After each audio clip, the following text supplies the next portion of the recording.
its way off. For more central areas from Northern Ireland into England and Wales, though, it is going to be another fairly dull and drab day. Unfortunately, further outbreaks of rain and drizzle around, feeling quite cold underneath that as well. For parts of Hampshire down towards Cornwall, we'll hopefully see a touch more sunshine tomorrow morning compared to what we've currently got at the moment. But it is looking like we'll see a slightly more persistent area of rain move into parts of southeastern England during the afternoon to provide another fairly damp day here.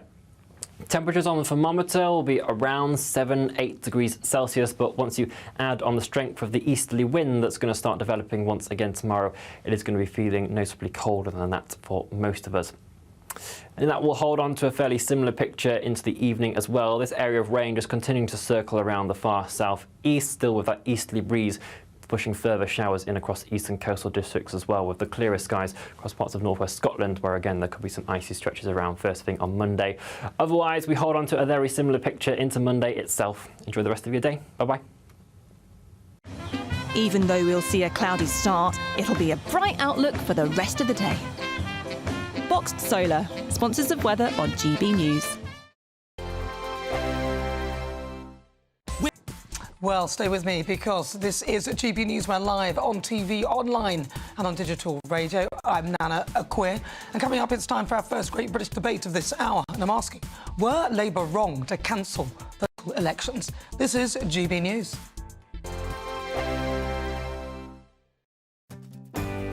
I'm Stephen Dixon, and thanks for joining us on GB News, Britain's news channel. In the GB newsroom, we bring you the news as it happens. With our team of dedicated journalists across the UK, we're ready to keep you up to date with what's happening every half an hour, every single day. Bulletins here on GB News, the People's Channel, Britain's news channel. Good afternoon, Britain. Weekdays from midday. Lisa, you got in touch with me and you flagged this survey because you were concerned as a parent that your child had been given this to fill out.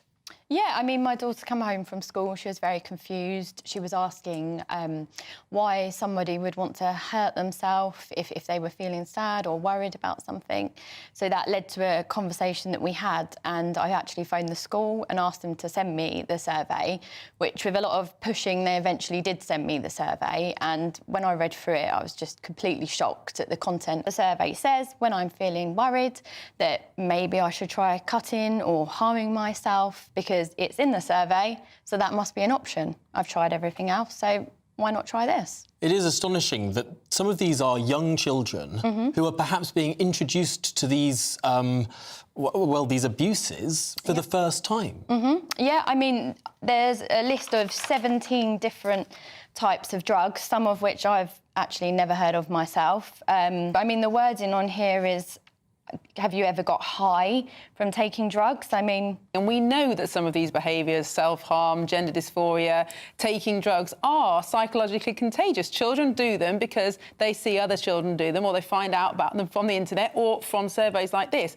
So the idea that this is just information gathering and won't go any further than that is ridiculous. There was a similar survey in Scotland, I think, about 3 years ago, where children the same age, 11, 12, 13, were asked about their sex lives. How many times have you had sex in the last year? How did you have sex? Did you use contraception? Totally normalising underage sex. So the idea that children are just mini adults and we can confront them with all the same kind of ideas and dilemmas that adults have to face is just ridiculous. GB News, the People's Channel.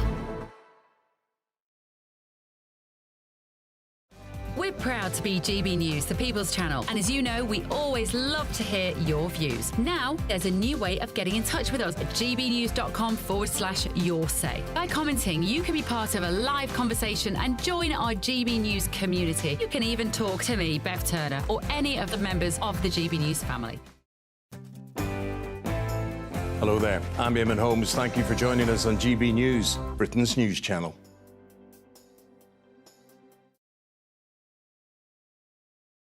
So as we sit in Captain Tom's room, how has this whole experience left you in terms of financially and also mentally? Thank you for asking the question, because the reality is that this has been devastating on a personal level, emotionally, financially. To have a reputation that you build up over decades, and it can be demolished so quickly. That's exactly what's happened.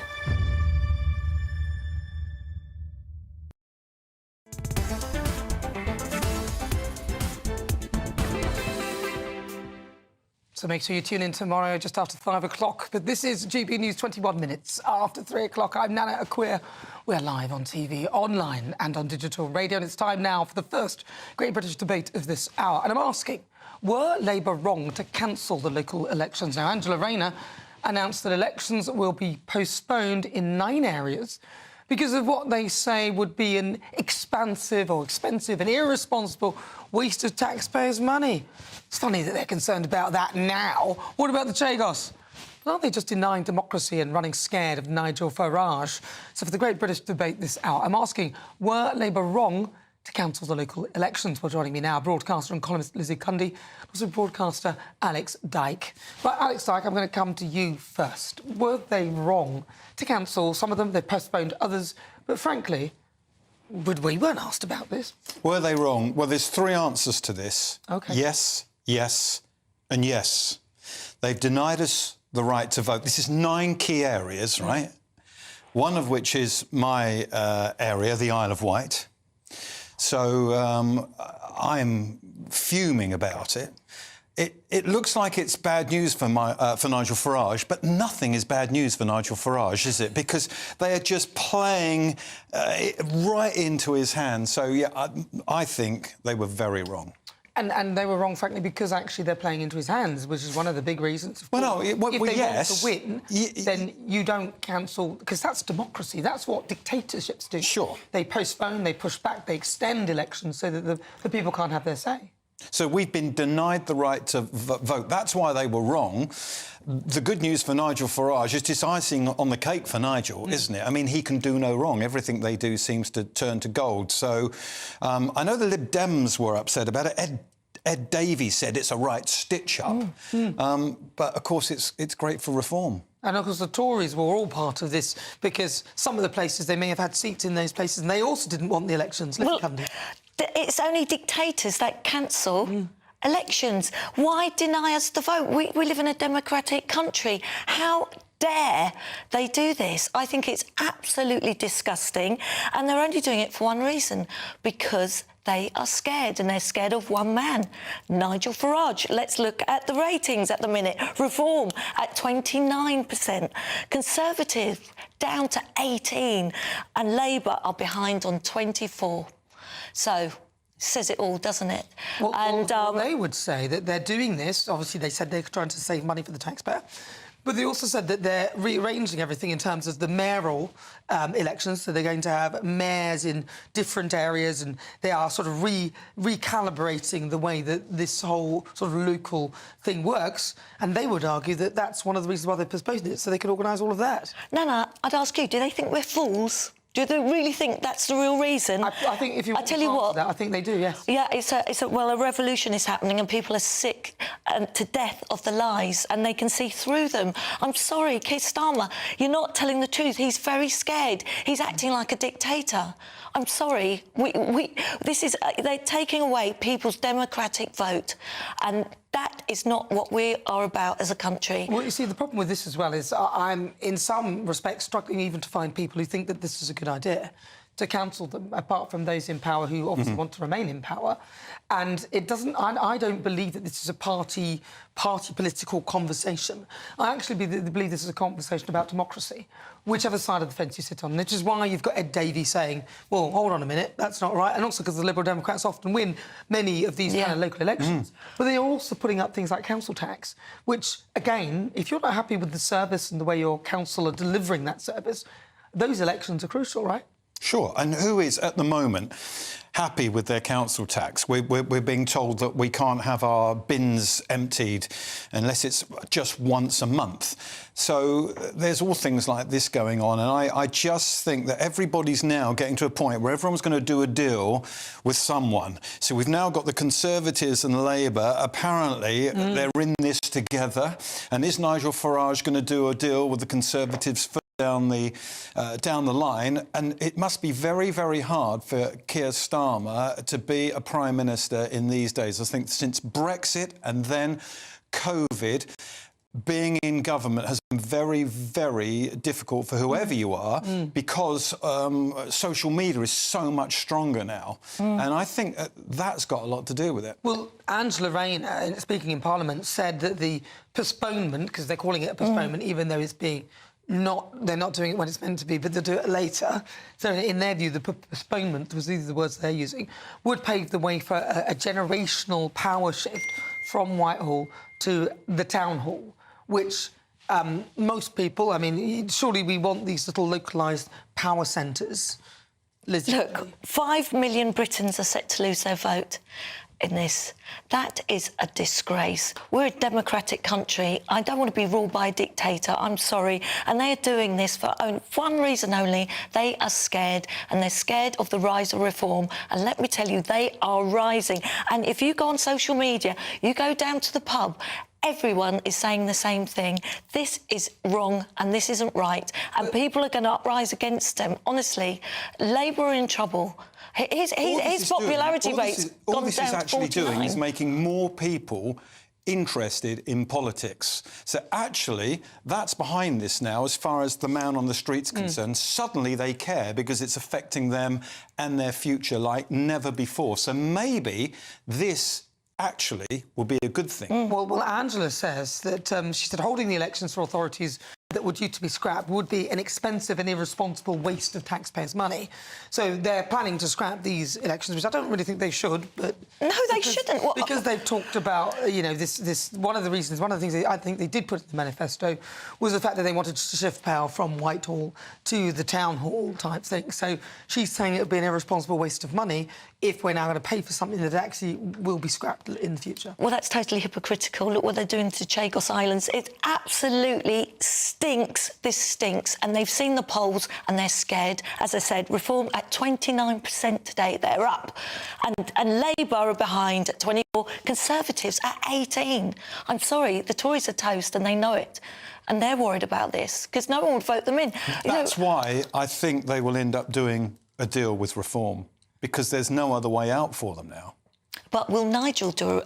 Nigel, I spoke to Nigel. He does not want to do a deal with the Tories. Reform have launched a petition against the delay in the elections, and Nigel said on X that the Labour and the Tories have colluded to officially cancel over 5.5 million votes in May. See, this is why I'm saying it's actually not so much a partisan conversation, because you're now seeing the left and the right collude to ensure that nobody else gets in.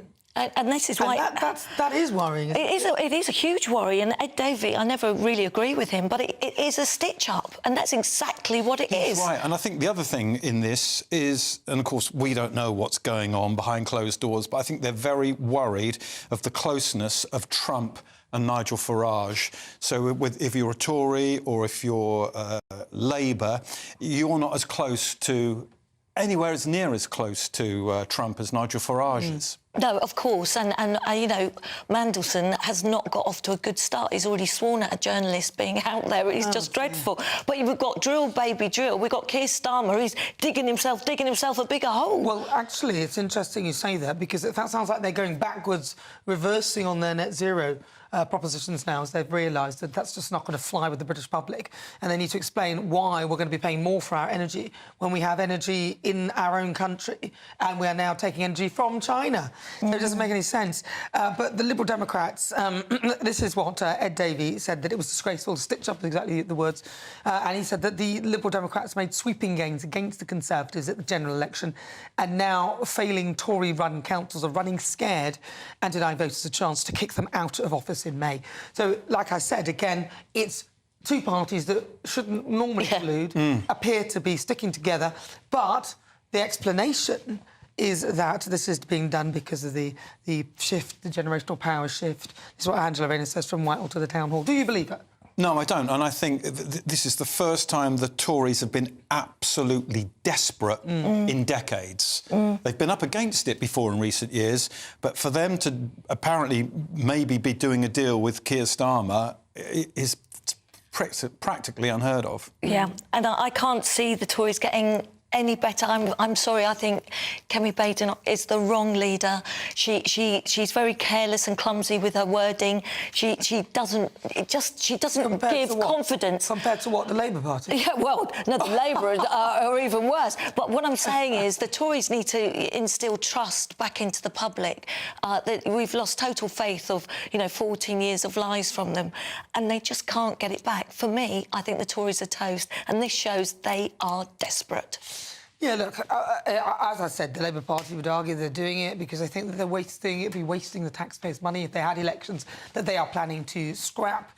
So they're postponing it, in their words, not mine. That's what they're saying. But what do you think? Do you think it's a denial of democracy? 5.5 million people won't be able to eject their councillors if they're not happy with the way the council is being run. gbnews.com/your say. I'd love to hear what you think on the matter. I'm Nana Akua. We're live on TV, online and on digital radio. It's fast approaching 33 minutes after 3 o'clock. Coming up, it's time for our second great British debate of this hour. And I'm asking, is the NHS too reliant on foreign workers? But first, let's get your latest news headlines with Sam Francis.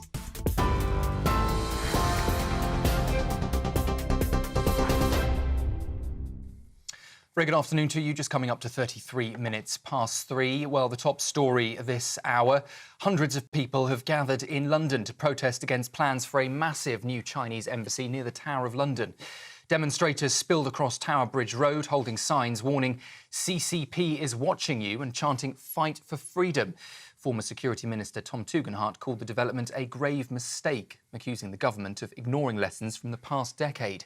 A scuffle also broke out between protesters and police, with officers wrestling demonstrators dressed in black. One woman collapsed on the road, prompting calls for an ambulance. Israel has released another 183 Palestinian prisoners today after Hamas freed 3 more Israeli hostages this morning in what was now the 5th such swap of a fragile ceasefire in Gaza.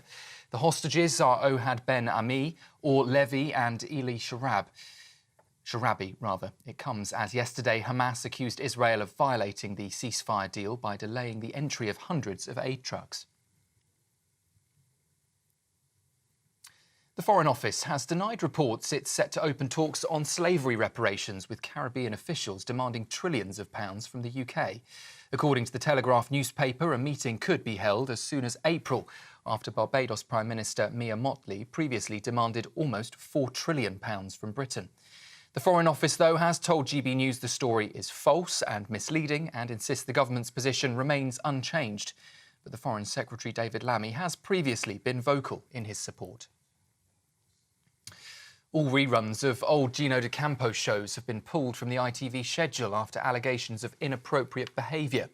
A new series of Family Fortunes, filmed in October 2023, hasn't been broadcast yet, and as it stands, there are no plans to do so. D'Acampo has been accused of making inappropriate sexual comments while working on a string of ITV programmes.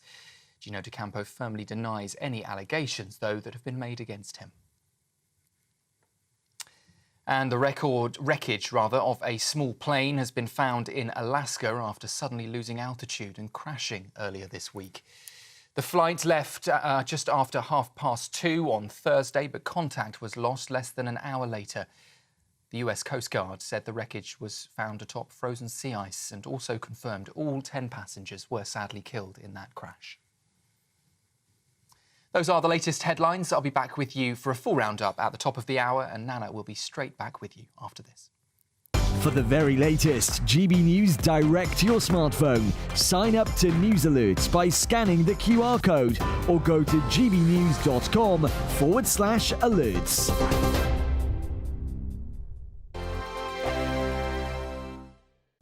Hello there, good afternoon to you. This is your GB News weather update provided by the Met Office.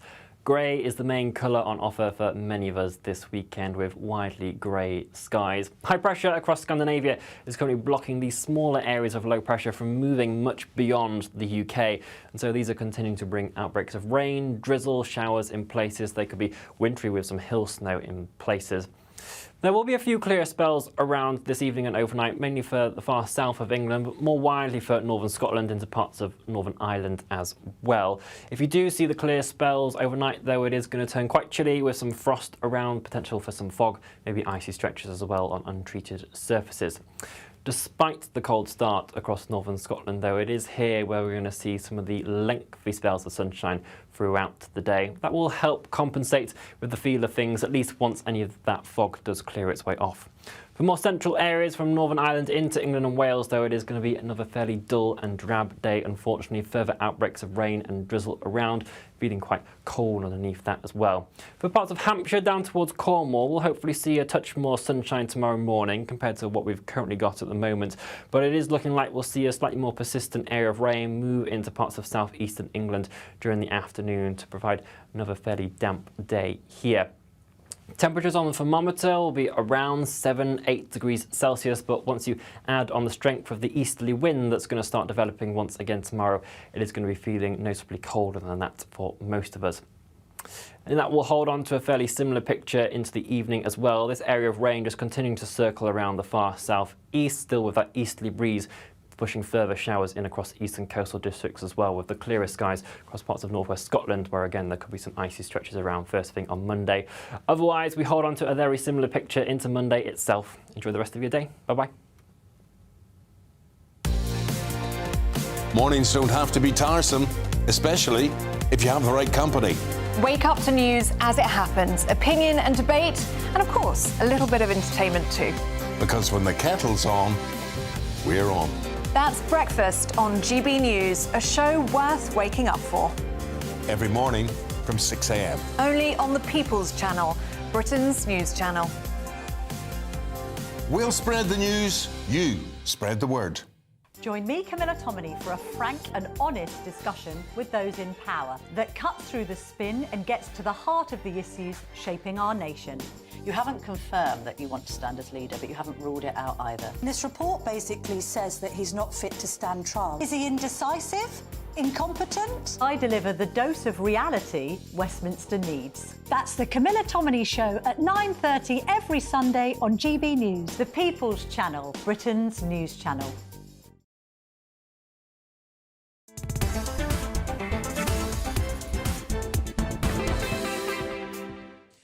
Welcome back. 38 minutes after 3 o'clock. This is GB News. We're live on TV, online and on digital radio as well. Don't forget, you can download the GB News app. It is completely free, and check out all the programmes on the channel. I'm Nana Akua. But it's time now for the Great British Debate this hour.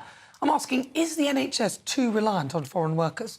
West Streeting has once again drawn criticism from NHS officials after attacking our reliance on foreign doctors. The Health Secretary hit out at the service habit of pulling the immigration lever, with new stats showing, excuse me, that nearly 70% of medics who registered to practice medicine last year were not trained in this country at all. Streeting has now pledged to boost homegrown talent, but is this plan realistic? So for the Great British Debate this hour, I'm asking, is the NHS too reliant on foreign workers? Well, joining me now, broadcaster and columnist Lizzie Cundy, also broadcaster Alex Dyke. Lizzie Cundy. Yes, I do think the NHS is too reliant on employing foreign workers. I really do. And sadly, there can be, for many reasons, just even communication problems. I recently was quite poorly and I couldn't understand the doctor. And I don't think he could understand me, and I actually went home with the wrong antibiotics. It's only because I looked it up and I realised I had the wrong medicine, which could have been, you know, really dangerous.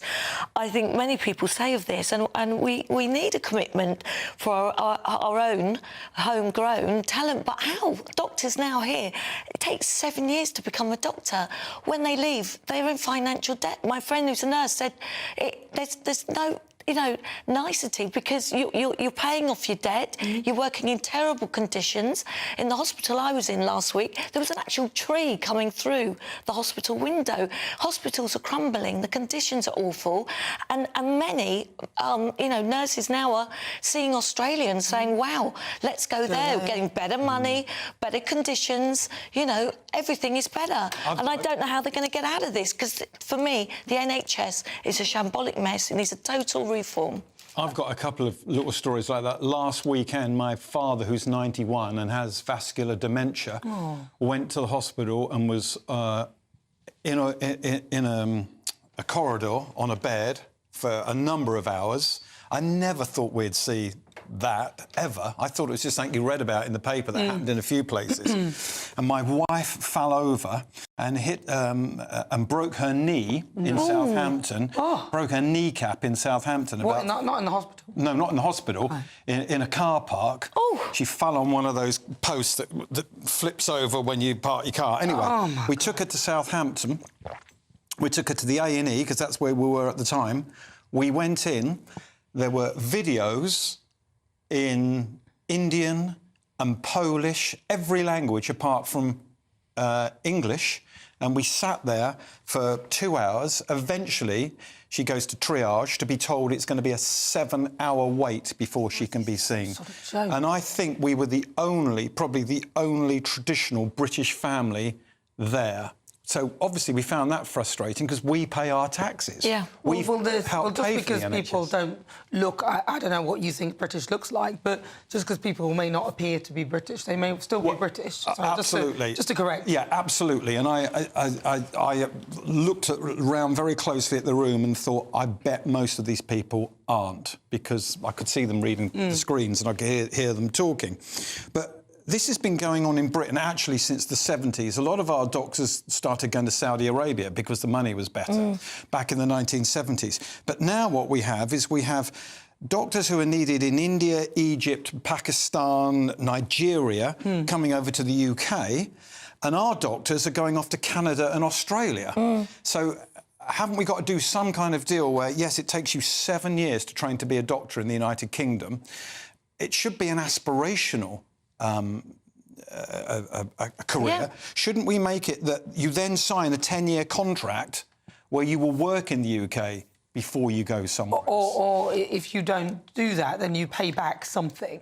There must be some sort of payback for the taxpayer if you're going to be trained. But then bear in mind that the nurses used to have bursaries and there were all these wonderful things to help people train in the medical profession. Yeah. But those things have been taken away. Exactly. And the conditions are awful. My friend's a nurse. She you know, she's always wanted to be a nurse. She loves being a nurse.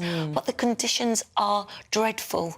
And sadly, the rate of getting better, if you get cancer here, you're more, you know, sadly, if you're in France, you're more likely to survive than in this country from cancer. But also, it's not fair on the people in India and Egypt and Nigeria that their doctors are trained up over there. They've paid for them, and then they come to the UK, and ours go off to Canada and Australia. But what is their standard? That is also the thing. Are they up to our standard in training? And also, as I said, you've got the communication problems, which I only had this week. You've just described. That is the worry, and we really do need to commit to our own. But they don't want to stay, you can understand it. And this is why the NHS needs a total rehaul. It really does. There's no point just ploughing money after money into this. It's not working. No, and we are chucking billions at it, but it's not working because it's not managed correctly. And also, I wish we could do something about the locum doctor. Remember when we grew up with a family doctor? If you've got a locum doctor, they do a good job, but they're not as interested in your family and your family history as a permanent doctor would be, because they move on to the next gig. Well, they need to sort it out, because especially when they employ agency staff as well. My mum used to have a nursing agency, and they get paid like 3 times more than the others. So in the end, you end up paying even more and get even less. But if you're tired of this country and you're now in search of some winter sun, here is the forecast of some of the top European holiday destinations. Ready to soak up that holiday sunshine? Won't we need some cover? No worries. All sorted. All Clear Travel Insurance sponsors GB News Travel Destinations Forecast. If you're looking for some winter sun, Spain wouldn't be a bad shout. Fine, at least for Sunday. Unsettled in Italy and reasonably breezy in Greece. We've seen that quite frequently recently, and with some showers to boot. But across Italy, well, that's where some more unsettled weather is heading, especially in the west, the north, and then Sicily through Sunday and into Monday. Iberia, fine for now, but it will turn more showery from the west as the week begins. All Clear Travel Insurance sponsors GB News Travel Destinations Forecast.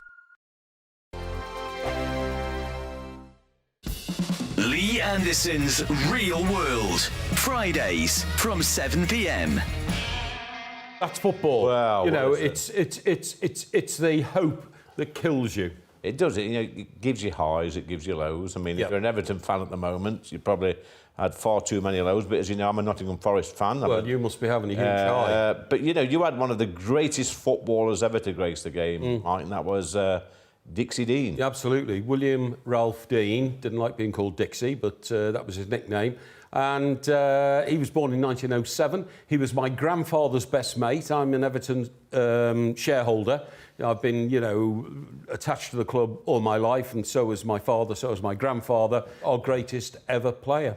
So back in the day when players like Dixie Dean were playing football for big crowds in, a proper... 72,000. Yeah, a proper working class sport back in the day, weren't it, football? Not like it is today. You've got to be pretty wealthy to afford a ticket. Even in the 70s, right, and I've seen some, I do like looking back on the football that I watched as a kid. Even in the 70s now, I've seen pictures of the turnstiles, as we used to call them, with a sign at the top, 5 shillings for the Eastern Terrace. 5 shillings. Yeah. Last time I turned down a ticket to go to a football match was Arsenal, who wanted me to pay £830 for a seat in an executive lounge. And though I could have afforded it, because I've worked all my life like you, I just thought at that point, that's ridiculous. Well, you should have told him you were Keir Starmer's security man. You'd have probably got him for nothing. Well, that's a good idea. Yeah. But you go back to the the 1930s and 1940s, even the 1960s and 70s. The footballers would walk to the ground and play a game, and then walk back and go for a few beers in the pub. GB News, the People's Channel. We're proud to be GB News, the People's Channel. And as you know, we always love to hear your views. Now, there's a new way of getting in touch with us at gbnews.com/yoursay. By commenting, you can be part of a live conversation and join our GB News community. You can even talk to me, Bev Turner, or any of the members of the GB News family. In the GB Newsroom, we bring you the news as it happens. With our team of dedicated journalists across the UK, we're ready to keep you up to date with what's happening every half an hour, every single day. Bulletins here on GB News, the People's Channel, Britain's news channel. This is Britain's Newsroom, where your voice matters. It's just astonishing. With expert analysis and honest opinion, we don't just keep you informed. We bring you unique perspectives you won't see anywhere else. Can't argue with any of that. When the news happens, it happens here. On Britain's Newsroom, weekdays from 9:30 a.m. Only on GB News. Earlier on GB News. The Foreign Office has been in touch and has strenuously denied claims that they were considering talks with Caribbean officials over slavery reparations. I think this is a great victory for GB News, right? Before most people have had their full English this morning, you've saved the British taxpayer, what, £4 trillion? There we go. This is great. That's a huge relief, actually. King toasts Italian-British relations ahead of his state visit to Italy. How do the Italians eat spaghetti? Now, our Italian guest earlier said you just slurp it. And we're beginning to think that maybe adding the spoon is a British invention. From 6, it's GB News Breakfast.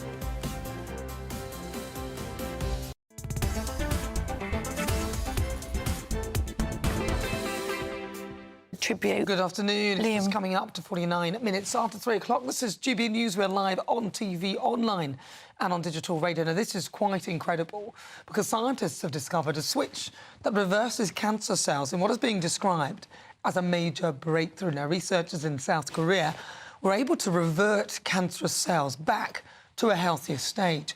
And scientists say that this could potentially lead to therapies that are less toxic than radiation and chemotherapy. So joining me now, GP Dr. David Lloyd.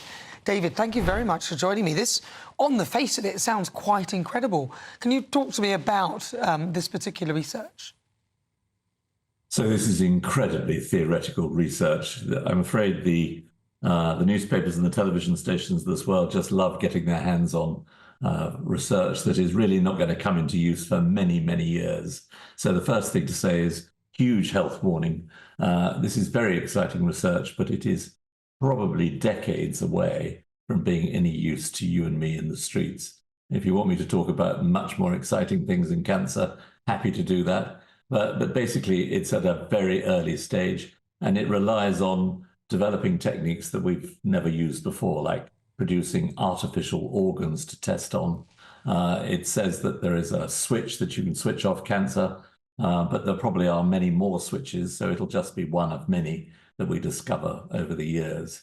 And as you may know, the major problem we have with cancer is not only getting enough people to find out whether they've got cancer or not, but once someone is diagnosed with cancer and we start treatment, it's keeping ahead of the mutations that happen in an individual's cancer that predicts whether someone is going to survive or not. And if there's something that's going to mutate, it's going to mutate. And I guess this switch will mutate as well. But isn't it a different way of looking at it? So rather than treating and trying to kill it and trying to, which is what we've been doing, isn't the idea of actually reprogramming cells to do what they should be doing, isn't that a bit of a breakthrough in terms of when it's applied to things like cancer? I think that's a very good point. Yes, I think we that's what we should be looking for. And that's what the new NHS organisation looking at cancer vaccines is planning to do. So we're hoping to harness, well, we already have, harness the power of the mRNA vaccines that were so successful in COVID and using them to target individual cancers. There's an organisation in Oxford University, for instance, that is preparing a vaccine that will, as you say, track down the development of ovarian cancer before it develops and kill it off. And that is very close to clinical trial stages. So yes, you're absolutely right. New ways of looking at cancer are absolutely vital. And I think that if you had to ask me what's much more important, I'd say the mRNA cancer vaccines are really just around the corner. And the switch that's been talked about in this paper, I'm afraid, is many years around the corner. I see. I mean, there's a lot of criticism about mRNA and lots of vaccine skeptics, but the bottom line is COVID did bring us all united in a way of trying to kill something and destroy something. And the fact that if we're all looking at cancer, surely this is... I don't think it's so far away as you say. I think it's a lot closer.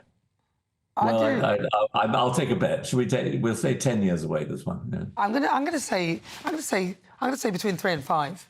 All right. It's a bit adventurous, I think, but I think, you know, and it's really positive news. But so this wasn't actually tried out on anyone or any mammal or any no mice or anything like this. It's just theoretical. That's right. So yes, that's right. So they're going to have to design and build artificial organs to test the hypothesis before it gets anywhere near humans. Well, at least, look, we're looking in the right direction rather than the wrong one. That's all I can say. Dr. David Lloyd, thank you very much for joining me. That is Dr. David Lloyd. He's unpacking the research that has discovered that there is a switch that potentially could reverse your cancer, but it could be decades away, and he's saying it's very theoretical. But I think it's good we're looking in a different direction because the one we're going in doesn't seem to be working that well. But stay with me because next up, my niggle on whether Labour are denying democracy and running from reform. What do you think? GBNews.com/you'll say. That is after this. Your weather.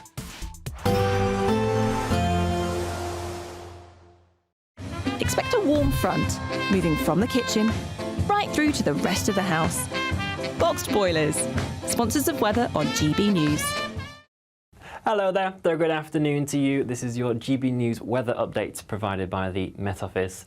Grey is the main colour on offer for many of us this weekend with widely grey skies. High pressure across Scandinavia is currently blocking these smaller areas of low pressure from moving much beyond the UK. And so these are continuing to bring outbreaks of rain, drizzle, showers in places. They could be wintry with some hill snow in places. There will be a few clear spells around this evening and overnight, mainly for the far south of England, but more widely for northern Scotland into parts of Northern Ireland as well. If you do see the clear spells overnight, though, it is going to turn quite chilly with some frost around, potential for some fog, maybe icy stretches as well on untreated surfaces. Despite the cold start across northern Scotland, though, it is here where we're going to see some of the lengthy spells of sunshine throughout the day. That will help compensate with the feel of things, at least once any of that fog does clear its way off. For more central areas from Northern Ireland into England and Wales, though, it is going to be another fairly dull and drab day. Unfortunately, further outbreaks of rain and drizzle around, feeling quite cold underneath that as well. For parts of Hampshire down towards Cornwall, we'll hopefully see a touch more sunshine tomorrow morning compared to what we've currently got at the moment.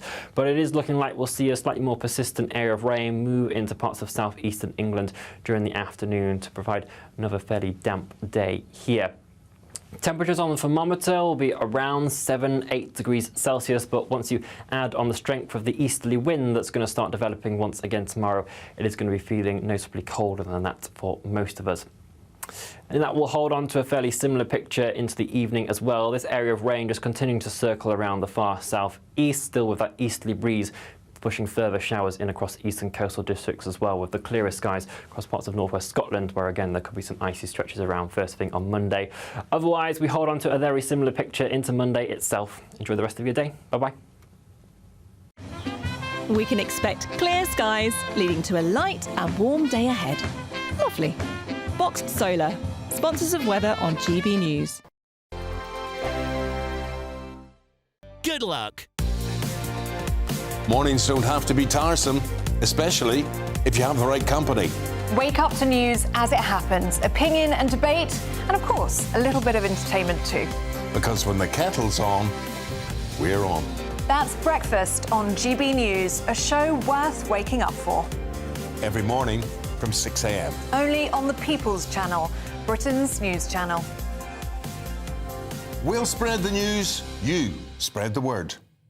Hi, I'm Michelle Dewberry, and my show is your opportunity to cut through all the noise and dive in headfirst to some robust debates. Ideas clash. Situation, isn't it? No, because the failure is you're deliberately avoiding my point. Nothing's held back. And if you think this is the end of it, wait for more. And we do not shy away from the difficult stuff. Sometimes I want to shake people and say, if only you understood. So join me on Dubes & Co. weeknights at 6 p.m, only on GB News, Britain's news channel. Join me, Camilla Tominey, for a frank and honest discussion with those in power that cuts through the spin and gets to the heart of the issues shaping our nation. You haven't confirmed that you want to stand as leader, but you haven't ruled it out either. This report basically says that he's not fit to stand trial. Is he indecisive? Incompetent? I deliver the dose of reality Westminster needs. That's the Camilla Tominey Show at 9:30 every Sunday on GB News, the People's Channel, Britain's news channel. Good Afternoon Britain isn't just about us. The wonderful thing about this programme is it's about everyone watching. It's an interactive programme. Well, there absolutely is something to see here, and we're going to be talking about it more. Whether it's breaking royal news, Will, please bring us up to date, or indeed a particularly punchy speech in the House of Commons. Very, very curious. We bring it to you live, and then we bring you live reaction as well. That's Good Afternoon Britain, weekdays from midday. Only on GB News, the People's Channel, Britain's news channel.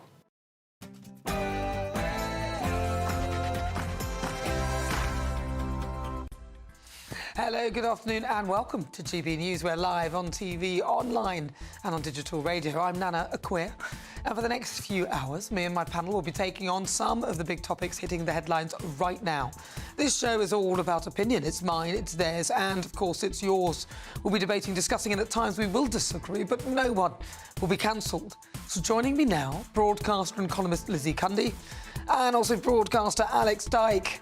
Coming up in my niggle next, I'll be sharing my thoughts on Sir Keir Starmer and whether democracy has been denied after Labour choose to cancel local elections for 5.5 million people.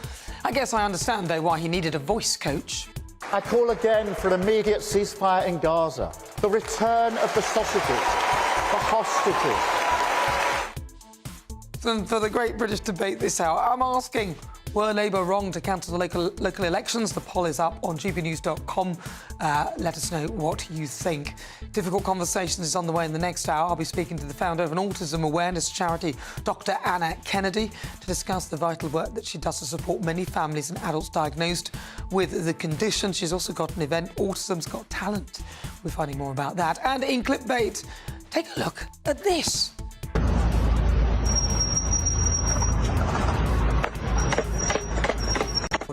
What happens next? But first, let's get your latest news headlines with Sam Francis.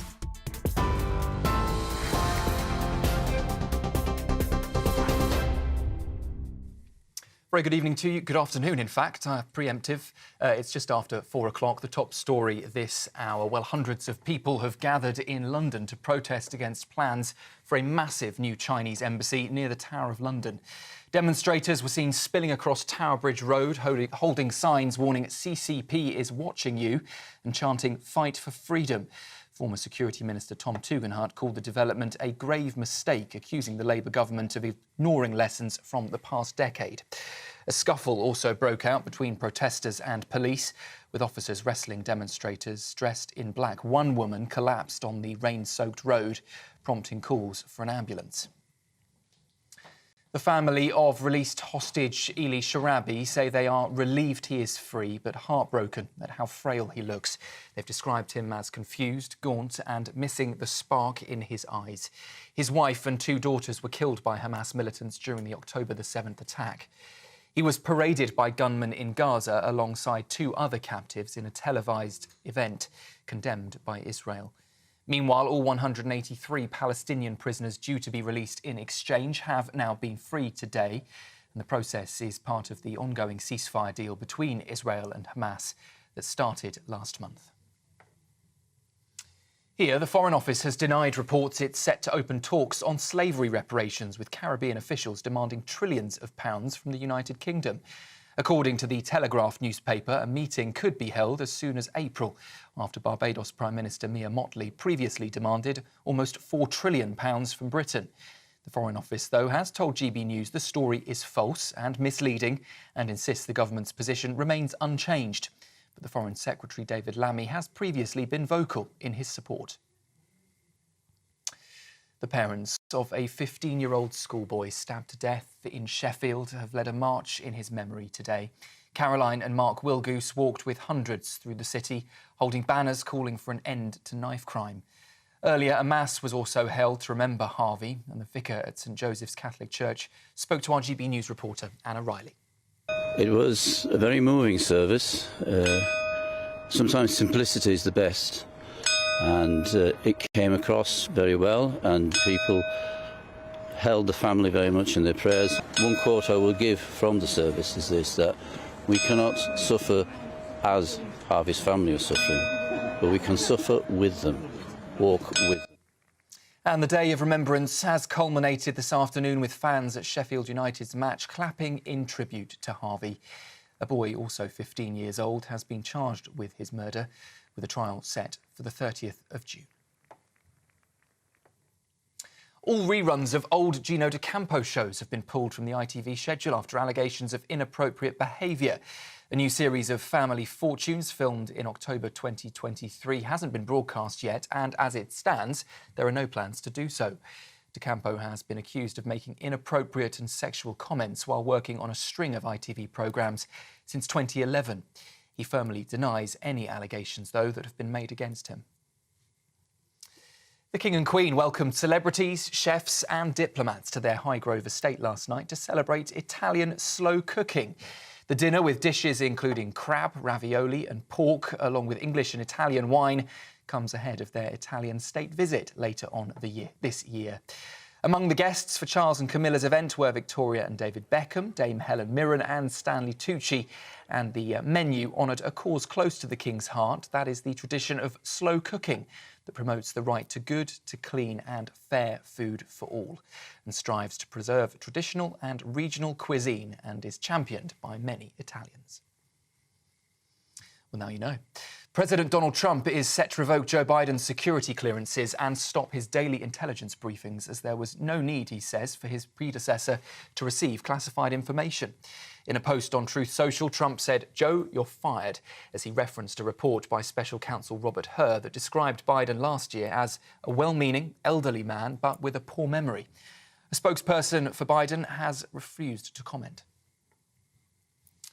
The wreckage of a small plane has been found in Alaska after suddenly losing altitude and crashing earlier this week. The plane lost contact on Thursday, left less than an hour after departing.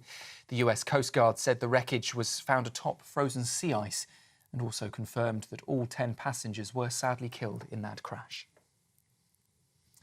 And a cold snap is sweeping in, with temperatures set to drop as low as -7 degrees in the coming days.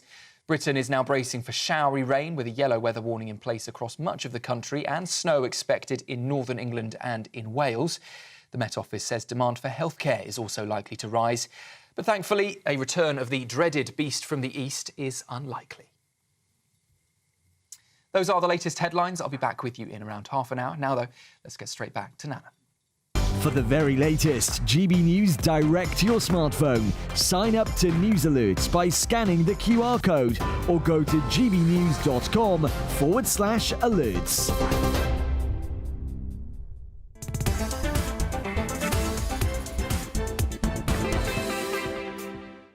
Good afternoon, 7 minutes after 4 o'clock. This is GB News. We're live on TV, online and on digital radio. I'm Nana Akua. Sir Keir Starmer, the modern titan of this country who stood on a plinth of integrity, his party laid into Boris Johnson, and now we find yet another suspicious-looking breach of the rules, a breach which he denies. The information coming too late in the day for it to be scrutinised, and it would seem that his party are so unpopular that they're now moving the goalposts so you can't get rid of them. Let's start with integrity. Christmas Eve, an alleged trip to Sir Keir's private voice coach. Not that it would help, mind. I call again for an immediate ceasefire in Gaza, the return of the sausages, the hostages. Definitely needs more work. But frankly, who would need to use a private voice coach on Christmas Eve? In my view, this is on a par with Dominic Cummings testing his eyes. Apart from the actual emergency services, who's working late the night before Christmas? Voice coaching is hardly an essential service. They're not really key workers, are they? This is almost as bad as the excuse that he gave explaining why he wasn't in his own house during lockdown, despite telling everyone to stay at home. I was in my office working on the expected Brexit deal. With my team, we had to analyse the deal as it came in at speed, prepare and deliver a live statement at speed on one of the most important issues for our country in recent years. That's what I was doing. What were they doing? Suitcases of booze into Downing Street, partying and fighting, vomiting up the walls, leaving the cleaners to remove red wine stains. That's the difference. I was working, they were partying. A voice coach, Christmas Eve. And why is he wasting the British taxpayers' money on the Chagos deal? Apparently, he has somehow managed to double the bill and potentially give away something we don't have to give away, spending the taxpayers' money in a totally irresponsible, in my view, way. Nigel Farage's trying to put this to him.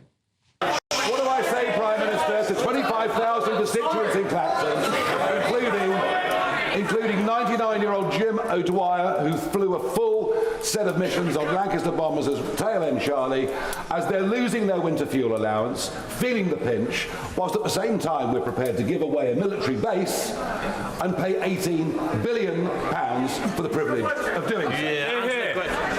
Mr. Speaker, he talks of panic. The only panic is people using the NHS who know that under his policy he wants to charge them for using the NHS. And what he should say to the people of Clacton when he finally finds Clacton is that they should vote Labour because we're stabilising the economy and boosting the Dems. All very funny. He didn't answer the question, though. Look, if you want to give away sovereign territory and then rent it back, you need to ask the Chagosians first, and then ask us, the taxpayers, whether we want to pay for something that is effectively already free. Of course, they didn't want to do that, did they? Perhaps we'd rather it was spent on our pensioners or our children, but the art of democracy seems to be dead with this lot. The Labour Party got in saying one thing and then doing the very opposite. Drunk on their majority, I think they believe that it gives them carte blanche to do what the hell they like. Like cancelling local elections where the public get to decide who their local councillors will be, especially as they're planning to put up council tax. Both the Tories and Labour are running scared. In America, this caused major uproars. Remember that? Many years ago, no taxation without representation. Then you've got Ed Miliband coming out with costly net zero schemes.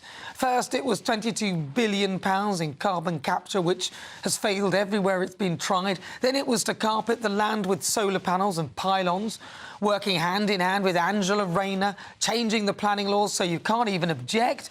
She's also demolishing Grenfell, which I actually agree with, but apparently not consulting the residents and so blindsiding them with the announcement. Yvette Cooper meddling with the internet, potentially damaging free speech. And Bridget Phillipson decolonising the curriculum, whatever that means. Who asked her to do that? Perhaps they should spend the money on protecting our children from knife crime instead of this guff. There are stabbings every day, but they don't appear to want to really talk about this. It's an epidemic. High on their majority, it feels like they're making policies on the hoof with no effective opposition who can stop them, even when they know it's bad and the country hates it, like removing the winter fuel from our pensioners. Somehow, their MPs clubbed together, ignoring the constituents and voting it in or shamelessly abstaining. This Labour government, in my view, are moving the goalposts of democracy. That's what dictators do. And we're the ones who have to actually pay for it.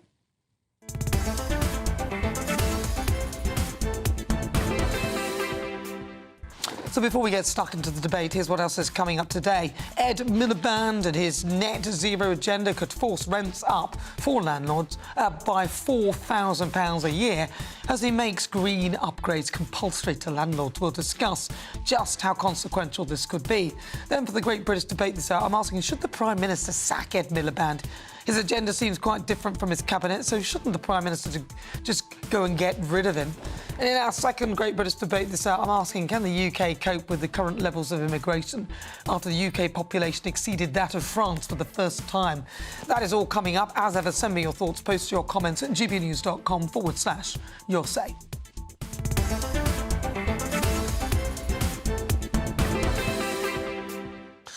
Well, joining me now, Labour councillor Dominic Moffat. Dominic, thank you very much for joining me. Good to talk to you. Dominic, the whole thing about the voice coaching, I mean, did that sounds a bit, I don't know, I feel there's something more than that. I might be totally wrong, and I'm sure I am wrong, but I don't know, it just sounds odd. Who would get a voice coach on Christmas Eve? Well, good to be back with you, Nana, and thank you very much. Good to see you again after yesterday.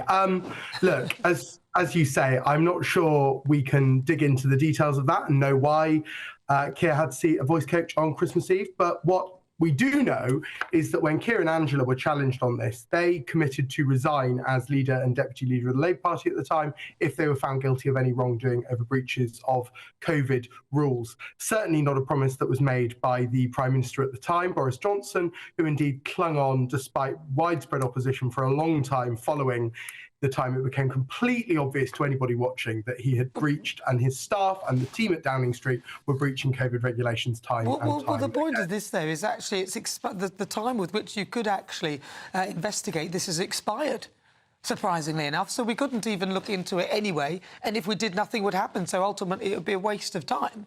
So to me, it seems all very convenient. That is just my view, but hey, you know... Except every investigation into the Conservatives found wrongdoing. They were fined for breaking the law, and every investigation into Labour, I'm pretty sure, was found... Yeah, but they were them punished, not but they've been punished.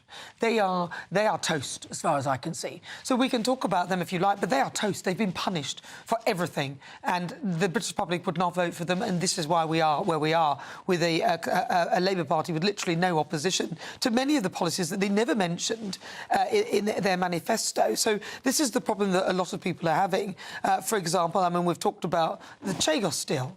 Now, I know they continued something that a Conservative government had opened up, but many members of the Conservative Party had actually decided they weren't going to go ahead with it. So why on earth should they be literally giving away our sovereign land and then expecting us to pay double for what they actually said it might be to rent it back? It doesn't make sense. That's my money, that's the taxpayers' money. Why? Well, as the old quote goes, they might say that I couldn't possibly comment whether the Tories had decided to go against it or not. It was the government's position to open those negotiations. I think it was 13 rounds of negotiation they'd already gone through, coming to this deal that we've got today. This deal is, as you say, one that secures for the long term our national security. No, I never said that. Putting our arms base on a legalised basis. The deal, the kind of situation where we're in the Chagos Islands at the moment does not have the strength of international law.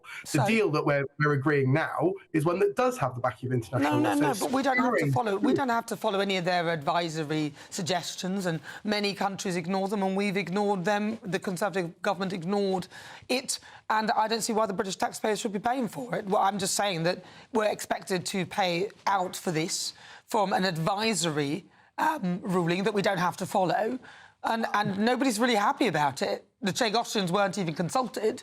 So what authority are the Labour Party operating on to continue to spend their money on this particular deal? What was clear at the last election is that the country were fed up with rule breaking. They were fed up with people who didn't follow the rules, and Keir has been clear. And this is the point again we're around talking about rule breaking. now.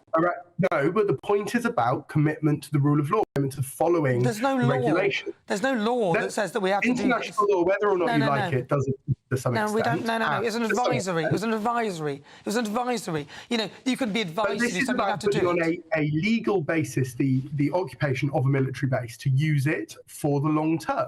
It secures our international relations in those areas and secures our security in the important Pacific area. There's no deal. We don't have to do this, and it's our money. So the taxpayer is going to pay double. I think they started off at 9 billion. But I think now potentially it's 18 billion. The bill hasn't doubled. The bill has stayed exactly the same. As ministers confirmed this was in the press. To Nigel Farage, that the bill had not changed, that the fundamental deal had stayed exactly the same. No, the money, not the bill, the money.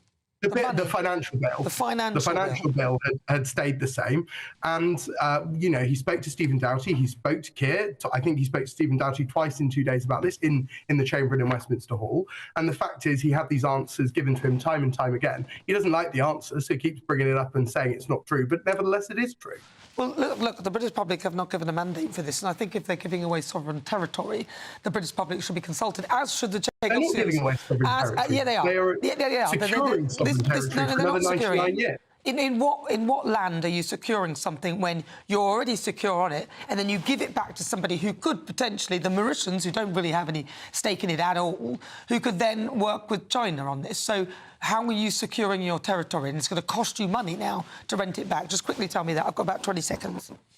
We've got a legal basis now for the operation of the Diego Garcia Air Base. That is a good thing. That is a good thing for our links with America. The new American government is scrutinising the deal closely now. The new government is scrutinising it closely, which is, again, strengthening that Atlantic alliance.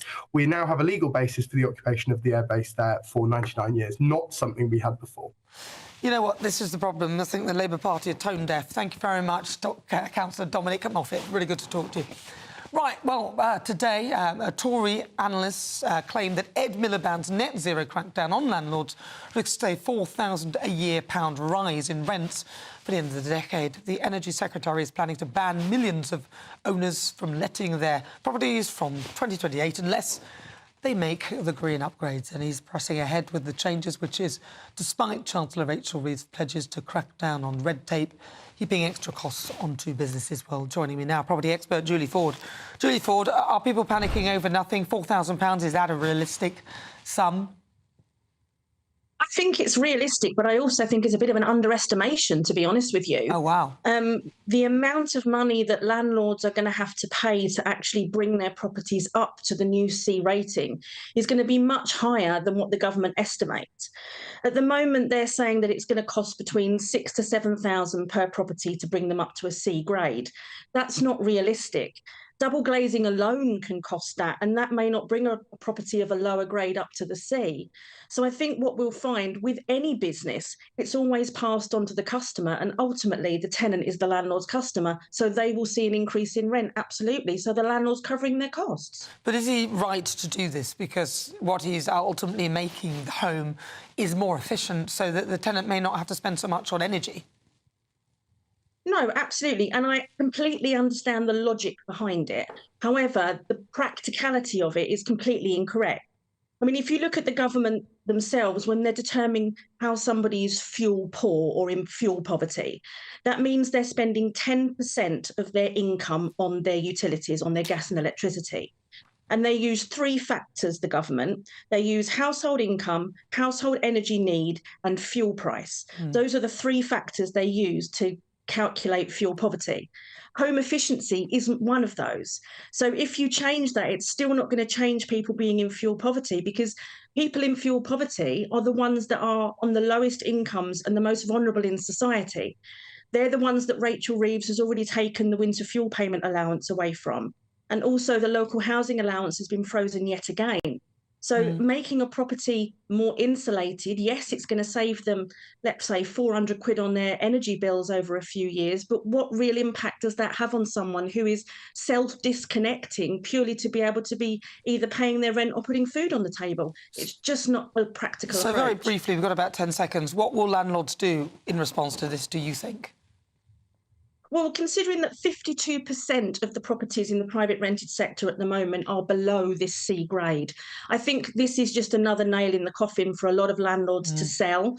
And I think we'll see the private rented sector deplete quite significantly. And then what do we do with those 4.6 million people who are currently living in that sector?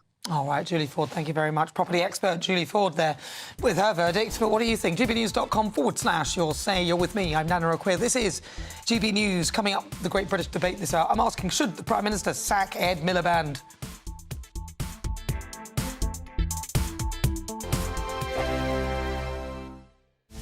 This is Britain's Newsroom, where your voice matters. It's just astonishing. With expert analysis and honest opinion, we don't just keep you informed. We bring you unique perspectives you won't see anywhere else. Can't argue with any of that. When the news happens, it happens here.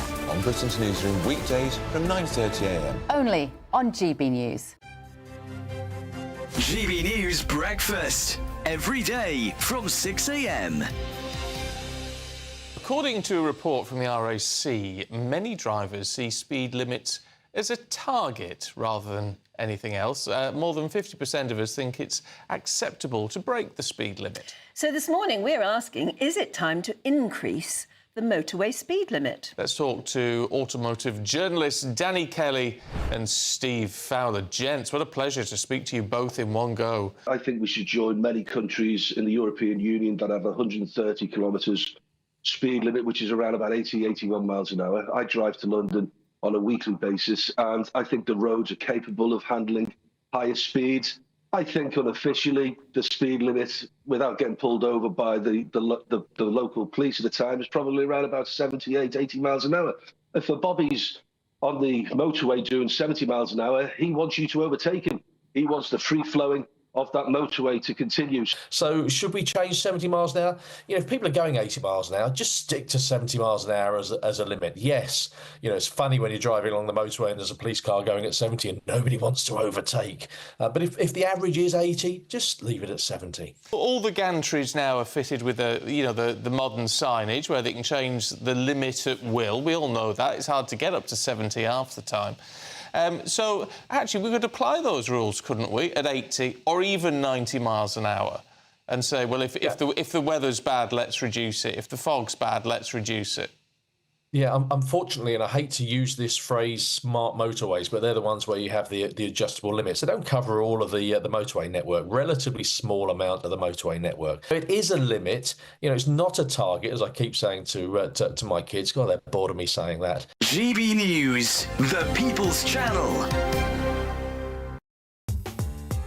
I'm Christopher Hope. From pop stars to politicians, I'll interview anybody in a pub who's got a political opinion. Join me every Friday on Spotify, Apple Podcasts, YouTube or gbnews.com, or wherever you get your podcasts. This is GB News, the People's Channel. If you want your news to be straight talking, This is a nightmare for the Conservatives again. down to earth, It's not just Nottingham where this is happening, is it? and most importantly, honest, Hard-working, middle-class taxpayers, they'll get their book thrown at them. then catch me, Martin Daubney, Monday to Friday, 3 till 6 p.m. on GB News, Britain's news channel. So as we sit in Captain Tom's room, How has this whole experience left you in terms of financially and also mentally? Thank you for asking the question, because the reality is that this has been devastating on a personal level, emotionally, financially. To have a reputation that you build up over decades and it can be demolished so quickly, that's exactly what's happened.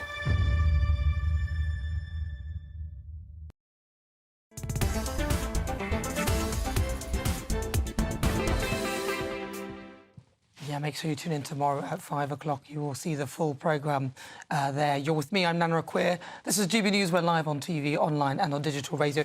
I will play you a bit longer teaser at about 5 o'clock today, so you can see where we're going with that. But it's time for the Great British Debate this hour, and I'm asking, should the Prime Minister sack Ed Miliband? Have we had enough of him? The Energy Secretary is pressing ahead with his green agenda, despite Chancellor Rachel Reeves now vowing to crack down on red tape, heaping extra costs onto businesses, and after she approved a third runway at Heathrow.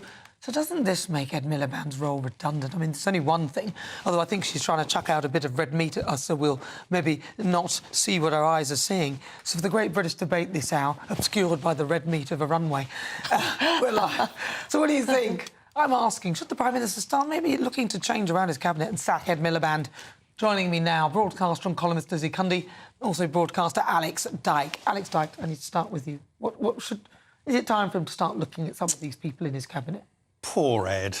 Doesn't have a lot of luck, does he? Poor Ed! Well, the thing about Ed, when you say Ed Miliband, people roll their eyes, don't they? It's just, he's got to that stage in his career where people go, oh, yeah. I mean, I don't know about net zero. I'm thinking big fat zero. A lot of this technology is still unproven. People aren't buying into it. I think it's hard to get people in Britain and in Europe to buy into it. It sounds great on paper, going green, but when you think of what's being chugging out of China and India and even the United States for years and years and years, whatever we do here, it's only going to touch the surface. And people just aren't interested. I just think the public are interested in it. Well, the thing is, let's not forget that this is something that was created by the Conservative government, who set all these things in play at the beginning. So they are now continuing something. Lizzie Cundy. Ed Miliband, he's a disaster. He's deluded, and most of all, he's dangerous, because you know what he's doing to this economy of ours? He's just hurting it with his mad ideology nonsense of net zero. He's obsessed. He's obsessed. Like the nutty professor. He is. He's not the nutty professor. Blowing in the wind on his ukulele. Well, his career's going to be blowing in the wind. I think his days are numbered. I mean, where was he? Where has he been when the big announcement about the third runway at Heathrow? It was easier to find Where's Wally. You just couldn't find him for dust, could you? Well, he kind of reminds me of one of those Wallace and Gromit characters. Remember the nice and warm electricity? Well, yes. You know, the little turtle and everyone like, yeah, and we really don't want him to eat another bacon sandwich. But we really are... He's a worry. He's deluded. He's like hell-bent on covering our green land with solar panels and wind farms. I think he's gone off that idea after the flood at the Anglesey solar panel farm, which cost millions and sort of kind of shone the light on solar panels. Yeah. A bit like Daleks, where they can't sort of climb steps. Solar panels are on the floor, so if it's flooded, then unfortunately you've got an issue. And they're not cheap. Putting solar panels on your roof is not cheap, and we're being told this could save us £300 a year. That doesn't excite anybody. But that would be a better idea. Like, I'm not opposed to solar panels on a roof, but I don't believe that you should have solar panels, farms and fields taking up space for crops. Yeah, but if I came round, Nana, and priced up your roof for solar panels, you would be, I think, horrified at the price. Well, I would be, but then I'd say to my landlord, oi, put the solar panels up and meet up with Ed's net zero. But talking to landlords, private landlords, it looks like he's going to be costing them another £4,000 a year, jumping through, poor private landlords jumping through even more red tape. And every landlord I know, well, there's a couple that are rich and well-off, most landlords I know, they've got 80% of them have less than 4 properties. Yeah. And they're finding it harder to get good tenants. And there's lots of red tape. there's no money in it. Who'd want to be a landlord under Ed Miliband? You'd have to be crazy. No one wants to be a landlord under his rules. It's absolutely... He hasn't got a clue. Does he not realise that a lot of the properties are old brick? It's going to be so hard. He wants to insulate all the work... under the Tories either, was it? But he would argue that we're trying to save the human species on the planet. I don't think the planet is any going to be going anywhere soon, but it's us lot. If we destroy it and we can't breathe in its environment, that's our fault. But he would argue that net zero is trying to save the planet and the people on it, and they're coming up with more efficient ways of using energy. All he's doing is hurting this economy. He's already given 11.6 billion to climate aid abroad. He's got no idea.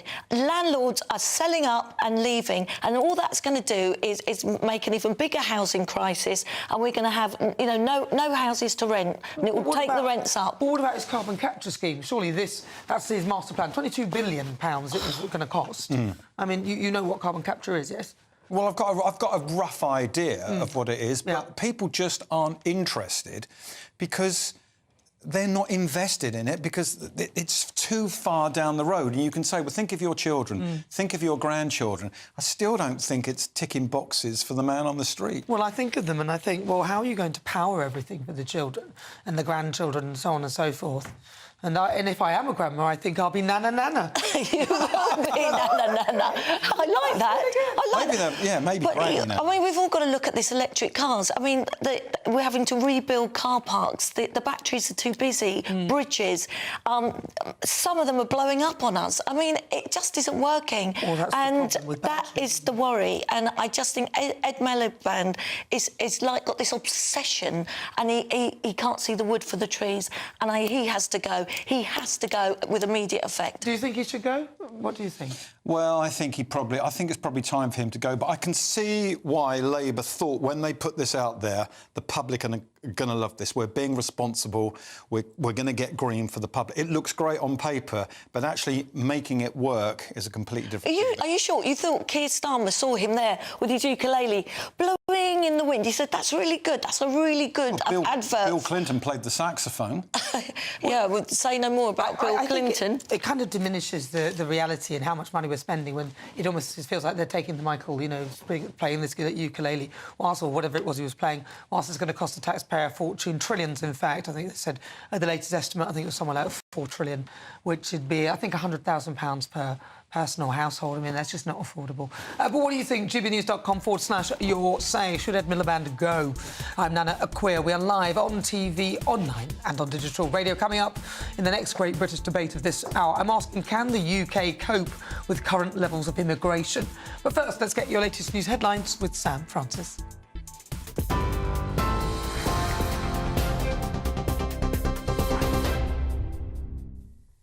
Very good afternoon to you. 4:33, leading the news at this hour. Hundreds of people have gathered in London to protest against plans for a massive new Chinese embassy near the Tower of London. Demonstrators were seen spilling across Tower Bridge Road, holding signs and chanting "Fight for Freedom." Former Security Minister Tom Tugendhat called the development a grave mistake and accused the Labour government of ignoring lessons from the past decade.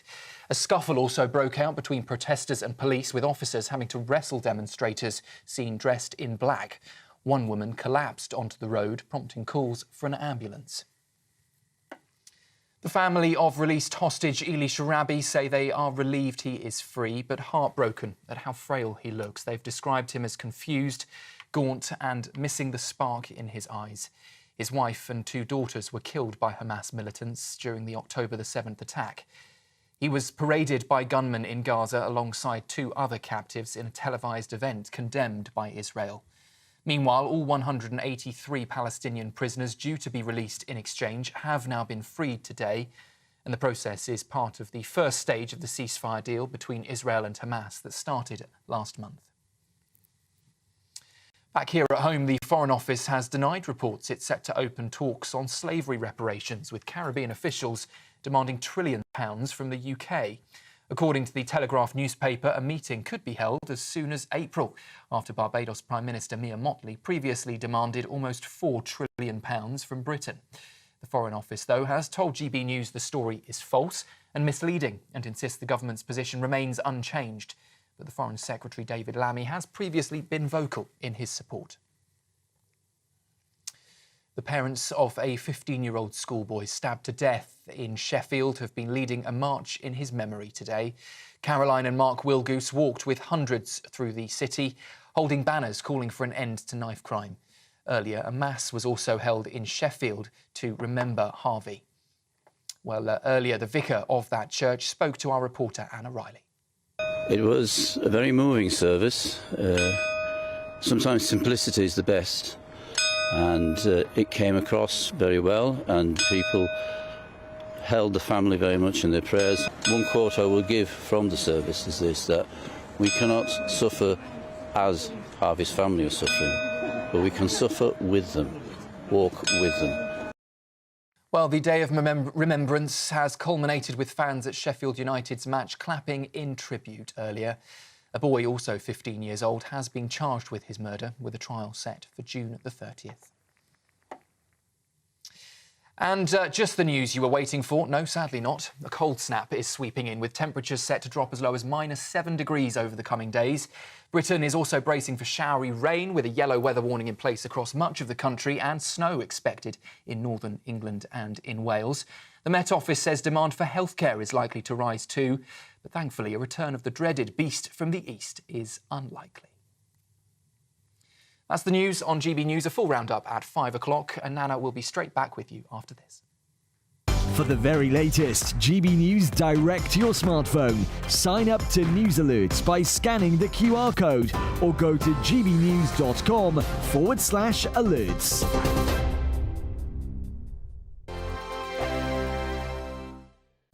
Hello there, good afternoon to you. This is your GB News weather update provided by the Met Office. Grey is the main colour on offer for many of us this weekend, with widely grey skies. High pressure across Scandinavia is currently blocking these smaller areas of low pressure from moving much beyond the UK. And so these are continuing to bring outbreaks of rain, drizzle, showers in places. They could be wintry with some hill snow in places. There will be a few clear spells around this evening and overnight, mainly for the far south of England, but more widely for northern Scotland into parts of Northern Ireland as well. If you do see the clear spells overnight, though, it is going to turn quite chilly with some frost around, potential for some fog, maybe icy stretches as well on untreated surfaces. Despite the cold start across northern Scotland, though, it is here where we're going to see some of the lengthy spells of sunshine throughout the day. That will help compensate with the feel of things, at least once any of that fog does clear its way off. For more central areas from Northern Ireland into England and Wales, though, it is going to be another fairly dull and drab day, unfortunately. Further outbreaks of rain and drizzle around, feeling quite cold underneath that as well. For parts of Hampshire down towards Cornwall, we'll hopefully see a touch more sunshine tomorrow morning compared to what we've currently got at the moment. But it is looking like we'll see a slightly more persistent area of rain move into parts of southeastern England during the afternoon to provide another fairly damp day here. Temperatures on the thermometer will be around 7-8 degrees Celsius, but once you add on the strength of the easterly wind that's going to start developing once again tomorrow, it is going to be feeling noticeably colder than that for most of us.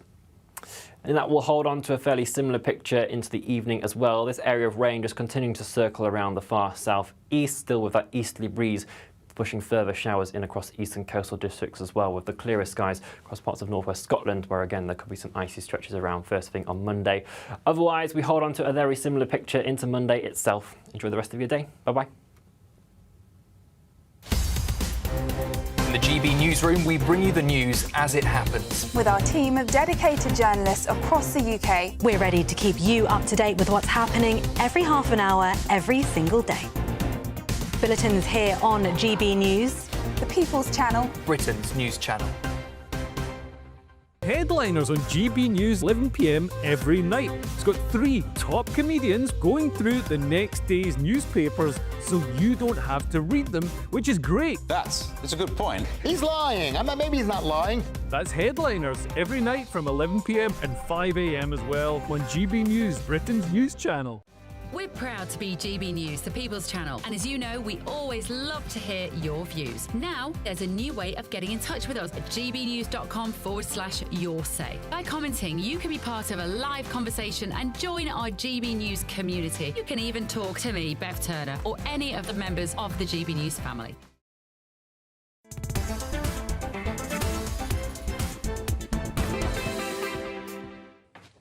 Welcome back. If you've just tuned in, where have you been? We're halfway through the show. We've gone past the halfway mark, but I'm going to say welcome. You are here now, so I forgive you. I'm Nana Akua. This is GB News, we're Britain's news channel. It's time for the Great British Debate of this hour. I'm asking, can the UK cope with current levels of immigration? Now, the UK population, exceeded that of France for the first time on record, and that's according to the Office of National Statistics. They cited that the driver of the growth over the period was migration, and they've predicted that the UK population is projected to reach 72.5 million by mid-2032. So for the Great British Debate this hour, I'm asking, can the UK cope with current levels of immigration? Well, joining me now, broadcaster and columnist Lizzie Cundy, also broadcaster Alex Dyke. Lizzie Cundy. No, we can't cope. We're only a small island. We are already bursting at the seams, and it's affecting every aspect of our lives. Infrastructure, schools, doctors, you name it. And the UK, I mean, will surge by 5 million in the next 10 years, reaching 72.5 million, I mean, by mid-2032. How are we going to cope with this? How are we going to live our lives? We can't cope. Nana. You wanted to answer the question. 1.5 million homes. Yeah, OK. So, and if Raina will have to, you know, if she built a home every 5 minutes, it wouldn't be enough. And that's fact. I hate to say it, but Lizzie's taken the words out of my mouth. What I don't understand is we, unlike our European friends, take Luxembourg, we are not landlocked. We have perfect borders. And the immigration problem was not sorted out by the Tories. It's got even worse under Labour. And I'm not a conspiracy theorist, but I wonder if there's something we don't know. Because why can't they stop the boats? Why can't we call in the Army and the Navy? I just got a feeling there's something else going on. I think it's the ECHR, isn't it? Yeah, and the industry of immigration, that's got a collection of lawyers and charities and all these people who are kind of feeding off this whole situation, aren't they? Because the charitable people are getting donations and so on and so forth. They meet the migrants. They then give them a bag with a nice duffel coat, I think it is, and nice new clothes and food.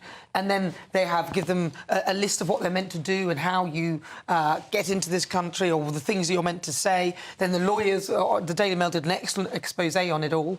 And the lawyers, there's a string of lawyers who are feeding off this again.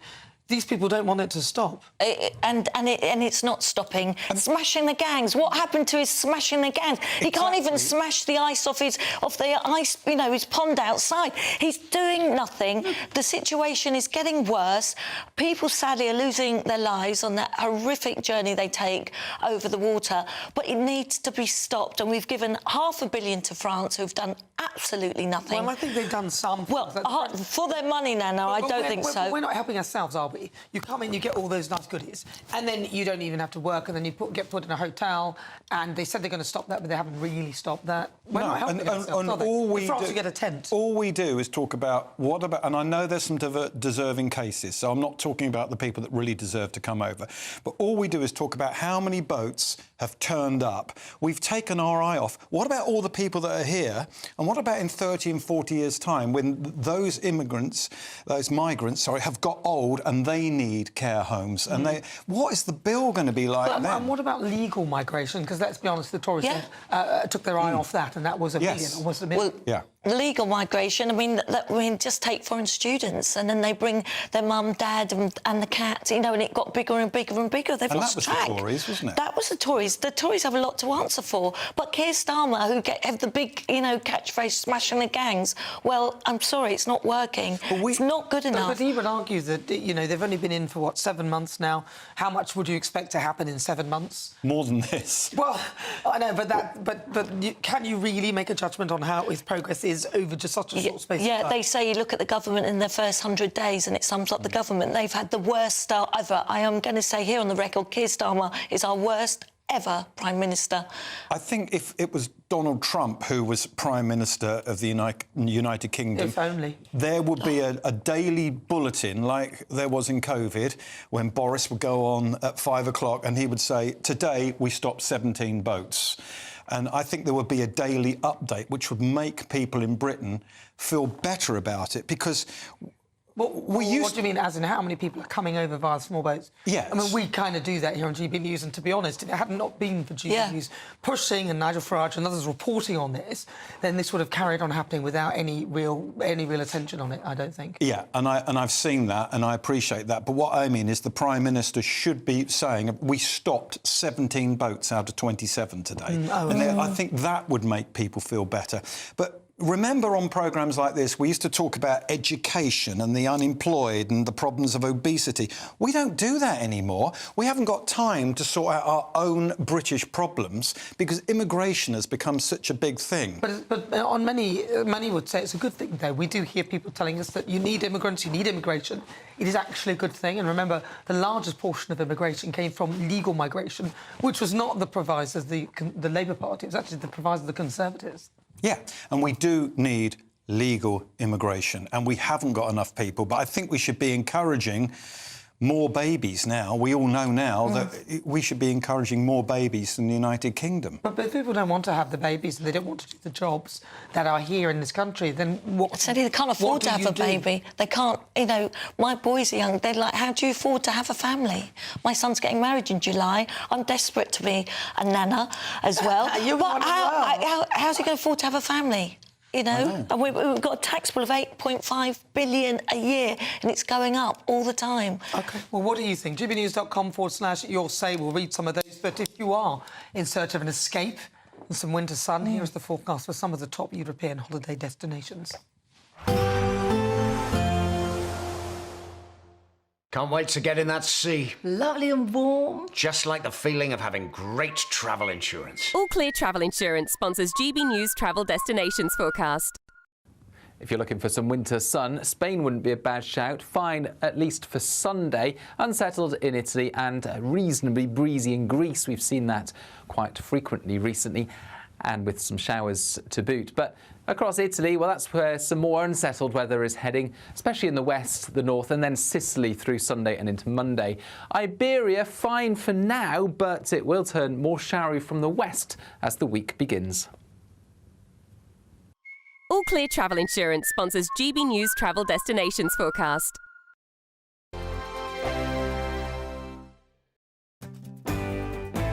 I'm Martin Daubney. This is GB News, Britain's news channel.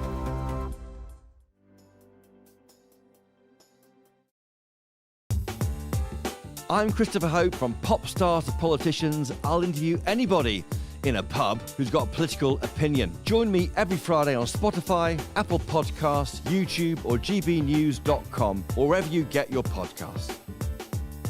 This is GB News, the People's Channel. GB News Breakfast, every day from 6 a.m. TikTok chefs, Instagram chefs, that they put children off or young people off of cooking because it's so expertly done they can't do it. No, my young lad, he's 17, he is amazing in the kitchen. Oh, he is. He's amazing in the kitchen. And he gets it all off TikTok. He comes down, he can put burgers, wraps, stews, curries, sauces, and the smells in the kitchen. I said, where'd you get these? Oh, just TikTok, I'm trying it out. And it's just amazing the things that he can conjure up. So for some people, it might be... it's an inspiration for him. So they're saying that it's intimidation. For my boy, it's an inspiration. They say it's entertainment. For my boy, it's an infomercial. I watch him doing his stuff. At that stage, I could do baked beans on toast and knock up a salad. That was it. But my boy can do all sorts of stuff. It makes it accessible as well, doesn't it? Because lots of people say, like, you need an education to be in the kitchen, or you need to go find yourself loads of cookbooks. But you don't. No. You go on your phone now. Well, I mean, like, all the spices, sesame oil. I mean, I'm amazed at the stuff that he does. So it's encouraging. All you just need is a kitchen well-stocked and have a go. And understand that failure is actually the route to learning. I mean, he's made mistakes, he's stuck stuff in the bin, but that young man, I am amazed at some of the stuff he does. I don't mind cooking at all. It's cleaning up that I have the problem with. Dawn, let's talk about sex. Can I just say there are things called restaurants, by the way? Just put that one. Like hell, I don't even know where the kitchen is. OK. GB News, the People's Channel.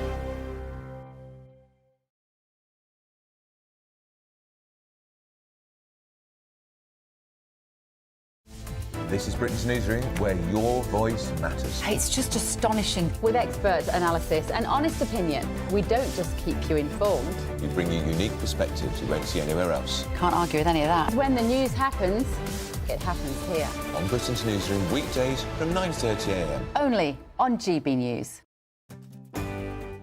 I'm Patrick Christie's. This is GB News, the People's Channel. Britain's news channel.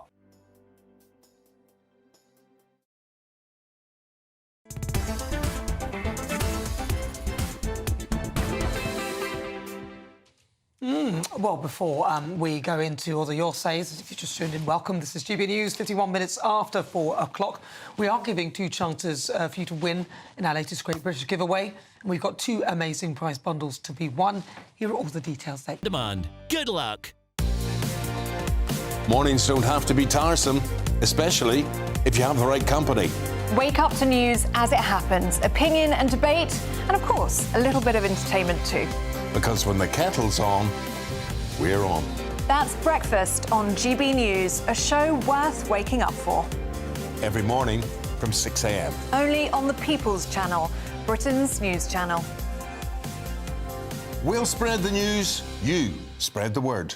Join me, Camilla Tominey, for a frank and honest discussion with those in power that cuts through the spin and gets to the heart of the issues shaping our nation. You haven't confirmed that you want to stand as leader, but you haven't ruled it out either. This report basically says that he's not fit to stand trial. Is he indecisive? Incompetent? I deliver the dose of reality Westminster needs. That's the Camilla Tominey Show at 9:30 every Sunday on GB News, the People's Channel, Britain's news channel. Good Afternoon Britain isn't just about us. The wonderful thing about this programme is it's about everyone watching. It's an interactive programme. Well, there absolutely is something to see here, and we're going to be talking about it more. Whether it's breaking royal news, Will, please bring us up to date, or indeed a particularly punchy speech in the House of Commons. Very, very curious. We bring it to you live, and then we bring you live reaction as well. That's Good Afternoon Britain, weekdays from midday. Only on GB News, the People's Channel, Britain's news channel. Hi, I'm Michelle Dewberry, and my show is your opportunity to cut through all the noise and dive in headfirst to some robust debates. Ideas clash. Situation, no, isn't it? No, because the failure is you're deliberately avoiding my point. Nothing's held back. And if you think this is the end of it, wait for more. And we do not shy away from the difficult stuff. Sometimes I want to shake people and say, if only you understood. So join me on Dubes & Co. weeknights at 6 p.m, only on GB News, Britain's news channel.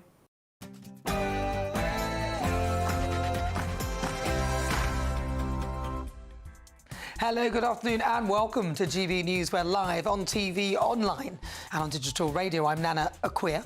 And for the next hour, me and my panel will be taking on some of the big topics hitting the headlines right now. This show is all about opinion. It's mine, it's theirs, and of course it's yours.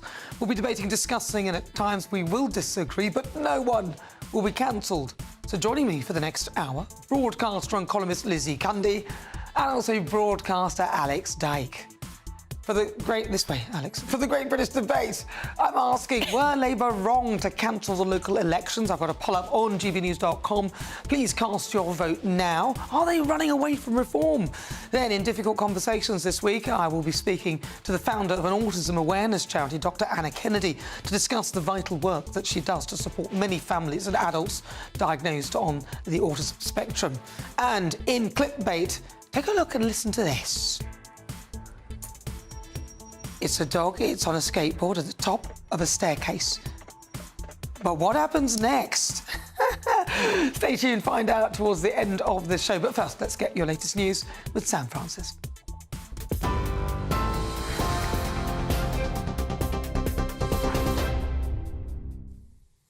Very good evening to you from the newsroom just after 5 o'clock. Leading the news tonight, hundreds of people have been gathering in London to protest against plans for a massive new Chinese embassy near the Tower of London. Demonstrators were seen spilling across Tower Bridge Road, holding signs and chanting "Fight for Freedom." Former Security Minister Tom Tugendhat called the development a grave mistake and accused the Labour government of ignoring lessons from the past decade. A scuffle also broke out between protesters and police, with officers wrestling demonstrators dressed in black. One woman collapsed onto the road, prompting calls for an ambulance. The family of released hostage Ili Sharabi say they are relieved he is now free, but heartbroken at how frail he looks, describing him as confused, gaunt and missing the spark in his eyes. His wife and 2 daughters were killed by Hamas militants during the October the 7th attack. He was paraded by gunmen in Gaza alongside 2 other captives in a televised event condemned by Israel. Meanwhile, all 183 Palestinian prisoners due to be released in exchange have now been freed. And the process is part of the ceasefire deal between Israel and Hamas that started on the 19th of January. The Foreign Office has denied reports it's set to open talks on slavery reparations with Caribbean officials, demanding trillions of pounds from the UK. According to the Telegraph newspaper, a meeting could be held as soon as April, after Barbados Prime Minister Mia Mottley previously demanded almost £4 trillion from Britain. The Foreign Office, though, has told GB News the story is false and misleading and insists the government's position remains unchanged. But the Foreign Secretary David Lammy has previously been vocal in his support.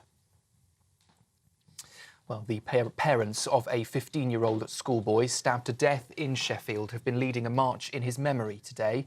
Caroline and Mark Wilgoose walked with hundreds through the city, holding banners and calling for an end to knife crime. Earlier, a mass was also held in Sheffield to remember Harvey, and the vicar at St Joseph's Catholic Church spoke to our GB News reporter Anna Riley. It was a very moving service. Sometimes simplicity is the best, and it came across very well, and people held the family very much in their prayers. One quote I will give from the service is this, that we cannot suffer as Harvey's family are suffering, but we can suffer with them, walk with them.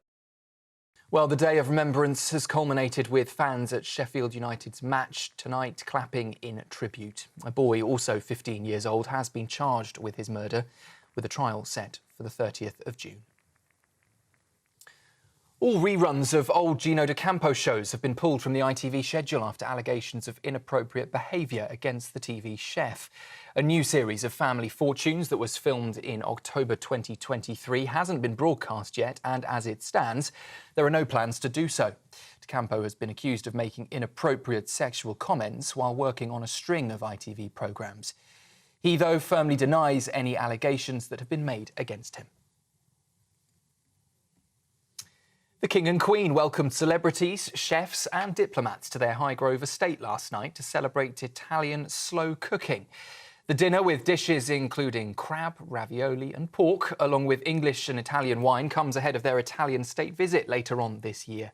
And among the special guests for Charles and Camilla's events were Victoria and David Beckham, Dame Helen Mirren and Stanley Tucci. And the menu also honoured a cause close to the King's Hut. It's the tradition known as slow cooking. It promotes the right to good, to clean and fair food for all and strives to preserve traditional and regional cuisine. President Donald Trump is set to revoke Joe Biden's security clearances and stop his daily intelligence briefings, as he says there is no need for his predecessor to receive classified information. In a post on Truth Social, Trump said, "Joe, you're fired," as he referenced a report by special counsel Robert Hur that described Biden last year as a well-meaning, elderly, but poor memory man. A spokesperson for Biden declined to comment. The wreckage of a small plane has been found in Alaska after suddenly losing altitude and crashing earlier this week. The Bering Air flight left just after 2:30 on Thursday, but contact was lost less than an hour later. The US Coast Guard said the wreckage was found atop frozen sea ice. They also confirmed all 10 passengers were killed. And a cold snap is in, with temperatures set to drop as low as -7 degrees over the coming days. Britain is now bracing for showery rain, with a yellow weather warning in place across much of the country and snow expected in some northern parts. The Met Office says demand for healthcare is also likely to rise, but that a dreaded beast from the east is unlikely to return. Those are the latest headlines for now. I'll be back with you in around half an hour. Now, though, it's back to Nana. The very latest GB News direct to your smartphone. Sign up to news alerts by scanning the QR code or go to gbnews.com/alerts.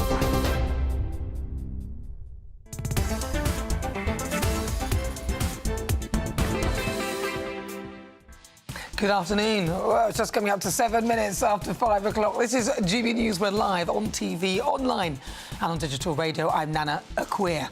Coming up, and is Britain facing a knife crime epidemic after yet another young boy was fatally stabbed earlier this week in Sheffield in difficult conversations? Next, we'll be speaking to the founder of an autism awareness charity, Dr. Anna Kennedy, and discussing the vital work that she does with autism and families all across the country. In the next Great British Debate of this hour, I'm asking, should trans men automatically get free fertility treatment on the NHS? Whilst many women are forced to go private, the NHS seems to think that is OK. Send me your thoughts, post your comments, gbnews.com/your say.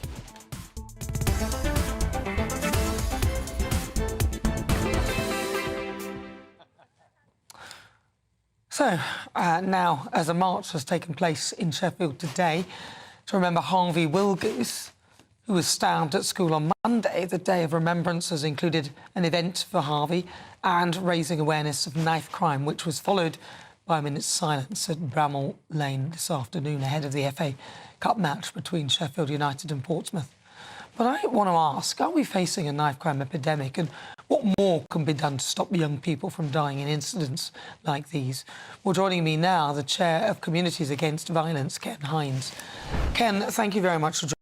It just seems that every day there is not one, but sometimes even 2 or 3 people being stabbed, and they're usually young people, perpetrated by other young people. It seems to be, the sweet spot seems to be kind of 15 years old, around about that time, 14, 15. What can we do to stop this epidemic? Because it feels like it's an epidemic. Yeah, I would like to thank you for having me on your platform, but I would like to, put out to Harvey's family my deepest heartfelt condolence for what they are experiencing. Yes, it seems like it's happening all too regular, and epidemic, it could well be on the verge of that. But my thing is simply this: that family probably has never been involved in any knife campaigning or anything else. Just going about their normal business, of everyday living. That's tough enough. And then they find themselves in this position. So, the march today, as I said beforehand, anything that brings a crumb of comfort to them, who am I to stand here and to say that is it the right thing, or could something be done better? Anything that's going to bring some kind of comfort to them, I'm in favour of that in that regard. As to what needs to be done, at the moment, I'm here on a well-being course.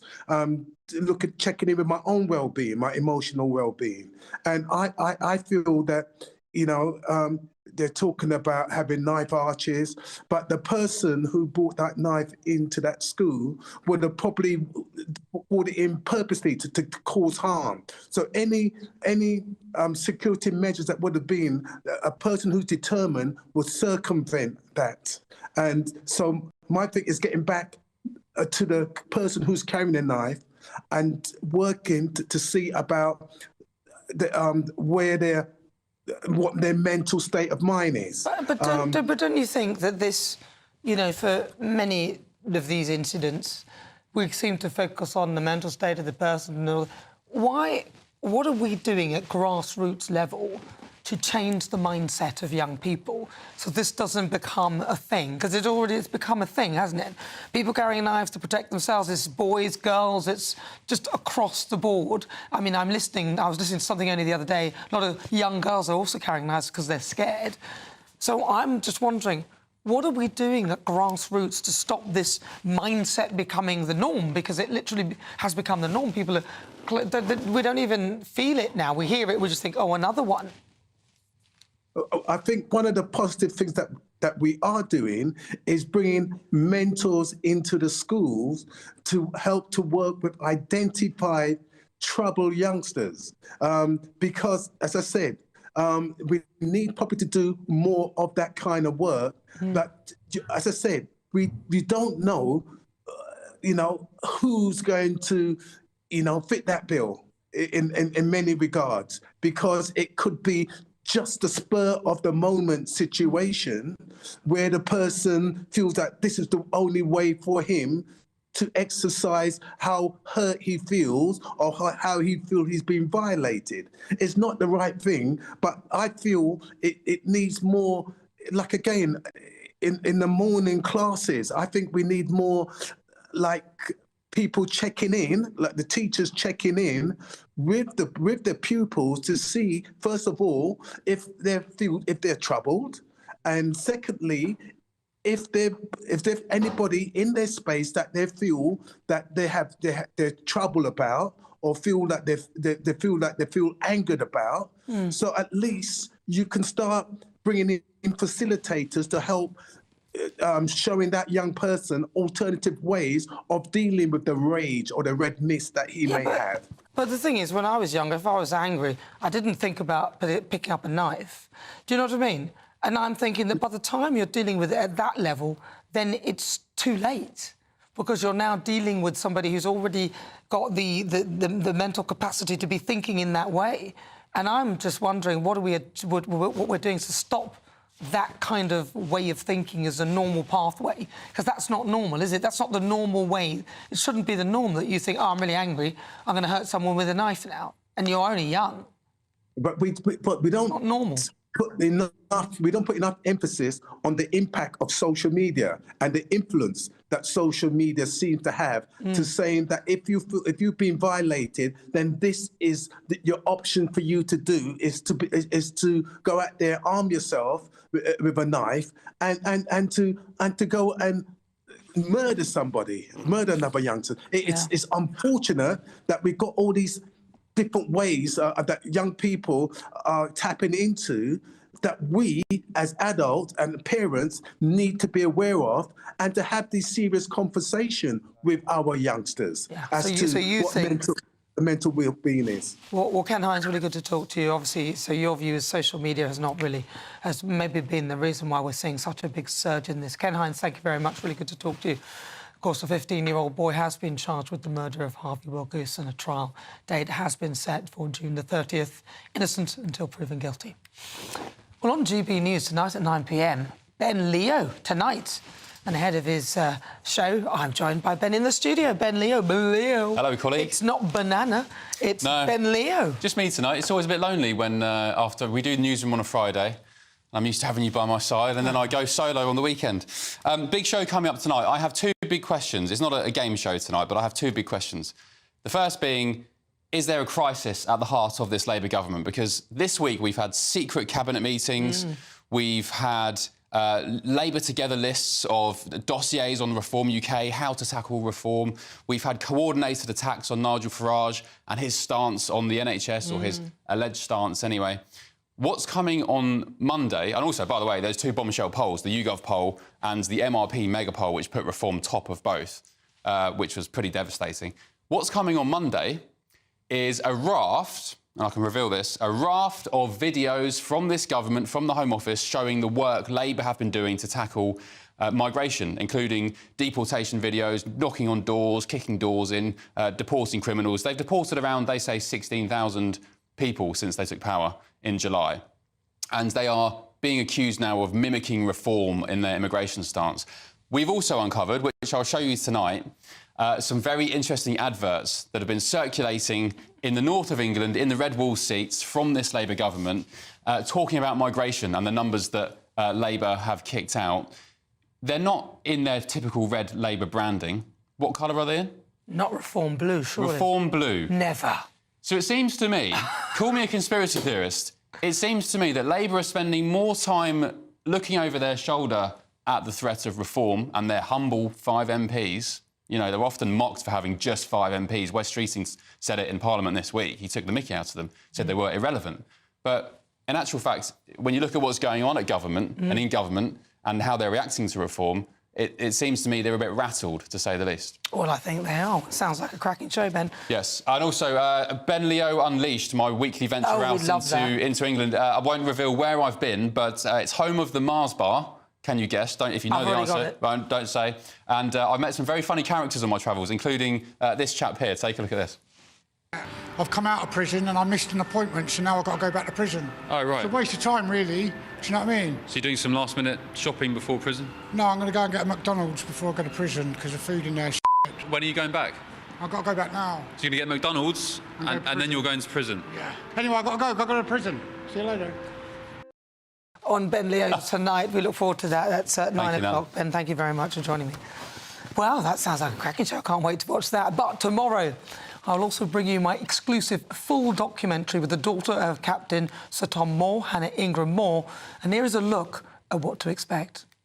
This is his living room. He moved in here with us in 2007. He said he got the best rooms in the house. He was quite strict as a father. He was still fun, but it was more about equipping us with tools for life. So I could wire plugs, I could put extension leads together, I could service a car. He instilled those life skills, and he said, your girls, you have every right to understand how to do all of these things. So by the time he moved in here at 87, he was now directly teaching his grandchildren, which I don't think he ever expected to do. Now, he served in the Second World War. Yes. What did he do in the war? What was his role? He went into the army at the age of 20, served from 1939 to 1946. I think that for the most part, take away the horror, he absolutely loved it. Yeah. Well, he had been looking after my mother, who had been dying from degenerative brain disorder. And he cared for her as long as he could at home. And then she had to go into a home, and then he went there every single day until she died. And there's some pictures of him. I mean, I absolutely love this one because of the reaction on your face. Was this when he was offered the knighthood? He'd just been knighted by the Queen here, and she was truly magnificent. I think if he died that afternoon, he would have been happy. This was the pinnacle of life for him, to be knighted by the Queen, to meet her. And yeah, it was the best moment of his life. There's this wonderful album here with lots of different, some of the messages and things that you received. Can you talk to me about some of these? Yes, well, we tried to collate things because remember, things were coming, letters and letters and letters, and we wanted to keep them. These things were in the memorial building for people to come and share. All of the letters that were sent from everyone here and around the world.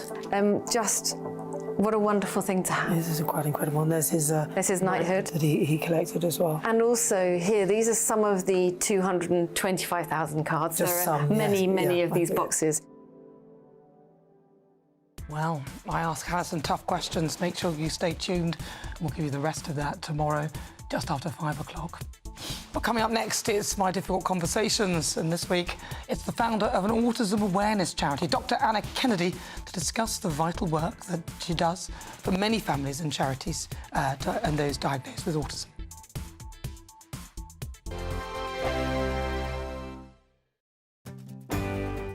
I'm Michael Portillo. This is GB News, the People's Channel, Britain's news channel.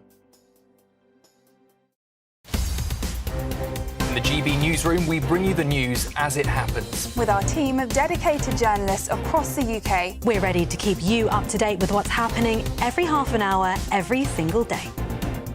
Bulletins here on GB News, the People's Channel, Britain's news channel. Sunday with Michael Portillo from 11, only on GB News. Well, specialist from Woolly and Wallace Auction House, Alexandra Aguilar, joins me now. Alexandra, how lovely to see you. And I wonder whether you were going to bring the jewellery in. You're actually wearing the jewellery. So shall we begin with the bracelet? Right, so it's a diamond line bracelet, as you can see. It's really a beautiful thing. It's made of 27 diamonds with a yellow tint, and they are mounted on yellow gold, and it's really a beautiful, beautiful piece. But there's more to it, and as you mentioned, it's the provenance. It comes from the collection of Elizabeth Taylor, really one of the queens of Hollywood, and it was given to her by Michael Jackson. Have you any idea why Michael Jackson gave her such a magnificent gift. They were very, very good friends. They were friends for over 20 years, and he knew her love for diamonds, for jewelry, and we know that they exchanged many presents, including this fantastic bracelet. Would that have been made new at that time? Yes, I believe so. We're talking, what, about the 1970s or something like that? Oh, maybe a little bit later. Later 80s? Yes, that's right.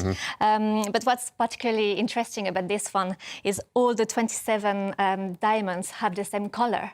And it's very difficult to find stones with the same colour, with the same yellow tint. So it makes it particularly beautiful and particularly special. Why do you think it will go for about £70,000? It's...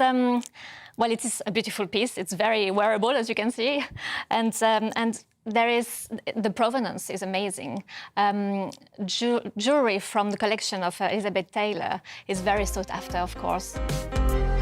GB News, the People's Channel.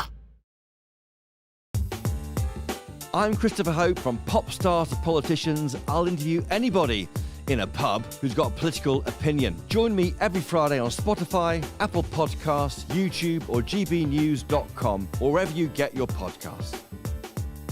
This is GB News, the People's Channel. I'm Michelle Dewberry, and this is GB News, the People's Channel, Britain's news channel.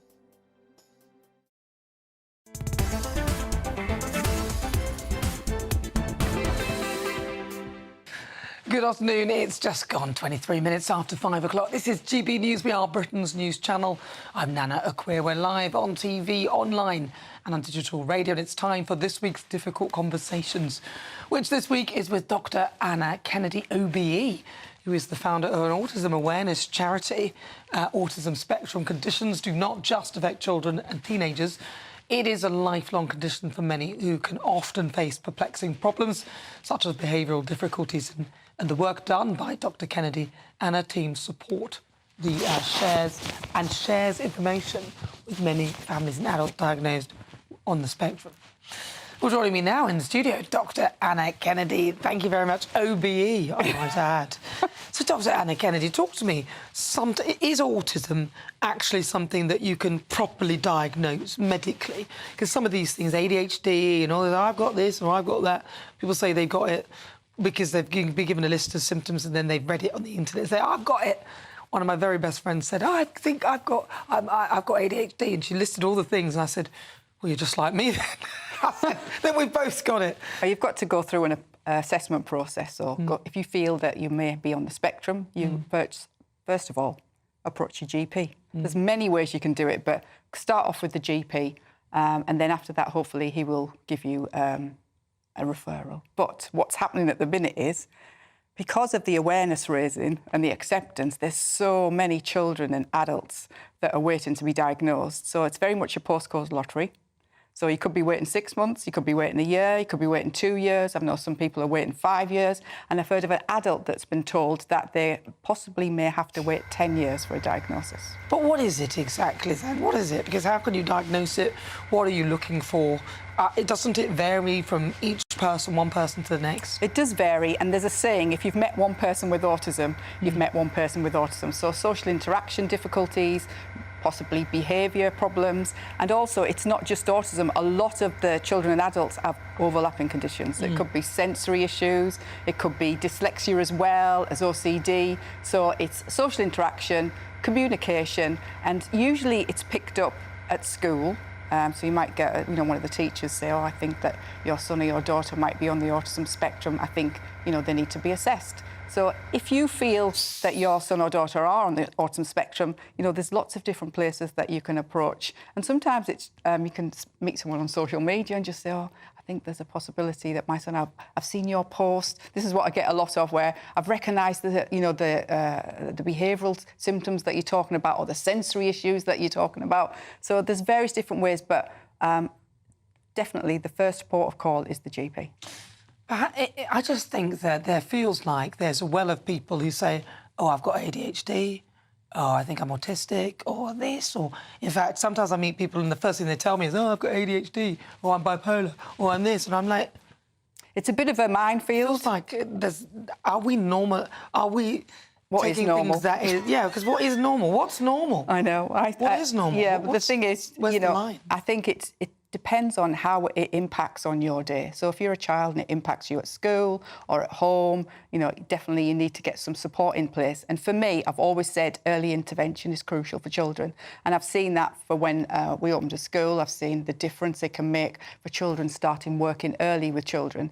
Don't wait till it's crisis point. Don't start throwing money, you know, because the child's got to a point where they just can't cope anymore. And what's happening is that children are waiting for a diagnosis. The school's not quite sure what's going on, so they're not sure of what support to put in place. And then the child is struggling at school, and then they'll go home, and then what will happen is, because it's a safe place to be, this is where they'll have the difficulties. They've got to let off steam somewhere, and it's usually at home with mum or siblings. So why did you get involved in this? You're not autistic yourself? No. My sons were diagnosed. They're now 32 and 35 years old, Patrick and Angelo, and they were diagnosed quite young. Angelo was 2.5. He's quite profoundly autistic. He's always going to need one-to-one support for the rest of his life. And Patrick... How does that manifest itself? He's got minimal verbal skills, quite significantly sensory issues, nocturnal epilepsy. I get 3 to 4 hours sleep a night. Oh, wow.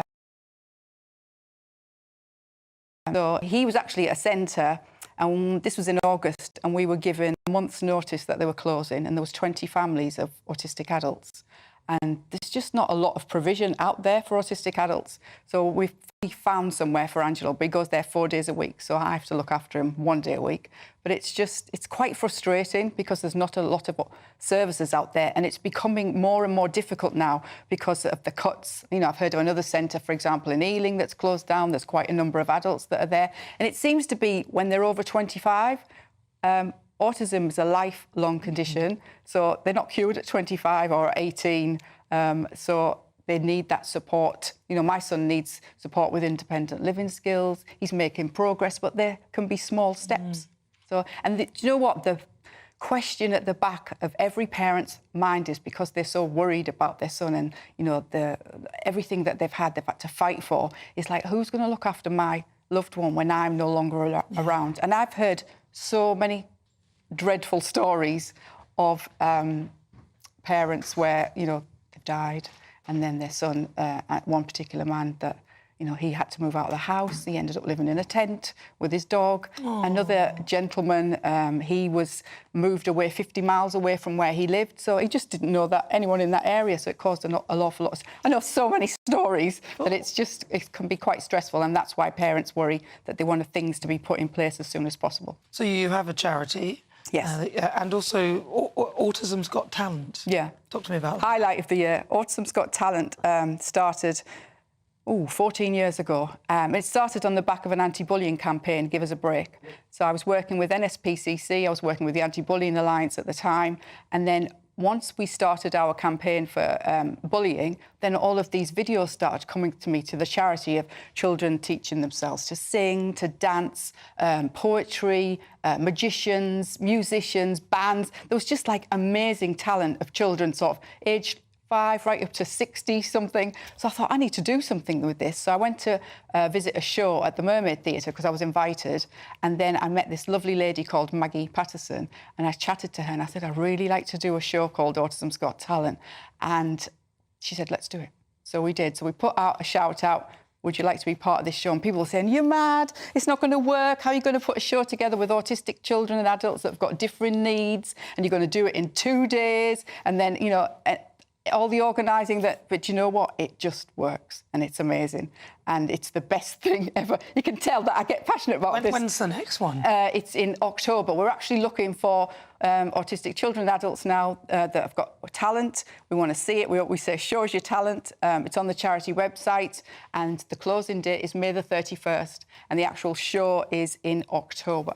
Wonderful. At the Mermaid Theatre. So if you get a chance, please do come. It's amazing. All right. Well, is there anything else that people need to know about the charity? Where can they find it? How can they get in touch? Obviously, the core work of the charity is supporting people, so we get a lot of calls from adults and parents. So if you would like some support and you feel isolated and alone, it's www.annakennedy.online.com. Anna, thank you very much for coming in and talking to me about that. Thank you. Really lovely to hear from you. Thank you for giving me the opportunity. That was a pleasure. That's Dr. Anna Kennedy, OBE, I might add. Thank you very much. Thank you. Well, it's just gone 31 minutes after 5 o'clock. This is GB News. We are Britain's news channel. We're live on TV, online and on digital radio. I'm Nana Akua. Still to come, the Great British Debate this hour. I'm asking, should trans men automatically get free fertility treatment on the NHS? You'll hear the thoughts of my panel, Lizzie Cundy and Alex Dyke. But first, let's get your latest news with Sam Francis.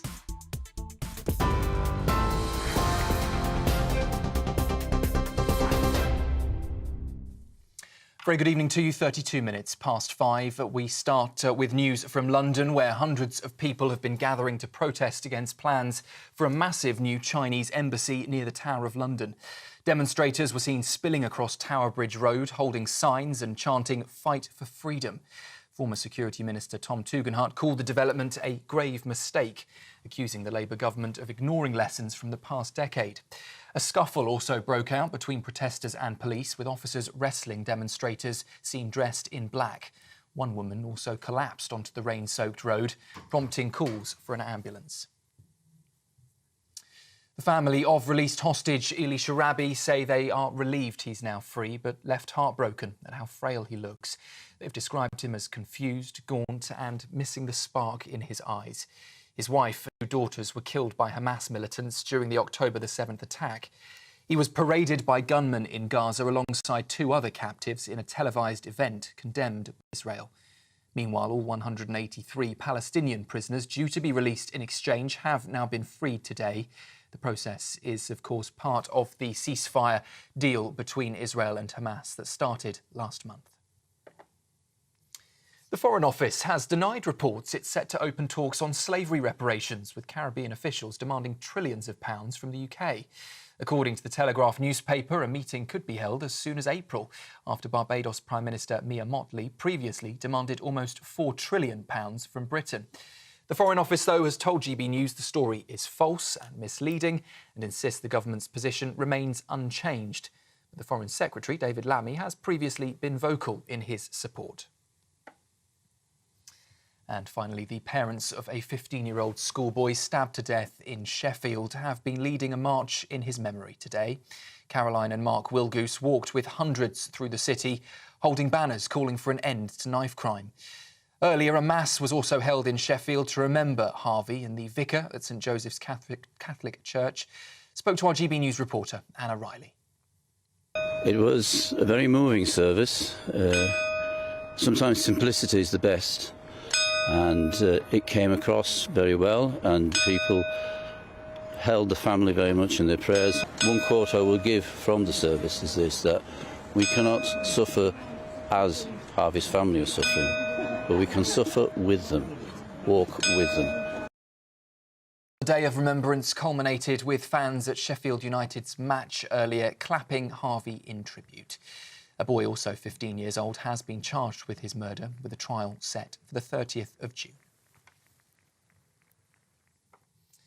That's the news on GB News. I'll be back with you for a full roundup at 6 o'clock, and Nana will be straight back with you after this break.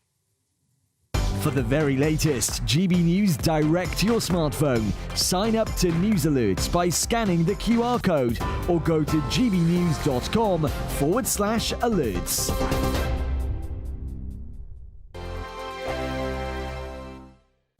Hello there, good afternoon to you. This is your GB News weather update provided by the Met Office. Grey is the main colour on offer for many of us this weekend, with widely grey skies. High pressure across Scandinavia is currently blocking these smaller areas of low pressure from moving much beyond the UK. And so these are continuing to bring outbreaks of rain, drizzle, showers in places. They could be wintry with some hill snow in places. There will be a few clear spells around this evening and overnight, mainly for the far south of England, but more widely for northern Scotland into parts of Northern Ireland as well. If you do see the clear spells overnight, though, it is going to turn quite chilly with some frost around, potential for some fog, maybe icy stretches as well on untreated surfaces. Despite the cold start across northern Scotland, though, it is here where we're going to see some of the lengthy spells of sunshine throughout the day. That will help compensate with the feel of things, at least once any of that fog does clear its way off. For more central areas from Northern Ireland into England and Wales, though, it is going to be another fairly dull and drab day. Unfortunately, further outbreaks of rain and drizzle around, feeling quite cold underneath that as well. For parts of Hampshire down towards Cornwall, we'll hopefully see a touch more sunshine tomorrow morning compared to what we've currently got at the moment. But it is looking like we'll see a slightly more persistent area of rain move into parts of southeastern England during the afternoon to provide another fairly damp day here. Temperatures on the thermometer will be around 7-8 degrees Celsius, but once you add on the strength of the easterly wind that's going to start developing once again tomorrow, it is going to be feeling noticeably colder than that for most of us. And that will hold on to a fairly similar picture into the evening as well. This area of rain just continuing to circle around the far southeast, still with that easterly breeze pushing further showers in across eastern coastal districts as well, with the clearest skies across parts of northwest Scotland, where again there could be some icy stretches around first thing on Monday. Otherwise, we hold on to a very similar picture into Monday itself. Enjoy the rest of your day. Bye-bye. This is Britain's Newsroom, where your voice matters. It's just astonishing. With expert analysis and honest opinion, we don't just keep you informed. We bring you unique perspectives you won't see anywhere else. Can't argue with any of that. When the news happens, it happens here. On Britain's Newsroom, weekdays from 9:30 a.m. Only on GB News. If you want your news to be straight talking... This is the nightmare for the Conservatives again. Down to earth. It's not just Nottingham where this is happening, is it? And most importantly, honest. Hard-working, middle-class taxpayers, they'll get the book thrown at them. They catch me, Martin Daubney, Monday to Friday, 3 till 6 p.m. on GB News, Britain's news channel. Headliners on GB News 11 p.m. every night. It's got 3 top comedians going through the next day's newspapers so you don't have to read them, which is great. That's a good point. He's lying, and maybe he's not lying. That's Headliners every night from 11 p.m. and 5 a.m. as well on GB News, Britain's news channel. So as we sit in Captain Tom's room, how has this whole experience left you in terms of financially and also mentally? Thank you for asking the question, because the reality is that this has been devastating on a personal level, emotionally, financially. To have a reputation that you build up over decades and it can be demolished so quickly, that's exactly what's happened.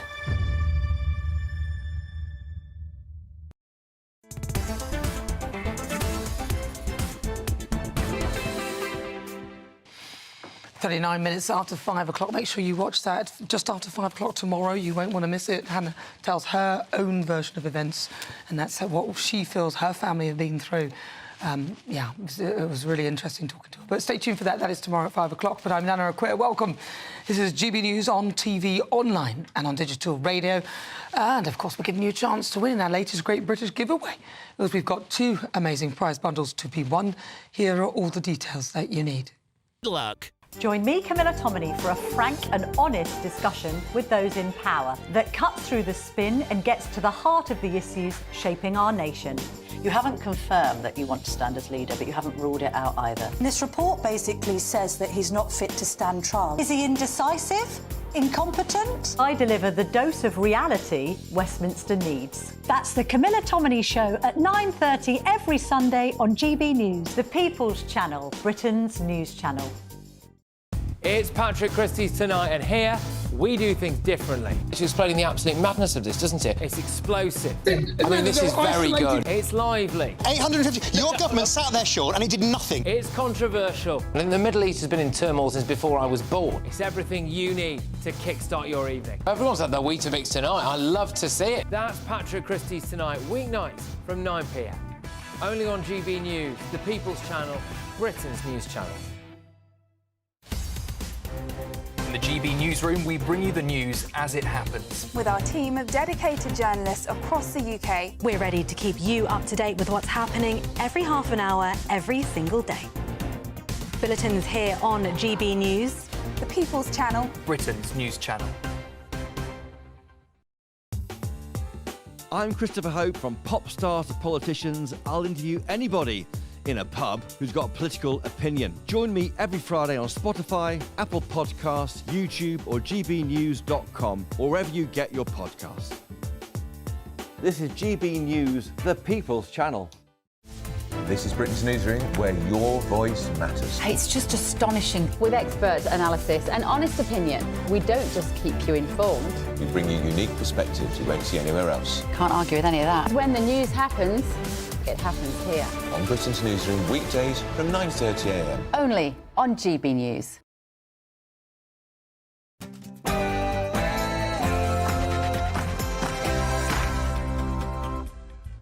It's Saturday night and this is the Saturday 5.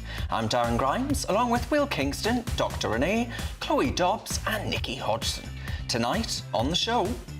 Reparations grifters can sod off. Legally defining Islamophobia will lead to cancellation of free speech. When will politicians, my friends, stop the virtue signalling and focus on actual getting things done? The turquoise tidal wave cannot be stopped. And OnlyFans, not the dream career people thought it was. Who knew? It's 6 p.m. and this is the Saturday 5.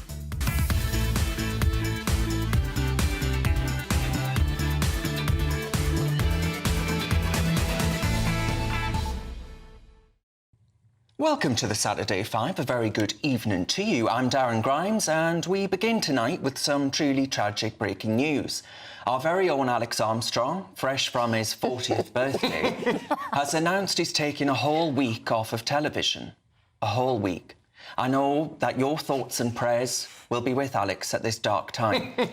Rumour has it he's checked himself into the world-famous Betty Ford clinic over in Palm Springs. Not for the usual sins, your booze, your drugs, or even an unfortunate gambling addiction, but for something far more insidious. A crippling dependence on being on telly. It's said that the withdrawal symptoms have already kicked in. He now refuses to communicate with his partner unless it's via an earpiece. Now, I, for one, am just relieved he's finally found a healthier way to deal with his unquenchable thirst for screen time, rather than mysteriously taking out the competition, who fall foul to sudden illness. Patrick Christie and I have noticed the pattern, Alex. We're on to you. And if that wasn't enough heartbreak for one show, Kai Wilshaw isn't here either. Now, brace yourselves for this one. He's off in Saudi Arabia. Yes, I'm not joking. Wales's wokest warrior, the man who's never met a pronoun he wouldn't correct you on, has jetted off to Riyadh. And let's just say I sincerely hope he left his latest iteration of the trans flag at home, because I'm not entirely sure that Mohammed bin Salman is as enthusiastic about gender inclusivity as he is about, well, other forms of discipline, shall we say. And who knows, if we're lucky, we might even get a live report from a Saudi prison this time next week. Fear not, still standing stiff as a board, ready to take on the left, upright, alert and at the ready position, is everyone's favourite Willie of Oz, Will Kingston.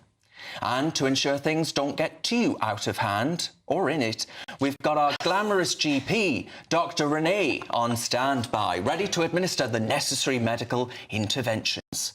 Though I'd like to clarify, not that kind of intervention. Pause off. And as ever, each of our punchy panellists will make their case, and then it's game on. Things spiral faster than Ed Miliband blowing 22 billion quid of your money on a carbon capture scheme about as effective as Diane Abbott at a maths contest. Slated this week in a damning parliamentary report was that carbon capture stuff, by the way. This man turns me redder than his politics. And everyone's favourite reasoned supremo, of course, Chloe Dobbs, joins us this week, and I'm very much looking forward to seeing what she has to say. She's like a Rottweiler when she gets started, I tell you. You know the drill. Each host outlines their argument about a chosen topic, then we all pile in, and the fur starts to fly. And, of course, we want to know your views. Do send your views and post your comments by visiting gbnews.com/your say. And don't forget your questions for Ask the Five. No topics are off limits. Now, before this descends into total chaos, or Alex mysteriously returns into the studio like a man suffering deprivation, it's time for your Saturday Night News with Sam Francis.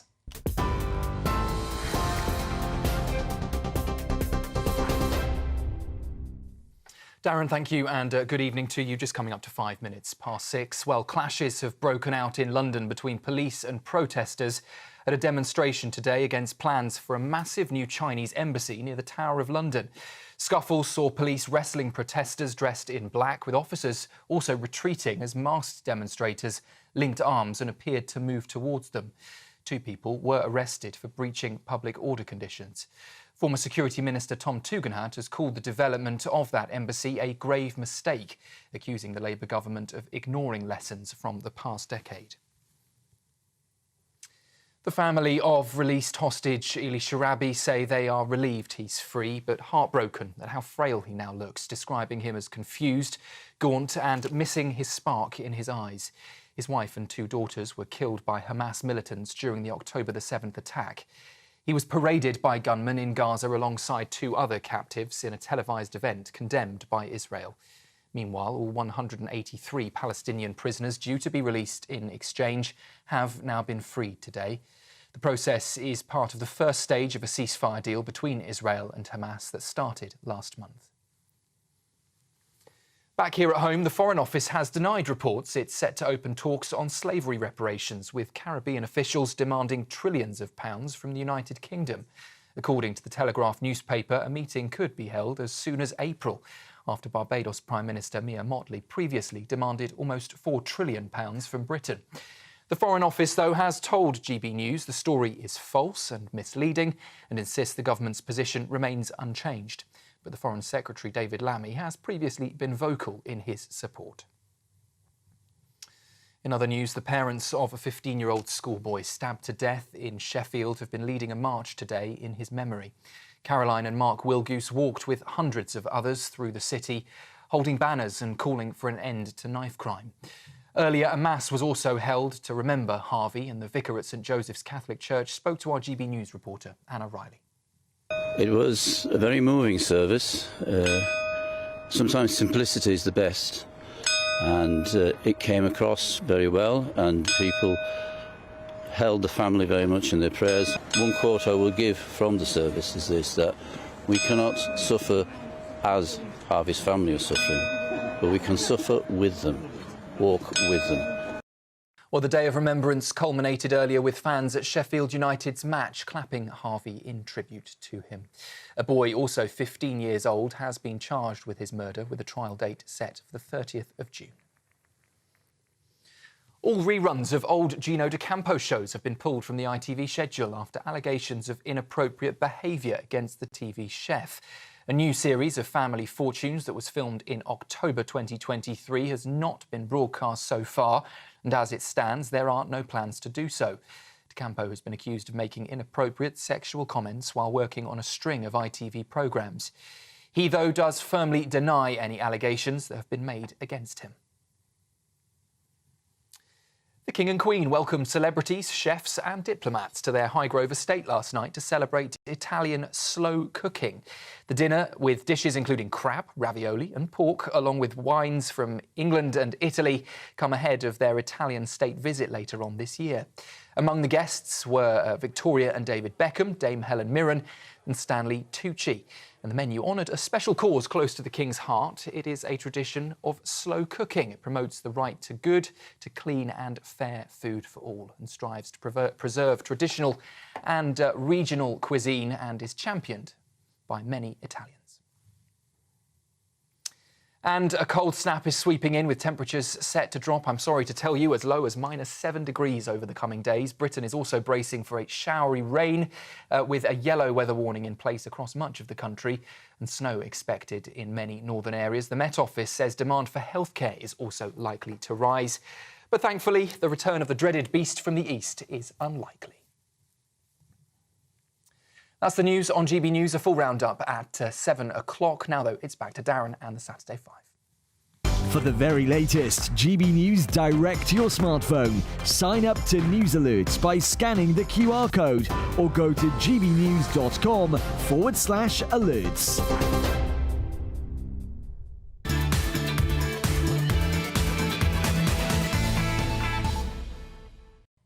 Who cares about a beast from an east when you've got a beast from the northeast, eh, my friends? It's Saturday night and you're with the Saturday 5. I'm Darren Grimes and I can promise that you're in for a very lively show. We've had a few comments coming in already, many thoughts and many prayers with Alex at this really difficult time.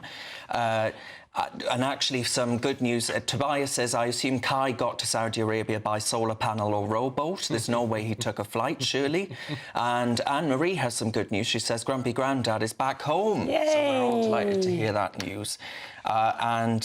Then we do have it pointed out by Judith that there are too many women on the show. It's amazing. We're in control. We've taken it. I feel like, Judith, I feel like I'm on an episode of Loose Women. I really do. I really do. Better. Right, I'm going to kick us off, my friends, and I want to actually start by saying it's another day, but it's yet another brain-dead idea from our ruling class, solving nothing while real problems spiral out of control. Idris Elba, the actor, thinks that kitchen knives should be sold without a pointed end to stop stabbings. Yep, he floated this on the BBC's Today programme, and they all cheered in middle class. And a week later, Home Secretary Yvette Cooper said she's looking into the proposal. Meanwhile, I watched footage of a maniac waving a machete at London Bridge. The police pulled it out. It was like a python. That sounds quite rude, actually. I didn't mean it like that. A vet pet, I say this to you. Removing the pointy end from your mother's big knife isn't going to stop violent thugs. I'm going to take you to the Bible, because in Cain and Abel, Cain didn't need a big Tesco loyalty card to murder his brother after buying a blade. If someone wants to kill, they'll find a way. Will Mrs. Bowles ban forks next, just in case someone gets a nasty poke? And maybe, just like with shoplifting, criminals simply don't fear the law anymore. Could there be a reason there? Maybe we should ban the focus on DEI and focus more on the fact that your kids could DIE at the hands of a blade. And while our leaders obsess over this pathetic nonsense, they bend over backwards to defend the indefensible. There was a Pakistani predator jailed for grooming barely prepubescent girls and was actually allowed to stay in Britain because he had a duty of care to his children. His wife even blamed her neglect in the bedroom whilst ill for his perversion. So why do paedophiles have more so-called European human rights than the rest of us? Because even if we could deport them, Pakistan might refuse. But will this globalist jamboree of a government dare scrap the 133 million quid in foreign aid that we send to that horrid regime? Of course not. Rupert Lowe says deport, deport, deport. I agree. If the law doesn't allow it, change it. Stop protecting predators, stop the woke screens that deflect from the real issue, and for the love of sanity, start prioritising the British people. It drives me insane, Renee. I think you just highlighted a really interesting point, actually, when you compared the paedophile that we can't deport to the knife crime. We have got a problem in this country with general breakdown of society and crime. And whilst I absolutely agree with you, these kids will kill each other with ballpoint pens if that's what they want to do.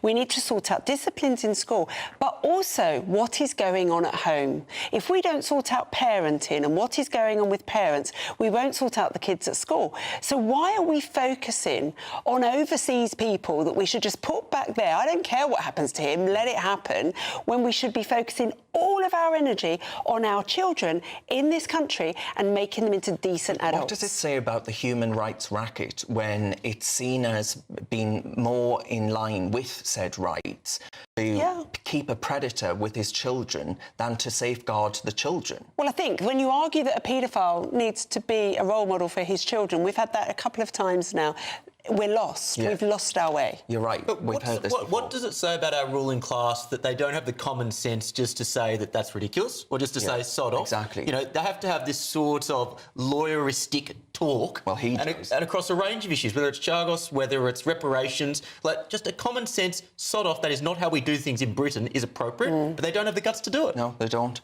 Chloe, I mean, how depressed are you with the state of the lack of common sense, I guess? I mean, it just seems like there's a complete deficit of it and amongst our ruling class at the moment. This talk about blunting the end of knives. I mean, come on, the problem is that there are no consequences for carrying a knife on the streets of Britain. That's true. Yes, we see the odd video of, for example, someone at London Bridge being caught with a machete, but we've seen plenty of other videos of people dancing around, having duels in broad daylight on the streets of London and no consequences. We hear stories of people having been caught time and time again, but the police let them off over and over and over again. And then you find out that sadly they've ended someone's life when it could have been checked in much sooner. It should be the case that if you're caught with a blade, you are going straight to prison. That would solve the problem, Chloe, not cutting the ends off. They'll find a way to sharpen. Chloe, what you've just hit on is important because this sort of silliness and lack of courage has consequences. Like, if we're going to say that these problems are as a result of sharp knives, as a result of, say, a lack of cultural cohesion, as a result of importing the third world, it has consequences. And one of those consequences is people will die. This isn't just a theoretical conversation. Nikki, Shell's had messaged in saying, Darren, we already have a treaty in place with Pakistan, but we did find that with some examples recently that the press was saying that the Pakistan authorities just said, no, we ain't taking them, even though there is this treaty. So do you think the government does have a duty to be more forthright?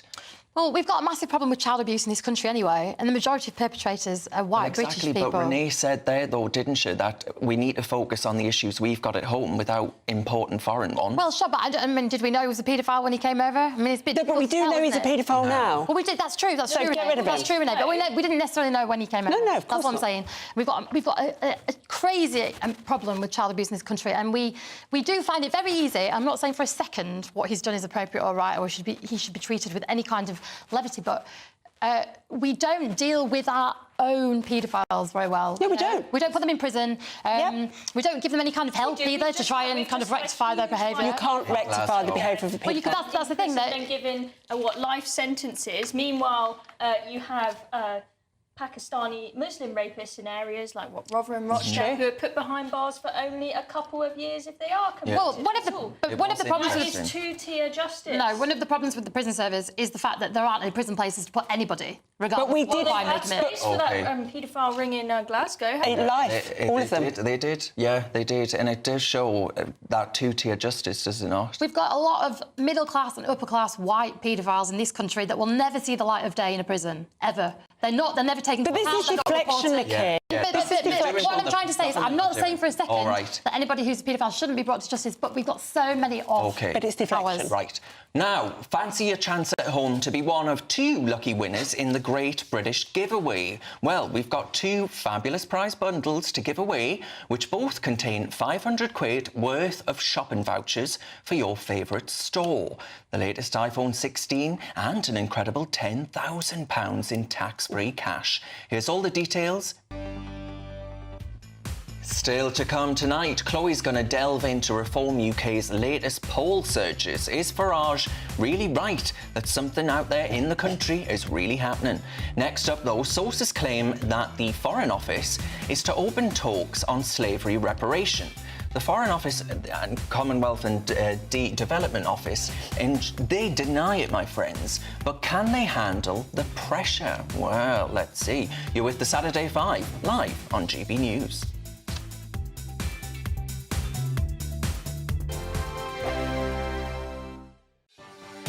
Martin Daubney, weekdays from 3 p.m.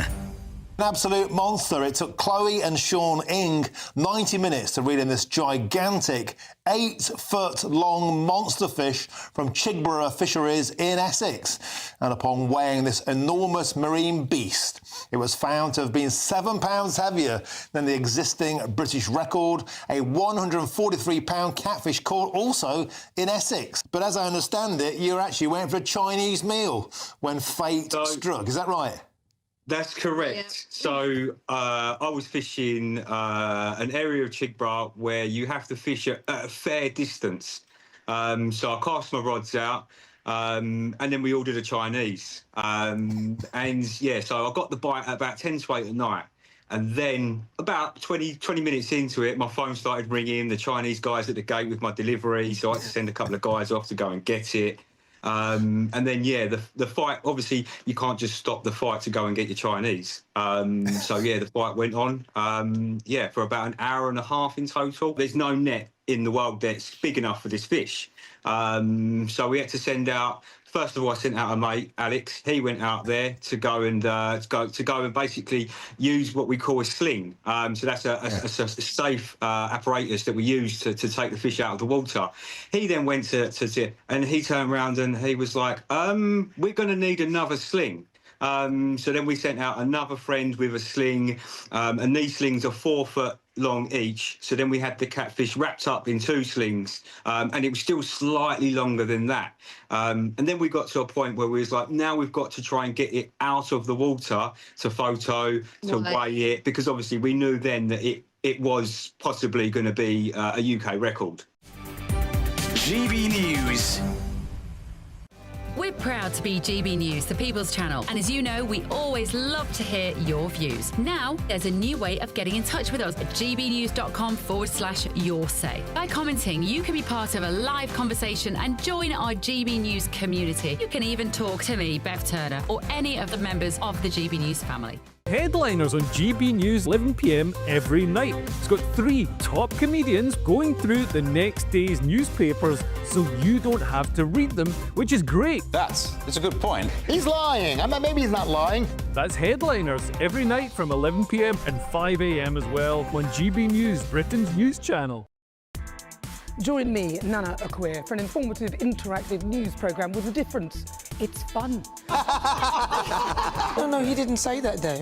I'm so surprised. I think there's an element of truth to that. Join me from 3 p.m. every weekend, only on GB News, Britain's news channel.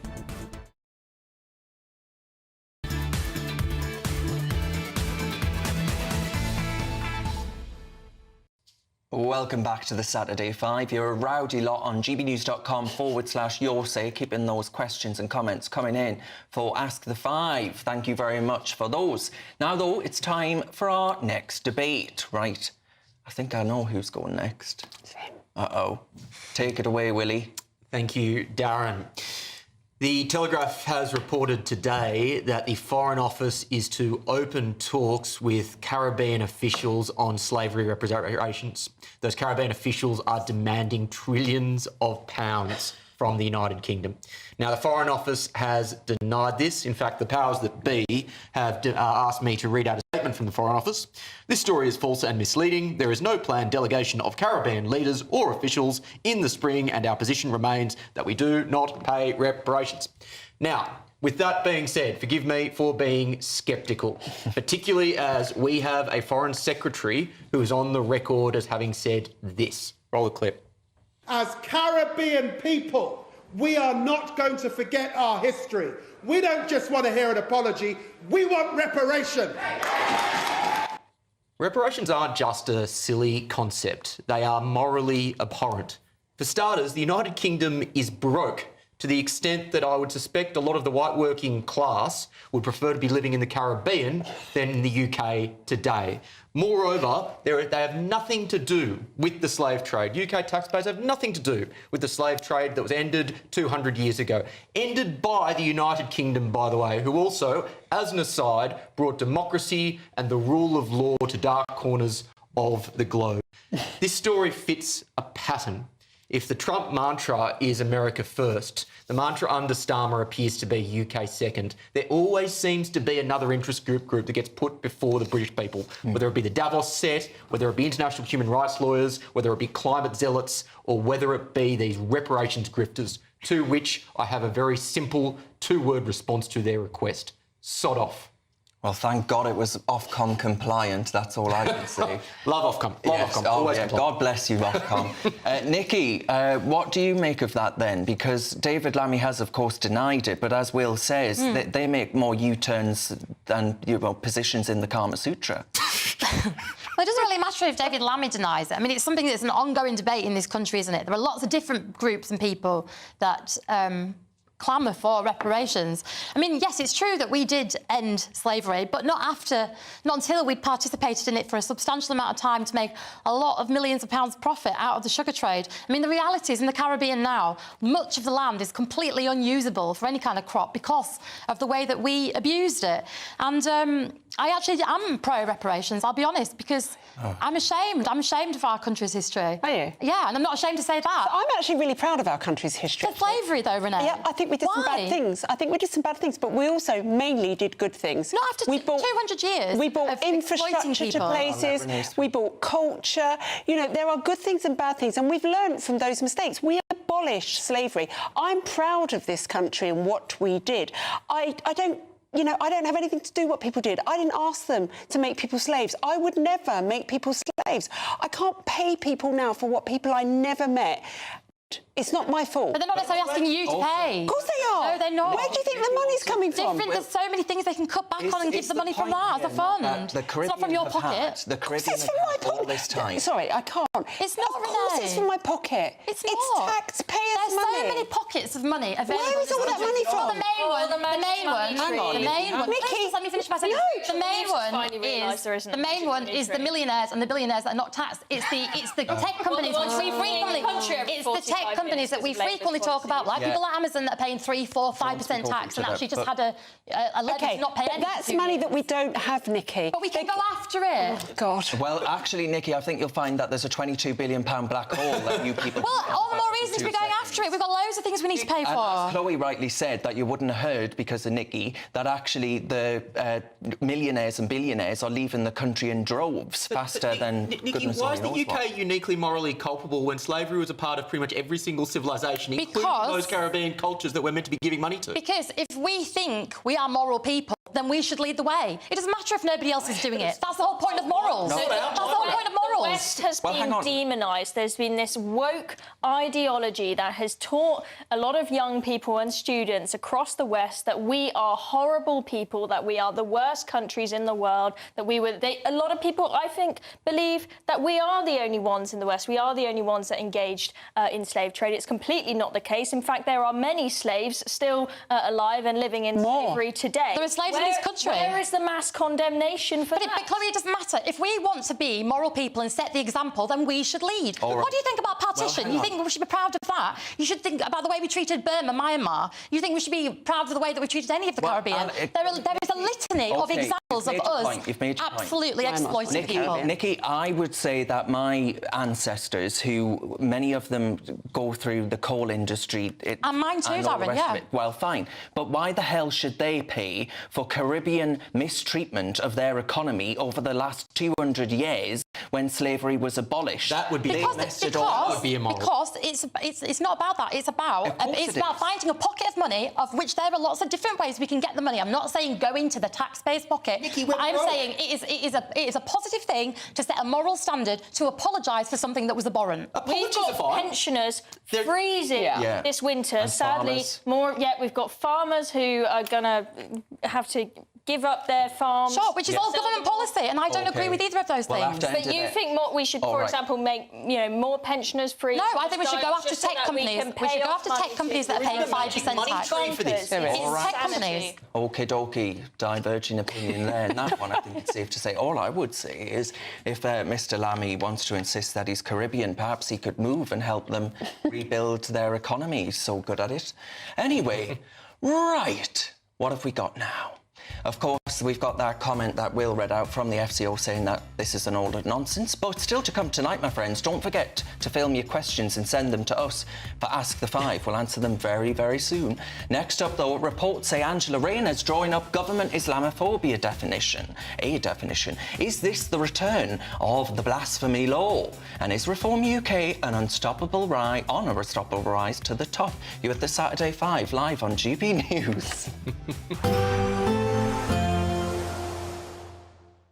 Ready to soak up that holiday sunshine?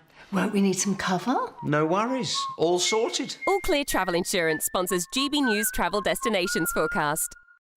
If you're looking for some winter sun, Spain wouldn't be a bad shout. Fine, at least for Sunday. Unsettled in Italy and reasonably breezy in Greece. We've seen that quite frequently recently, and with some showers to boot. But across Italy, well, that's where some more unsettled weather is heading, especially in the west, the north, and then Sicily through Sunday and into Monday. Iberia, fine for now, but it will turn more showery from the west as the week begins. All Clear Travel Insurance sponsors GB News travel destinations forecast. Hello there, very good evening to you. This is your GB News weather updates provided by the Met Office.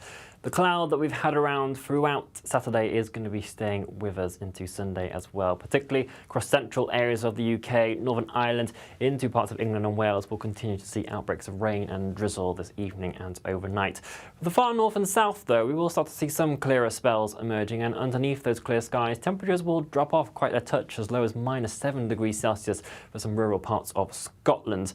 This will be accompanied by some freezing fog patches, maybe also some icy stretches where surfaces are still wet, particularly if left untreated.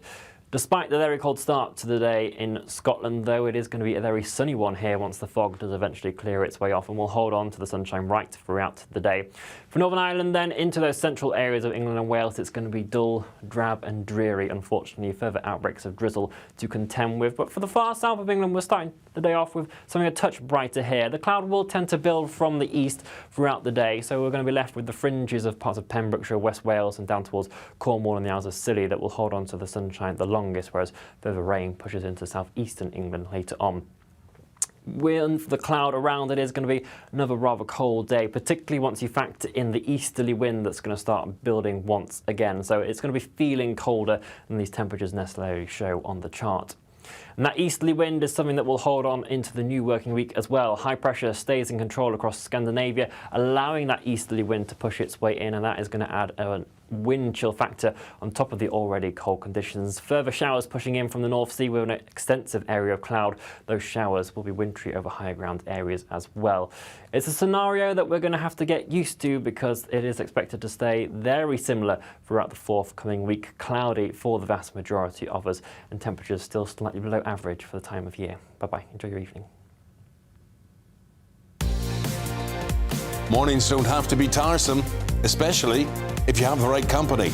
Wake up to news as it happens, opinion and debate, and of course, a little bit of entertainment too. Because when the kettle's on, we're on. That's Breakfast on GB News, a show worth waking up for. Every morning from 6 a.m. Only on the People's Channel, Britain's news channel. We'll spread the news, you spread the word.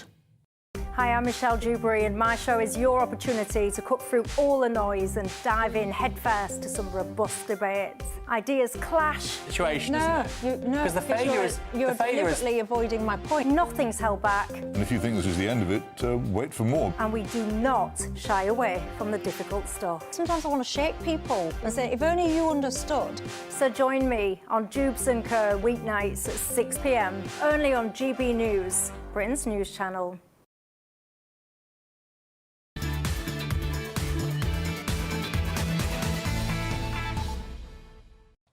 Welcome back to the Saturday 5. Thank you very much for getting in contact at gbnews.com/your say. Craig says this very curtly. Craig says, you want to be moral? You pay. Well, sure. There we are. Sure. Right. Sure. I look forward to you signing the cheque on air. That's a good point. There should be a voluntary fund for English upper classes to actually put money into it. Let's see how much money goes there. OK, right. So we'll get on to our next debate now. Right. Who is up next? I'm afraid it's going to be me. Well, don't be afraid at all. Take it away, Miss Dobbs. Well, I've got another apology. This is a big apology to the supporters of the Uni Party, because I'm afraid the turquoise tidal wave cannot be stopped. The Reform Party went from just a year ago often being called a joke. We were told that a vote for the Reform Party is just a vote for Labour, that they'll never be able to make big gains in a first-past-the-post system. But now it seems like they might be handed the keys to number 10 at the next general election. Now, I know polls aren't perfect, but there is a very clear trend of poll after poll putting Reform further and further ahead. We've now had YouGov, probably our most renowned pollster, now put Reform in the lead on 25%. That is astonishing. And we've had a Find Out Now poll put them on a huge 29%. And we know if things keep going the way they are and they get into the 30s, that is when they can really, really make big waves in a first-past-the-post system. Find Out Now, that poll was translated into a map by Election Maps UK, which really does show a big turquoise tidal wave. That Look at that map. That is just incredible. What this party has managed to do is astonishing. And that suggests that they would have 253 seats with the Tories on only 40. That is absolutely incredible. We were told that the Reform Party have absolutely no chance at getting anywhere in a general election if they don't make a pact with the Tories. But Zia Yusuf, he said that they don't need to do a pact with the Tories. That would be like Netflix doing a deal with Blockbuster Video. Completely unnecessary. And a lot of people laughed at him for that, but now it really is looking like they could do it all alone.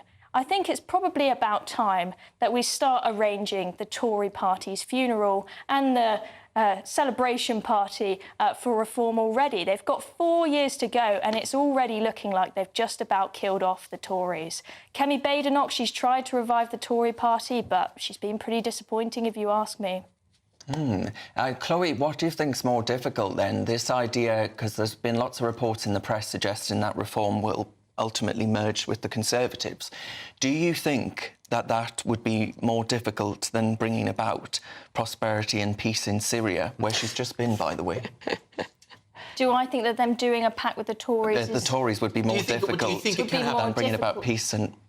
I think that they need to see what happens over the next 4 years, but they need to wait until the last Most people say to me, I wouldn't even want them to countenance the idea. Well, that's the thing. If they were to cosy up with the Tories right now, it would look really bad for them. It would be a disaster. I think they need to really try their best to completely kill them off before 2029. If they get to 2029 and they are struggling, then maybe they can have a conversation. But right now, I think it would be an idiotic thing to do, and I think they genuinely can do it by themselves. So I don't think it's about... 4 more years. I don't think it's about them struggling. I think if they get to 2029 and it looks like we're going to split the vote down the middle and allow Starmer back in, that's when people might have to just take a strong gulp of their drink and say, OK, to stop this man getting in, we will tolerate this. Well, there's some breaking news, actually, which is party politics related. The Health Minister, Andrew Gwynn, has been sacked over comments posted on a WhatsApp group.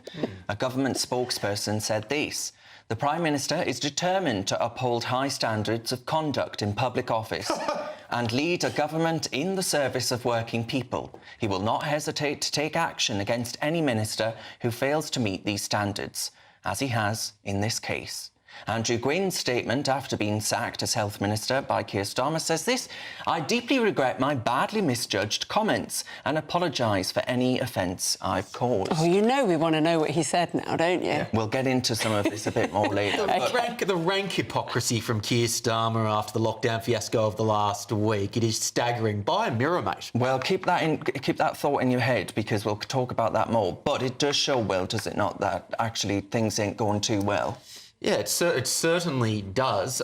Again, it's hard to make a comment until we know what actually was said in that WhatsApp message. But I suspect that if it was someone who he thought he could not afford to lose, he wouldn't have made this decision. I think this shows that this is an opportunity to spice up that portfolio.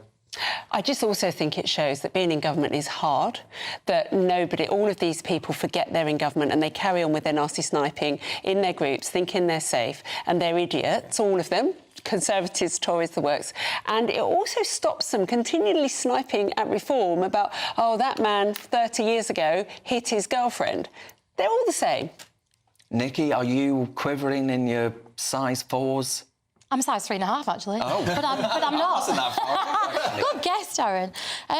No, I'm not quivering. What, the prospect of reform getting in? Absolutely not. What, you don't think it'll happen? No, and the reason I don't think it'll happen is because they've got a massive problem with fake candidates, as we saw in the election, including one guy that was actually dead. That was Remember debunked. That was debunked. Come on. The fake candidates wasn't debunked. The fake candidates It wasn't was? debunked. No, it wasn't. There were definitely people that were We not who had they were one of meant the to be. fellas on GBNews that was told he was fake. One of them was, yeah, but Well, I'm saying, we like, couldn't get the dead man on, But Nikki. if they can't get right who's real, who's not as a candidate, who's alive, who's not, that doesn't put a lot of confidence in them. But more than that, actually, Darren, there's a couple of things. One of them is that Richard Tice, when he was leader and he was speaking before the election, kept banging on about British values, but every time he was asked to define them, he never did that. And I know that this is a massive thing for reform, but I've got no idea what they actually stand for, apart from the immigration thing. The other thing is that Nigel is just so egotistical. I don't think he's going to let the seat go for anyone else. So a lot of it is going to be about the internecine conflict in that actual party. So I know them really well. I know Richard Tice very well, and I know very clearly what reform Tantrums stands for. And we know what they stand for. Why won't he define? You know what they TV, stand for, Renee? Nikki? They stand for what the everyday person is thinking. Yeah. OK, Renee, stay on you, because it's you now. Oh. I believe. If my powers of elimination are correct. Take it away, Dr Renee. OK, so I have something to say about the Labour Deputy Prime Minister, Angela Rayner, who this week announced that she's going to set up a 16-person council to make a legal definition of Islamophobia. My heart sank when I heard this. This is the death of free speech if she does this. Such a definition could cover for culturally unacceptable behaviour by Muslims. Think Rochdale, think Bradford. We looked away for so long because of culture. It could actually stop us investigating cohesion in society and why things aren't working as well as we think it should. It is important to say that there are bad actors of every faith, of every race and of every colour, of course. So we don't want to tar everyone with that brush. However, but this definition could cause institutional blindness for things that we have seen happen in the past. They've happened in the past, they'll happen again if we allow this to happen when we have only just been allowed to turn that stone over and talk about the problem. Facts are facts. The majority of the terror threat in this country come from Islamist extremists. Facts are facts. Pakistani Muslim men are disproportionately overrepresented in group-based child exploitation persecutions. It's also possibly going to lead to a de facto blasphemy law. We have a clip here of Tahir Ali, who's recently asked for one. Last year, the United Nations Human Rights Council adopted a resolution condemning the desecration of religious texts, including the Quran. Will the Prime Minister commit to introducing measures to prohibit the desecration of all religious texts and the prophets of the Abrahamic religions? So there you have it. And this week in Manchester, a man has been arrested and charged with a racially aggravated crime for burning a Quran. Now, I wouldn't burn a religious book in public. I think it's rude. I don't think it's necessary. But I do defend my right to do it if I want to. And therein lies the problem. We have a teacher still in hiding after 3 years in this country for showing a cartoon of the Prophet Muhammad. Nobody's helping him. If this definition is adopted into law, I would not be able to say what I've just said to you guys. I might be able to say it once, but then the heavy hand of the law would come down on me. Why? Why are they so determined to not allow us to speak? Perhaps because it will turn over that stone on multiculturalism failing. Yeah. The key word there in those comments was culture. Cultural decisions are just that, they're decisions. The whole problem with this debate is that we've conflated race with culture. You should be allowed to criticise cultures because they come down to a series of choices that people make. And you know, race is a separate issue. As a Christian as well, I would 100% allow someone to burn a copy of the Bible, but providing it was their own property and they're not burning someone else's property. But I see this as the protection of one religion in particular. It's... Well, I mean, Will, you're spot on when you say that we've conflated race and religion and race and ideas. We were told, as you pointed out, Renee, when this man in Manchester was arrested, it was for racially aggravated disorder. I'm sorry, but Islam is not a race. It is a set of ideas that deserves criticism. And as does every set of ideas. And I am terrified of us ending up with blasphemy laws in this country. The Labour Party, they are obsessed with Islamophobia. I don't know if you guys remember before the general election, we had this video put out of Keir Starmer and Sadiq Khan sat on the sofa having a heart-to-heart about how we need to do more to crack down on Islamophobia on social media. And no that mention one of Angela. Anti-Semitism, of course. And the one of Angela surrounded by the... But there's a reason for this, and it's because they're very, very worried about their vote base. Well, we've just found out in a report that 80 out of 89 of the seats in this country, where the Muslim population is more than double that of the national average, 80 out of 89 of those seats are held by Labour. They will be terrified. We had some MPs and some very nearly unseated by pro-Gaza independents. West Streeting, Angela Rayner. Can I just add, sorry, Dan, it is deeper than that, though. It is this ideology that now permeates the left around the world that says that words are violence, and as a result of that, we need to crack down on them, particularly if they're words that we don't like. Well, 15 years ago, we should have listened to Christopher Hitchens. That's all I can. Nikki, right, come on, let's bring this in civilly and let's bring this in where we can hear each other. Well, words can be violent. Words can be... By definition, they can't. Words can be performative, just like when you say I do when you get married. It has a legal promulgation. I mean, the thing here, really, is the fact that actually haven't seen what the proposition of the text is yet. So it's all right to get upset about the idea of it, but we really need to see the definition. Well, we have really, because we've seen the AGGP and Dominic Reeves, yeah. I think we need to actually see the words that are being proposed first before we can really pass judgment. And the other thing is that the biggest problem here around Islamophobia, or how it's defined in this country, is that we are still very poor at distinguishing between Islam and Islamism. And that is a key problem for how we discuss violence, aggravation, whether people should be protected or not. Oh, I think there are still questions to answer with respect to Islam, particularly with how they think about the treatment of women, minority groups. Well, Christianity is just the same. All Abrahamic faiths at their roots, do not respect women. OK. The Bible is full of it. Well, this debate could rumble on and on all night, but we'll have to leave it there. Still to come, though, President Trump takes on the world. Dr. Renee takes on Will over plastic straws. And in breaking news, the Prime Minister sacks a minister over some questionable WhatsApps. I'm keen to find out. Me too. Next, though, one of the top owners on OnlyFans says she was unhappy while on the platform. So can money really buy happiness? Nikki will discuss that next. You're with the Saturday 5. We're live on GB News.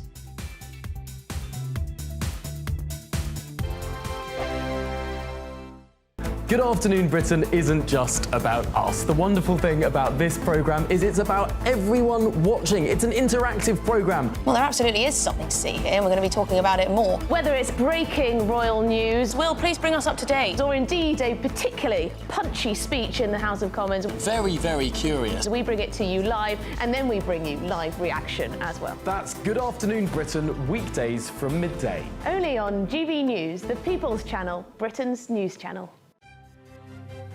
GB News Breakfast, every day from 6 a.m.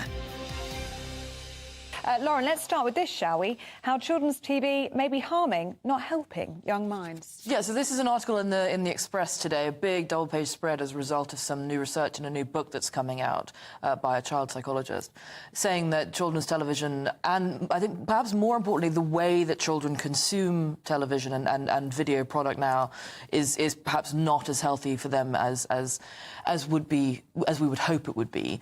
And there's quite some distance from children's television of the past, of the sort of the Bagpuss and Clangers and Ivor the Engine era.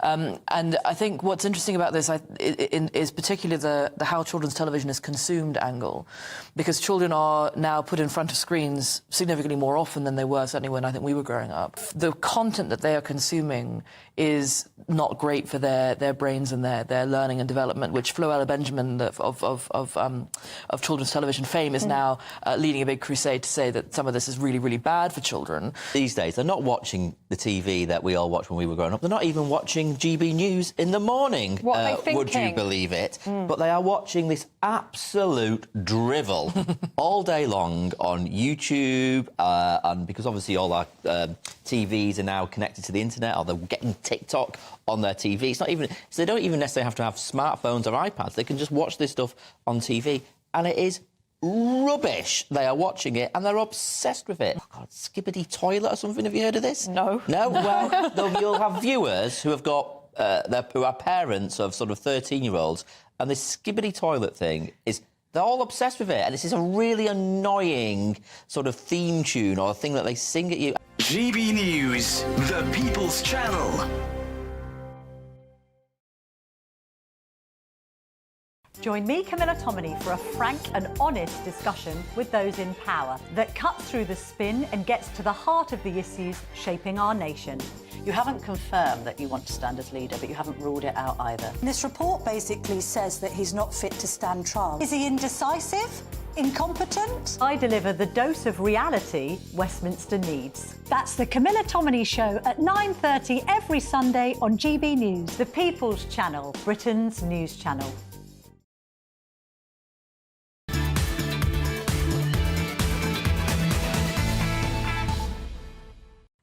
Welcome back to the Saturday 5. Thank you very much for getting in touch at gbnews.com/your say. We'll get on to your messages very shortly. Now, though, it's time for our next debate.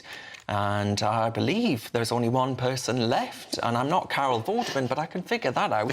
Nikki, take it away, my friend. Thank you, Darren.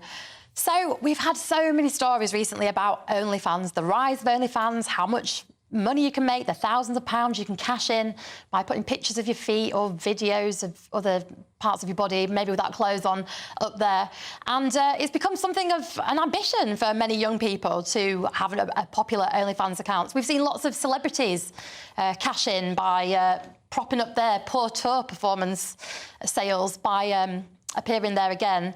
And there seems to have been this fashion for thinking that it's massively empowered, it's a great thing to do, it's easy money, it'll pay for your degree and all that kind of jazz. And the reason I feel quite passionate about this is because I used to be a sex worker, sadly not on OnlyFans, which would have been lots easier than what I had to do. I was a professional dominatrix. I won't go into the details because it's still a bit early, but I'm sure you can Google it. Anyway, as someone that has worked in that industry, I know all too well the toll it can take on your personal well-being, on your mental health, on your prospects for dating, marriage and all the rest of it. I've managed to come off okay as a result, but it's taken many years. So I want to ask, is the OnlyFans bubble about to burst? Well, answer this, Nikki, because Will is a sceptic that the likes of Lily Phillips and Bonnie Blue... It was Lily Phillips that did that interview where she said she didn't feel too good about what she'd just done. Sure. Which was, what, about 100 She men? cried, didn't Yeah, she? she cried. Yeah. And Will said, that's pantomime. She doesn't mean this. She's shed tons of money. Do you think that with these women, and men, to be fair, that are doing these things, that there is an element of it doesn't feel right? But I think it totally depends on the person. And I think with Lily Phillips, actually, I do agree with Will, because she's made loads of money on other sites that I won't name as a result of that stunt. It was a stunt. It was a marketing stunt. Yep. And she maybe does feel bad about it as well, but she has cashed in. So it's achieved the goal that she set out, initially to go for. So I can hand on heart say I've never been on OnlyFans. I don't understand the actual appeal of it, because you can go onto any porn site and watch pretty much whatever you want for free. I don't understand why you'd pay for an OnlyFans account. Because you believe it's for you. Well, no, but also part of the thing is that you can tip people and pay them to make you specific kinds of videos and perform specific acts. Right. So there's an idea of control, right, which appeals to a lot of men, actually. Firstly, I'm going to say this to you, Nikki. I think you're really, really brave for coming out and saying what you just said, and I really do. Well, it's all over the internet, so... Well, anyway, but I still think, for talking about it the way you do, and I think there are lots of women out there who have been where you are, who don't talk about it, and they live with what they think is shame, and they shouldn't be, and they really shouldn't. So for me, this story, I found it very sad, but I also thought she was really brave. And if more young women, older women, whoever, could come out and talk about these experiences, it might detract for our younger women to think that that's a career choice. Yeah, I mean, this is what I say all the time. I still hold by what I did, and it was the right thing for me, because I didn't have any money to pay for my free internships into the media. The only reason I'm sat here is because I was a dominatrix. If you really want to think about the economics, and actually, but looking back, I think, well, it'd be much better if I could have just got a paid job or a grant for something. It would have been better that I didn't have to do it. Now that I'm so many years past, but the OnlyFans money you're talking about, though, is far more than I assume you would. Well, no, I don't think it is. So the average OnlyFans creator makes £1,200 a year, in a year. I mean, this particular girl that was talking about her story said that she made up to £9,000 a month. Now, the thing about sex work, and I had the same problem, because you're charging £200 an hour for a service, it gets very easy to get attached to that money. So unless you're training as a barrister, where on earth are you going to kind of make that rate otherwise? And so then you get stuck in a cycle of not being able to get out of the work because of the amount you're being paid for. Do you think a brief sentence from you, sorry. I think a lot of girls are being sold a fantasy on I was just going to ask a few people that do make a ton of cash out of it. So they think, if I go into this, I'll be rich, I'll be free, I'll get to quit my 9 to 5. But actually, it turns out to be a pretty depressing reality for many. Now, lots more to come tonight. See you after this. We will win! We will win! We will win! Well, the biggest trigger tantrums coming up. Stay tuned.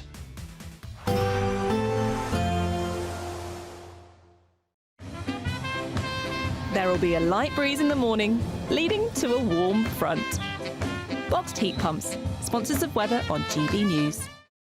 Hello there, very good evening to you. This is your GB News weather updates provided by the Met Office. The cloud that we've had around throughout Saturday is going to be staying with us into Sunday as well, particularly across central areas of the UK, Northern Ireland, into parts of England and Wales. We'll continue to see outbreaks of rain and drizzle this evening and overnight. For the far north and south, though, we will start to see some clearer spells emerging, and underneath those clear skies, temperatures will drop off quite a touch, as low as -7 degrees Celsius for some rural parts of Scotland. This will be accompanied by some freezing fog patches, maybe also some icy stretches where surfaces are still wet, particularly if left untreated. Despite the very cold start to the day in Scotland, though, it is going to be a very sunny one here once the fog does eventually clear its way off, and we'll hold on to the sunshine right throughout the day. For Northern Ireland, then, into those central areas of England and Wales, it's going to be dull, drab and dreary, unfortunately. Further outbreaks of drizzle to contend with. But for the far south of England, we're starting the day off with something a touch brighter here. The cloud will tend to build from the east throughout the day, so we're going to be left with the fringes of parts of Pembrokeshire, West Wales and down towards Cornwall and the Isles of Scilly that will hold on to the sunshine the longest, whereas further rain pushes into southeastern England later on. With the cloud around, it is going to be another rather cold day, particularly once you factor in the easterly wind that's going to start building once again. So it's going to be feeling colder than these temperatures necessarily show on the chart. And that easterly wind is something that will hold on into the new working week as well. High pressure stays in control across Scandinavia, allowing that easterly wind to push its way in, and that is going to add a wind chill factor on top of the already cold conditions. Further showers pushing in from the North Sea with an extensive area of cloud. Those showers will be wintry over higher ground areas as well. It's a scenario that we're going to have to get used to because it is expected to stay very similar throughout the forthcoming week. Cloudy for the vast majority of us, and temperatures still slightly below average for the time of year. Bye-bye. Enjoy your evening. We can expect clear skies, leading to a light and warm day ahead. Lovely. Boxed Solar, sponsors of weather on GB News.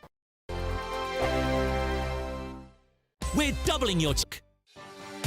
Martin Daubney, weekdays from 3 p.m. First, mate, we had lockdowns, then we had soaring energy costs, then we had a hike in national insurance for employers, then we had soaring wage costs, and now the government expects people like you to monitor what people say in boozers, and if you don't, you might get sued. I bet you feel like saying cheers to them, don't you? Look, it just looks like another war on pubs, you know. Remember, they tried to stop smoking outside as well. Luckily, they rethought that, but... Look, we've got everything stacked against us, Martin, and the last thing I need to do is go and get in people's conversations. At the end of the day, a pub is like an extension to your home. You know, it's a public house.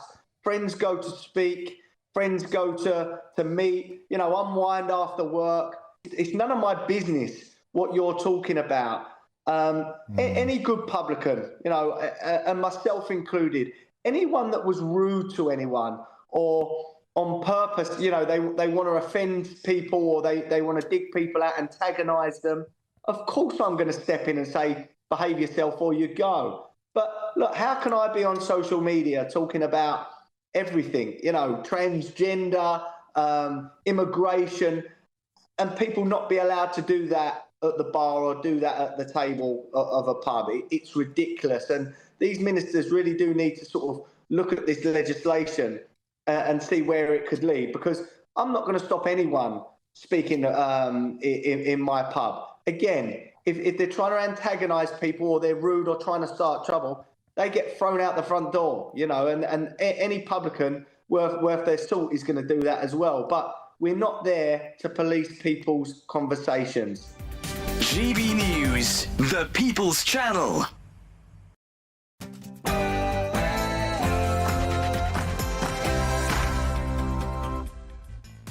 It's Saturday night and this is the Saturday 5. I'm Darren Grimes, along a still alive panel you'll be delighted to hear. Will Kingston, Dr Renee, Chloe Dobbs and Nikki Hodgson join me alive and well. Plenty more to come tonight. We'll be reacting to the breaking news that Sir Keir Starmer has sacked a Labour minister, and the Saturday scrap as Will takes on Dr Renee over paper straws, a menace. Plus, why is this man putting on his lipstick? Is that his shade? We'll discuss.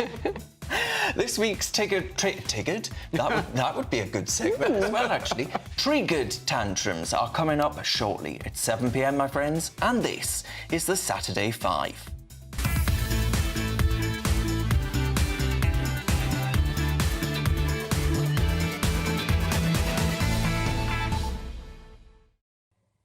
Also coming up, anti-LGBT plus soup Lego and the Democrat politician who sterilised herself after Donald J. Trump was elected as president.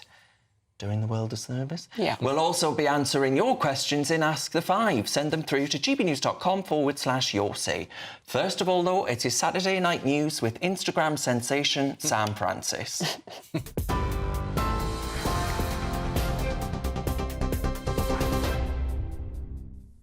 Very good evening to you. It's just after 7 o'clock. We will start with a recap then of that breaking news in the last few minutes.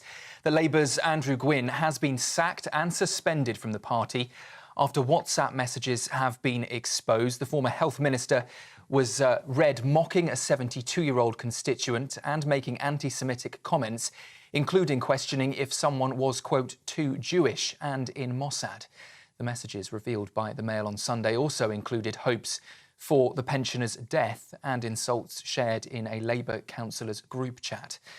Sir Keir Starmer says the Prime Minister, he is committed to high standards in public office and won't hesitate to act against ministers who fail to meet them.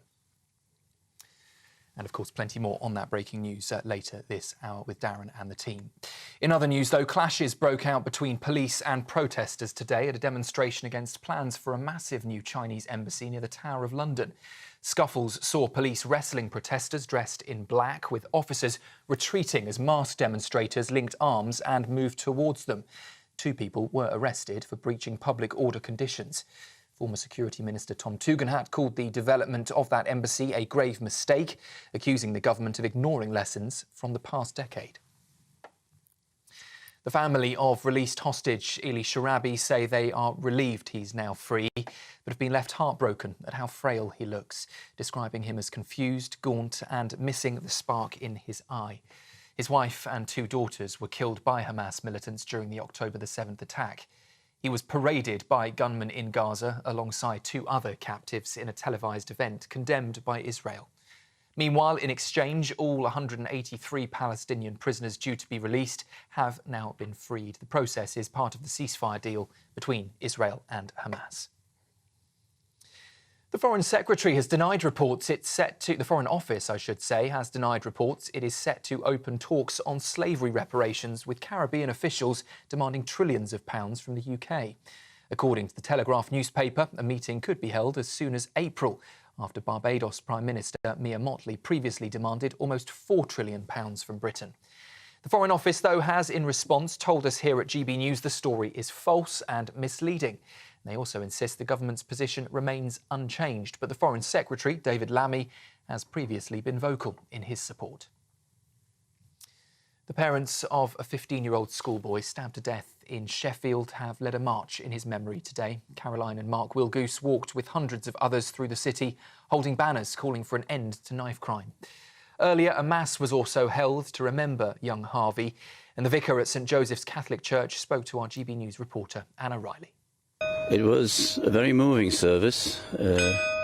Sometimes simplicity is the best, and it came across very well, and people held the family very much in their prayers. One quote I will give from the service is this, that we cannot suffer as Harvey's family are suffering, but we can suffer with them, walk with them. The Day of Remembrance culminated earlier with fans at Sheffield United's match clapping Harvey in tribute. A boy, also aged 15, has been charged with his murder, with a trial set for the 30th of June. President Donald Trump is set to revoke Joe Biden's security clearances and stop his daily intelligence briefings, as he said there was no need for his predecessor to receive classified information. In a post on Truth Social, Trump said, "Joe, you're fired," as he referenced a report by special counsel Robert Hur that described Biden last year as a well-meaning, elderly man, but with a poor memory. A spokesperson for Biden has so far declined to comment.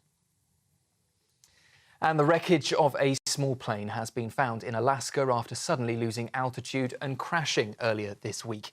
The flight left just after 2:30 on Thursday afternoon, but contact was soon lost, according to the firm's operations director. The US Coast Guard said the wreckage has been found atop frozen ice and also sadly confirmed all 10 passengers on board were killed in the crash.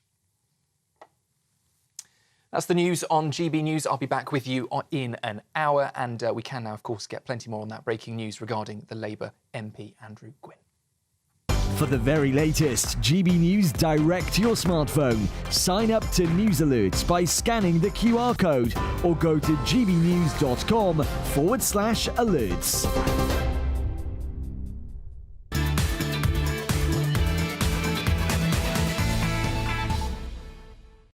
Cheers, Sam. It's Saturday night, my friends, and you're with the Saturday 5. I'm Darren Grimes, and I can promise that you're in for a very lively hour.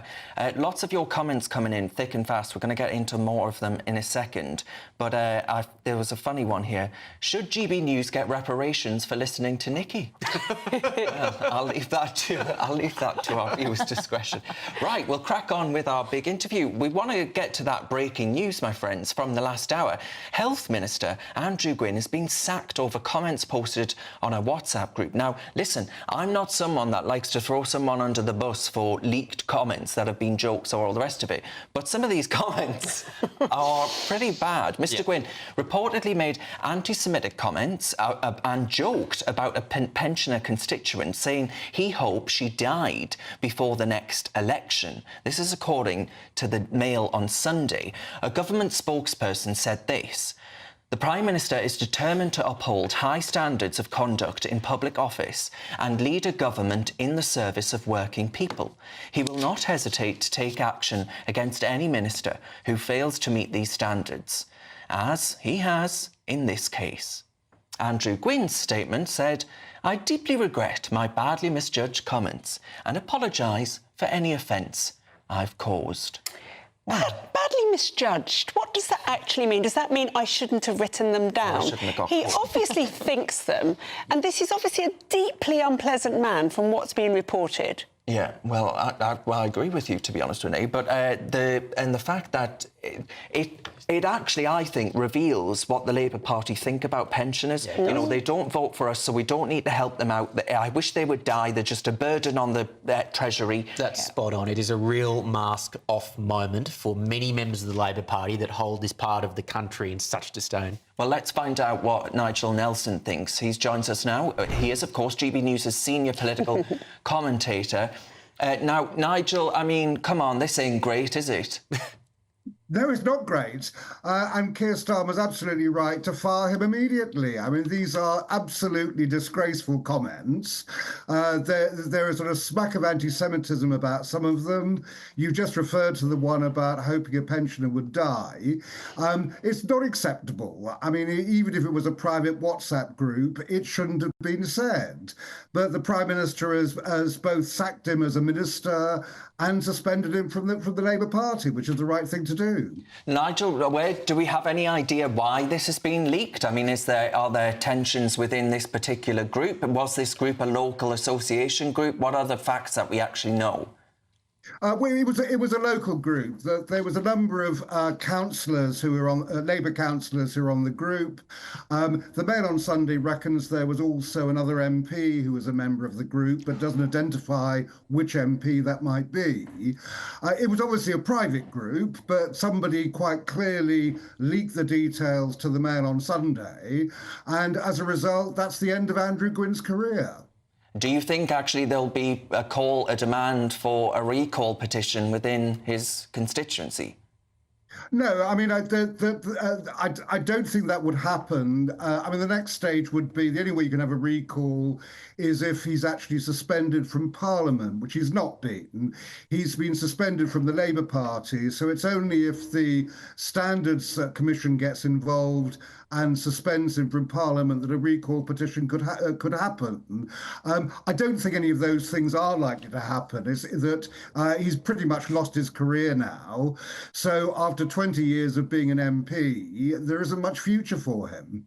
Yeah, 20 years as an MP and people didn't know the contempt that he had for pensioners, one might argue. Well, I mean, we don't know. Certainly, in conversations I've had with him, I've never heard anything that's been vaguely either anti-Semitic or against pensioners. If anything, he's always stood up for pensioners. So when I saw those comments, I was as surprised as you were, Darren. Yes. But when the Prime Minister saw them, there was no question he was going to act and act immediately. Yeah. All right, Will? Yeah, Nigel, I see here that he's being sacked as much for stupidity as for how morally wrong his comments are. What is the process by which politicians are coached or told about these sorts of comms violations? Surely there is practices in place where they're told, if you say something in a WhatsApp group, there is every chance that it will end up coming out in the press. Yeah, I think it's just plain common sense. That as well. You don't stick stuff like this on a WhatsApp group. I had no idea that Andrew Gwynn ever thought these kind of things. He certainly never said any of them to me, but he has put them on a group. It was a pretty stupid thing to do, and that's a message to all MPs that always imagine whatever you write down, whatever you post, will one day come out. And if you're not happy to see it on the front page of the Mail on Sunday, don't do it. Well, quite. Renee? Yeah, hi, Nigel. I guess what you're saying is absolutely right. But at the same time, regardless of the fact that he's always been perfectly lovely to you, this man obviously is a deeply unpleasant chap if these are the things that he thinks, and he suddenly, for some reason, is writing them down. So whilst we would say to people, be sensible, don't write them in a group, do we really want people who think like this in any political guise? No, we don't. And that's why he's been fired. These comments have just come to light. I mean, we've only known about this for pretty much the last 30 minutes. So the moment the Prime Minister heard about it, he didn't wait to have an investigation or anything like that. He immediately sacked Andrew Gwynn and suspended him from the Labour Party. That was the right thing to do. Since then, Andrew Gwynn has confirmed that he did indeed say those comments and has apologised for them. Now, whether you think that apology is good enough or whatever, I don't know, but you're absolutely right. People who think these kind of things should not be in politics. And effectively, Andrew Gwynn is no longer in politics, although he does remain an MP. Yes, I mean, he said, Chloe, that someone sounded too Jewish. I don't even know what that means. I mean... They probably said, oy vey. They. Yeah, I mean, these comments are absolutely horrendous. Now, you said, Nigel, that he probably will not be forced out of his seat, but do you think there's a good chance that he will make the decision to step down and we'll have a by-election coming up? He might, and that's entirely a matter for him. Obviously, it depends on the reaction within his constituency, within his constituency Labour Party. Now, these comments have come to light. So it may well be that what we'll hear next is that Andrew Gwynn decides that he will step down as an MP. Really, that's a decision for him, his local Labour Party and his wider constituents. Yeah, and Nikki, on that point, should it be easier to recall an MP? Because one of our viewers, Morris, says that actually big news, Labour minister hates old people. I can't believe it. Obviously being sarcastic. But is there a right question here about, one, has the Labour Party tarnished its image with older people? And secondly, should it be easier to recall MPs? It should definitely be easier to recall MPs. I mean, I'm kind of amazed that it's taken 20 years for him to say something like this, to make a misstep like this. Because if he's always held these views, why has it only come out now? Which actually makes me a bit suspicious about whether there's somebody who's trying to get rid of him as well. And that they've always known that he's kind of a bit like this, but now's the moment they've decided to push him off the cliff. Interesting. And Nigel, on those 2 points... That could well be right. I mean, clearly somebody had to leak it. It looks like it's somebody who was privy to the group. I can't think of any other way it could actually get out. Obviously, the Men on Sunday won't be telling us their sources, but it could well be somebody who wanted to damage his career, clear, make sure that Andrew Gwynn is finished as a minister, and in which case that has been totally successful. Nigel, I don't wish to be impertinent, but you've been around the block a wee while, and I'm wondering, have you, in your experience, experienced a government make a fall from grace after winning a spectacular majority so fast? Yeah, I mean, actually, ministers do tend to sort of come and go all the time. So you get a lot of people who disappear for whatever reason. I mean, so far we've had Lou Haig, who's from transport. That happened fairly quickly. Loads of people went on the last few Tory governments. I mean, this just happens in politics. So I'm not surprised that another minister in this Labour government has gone. Tulip Siddiq as well. It was Andrew Gwynn. Yeah.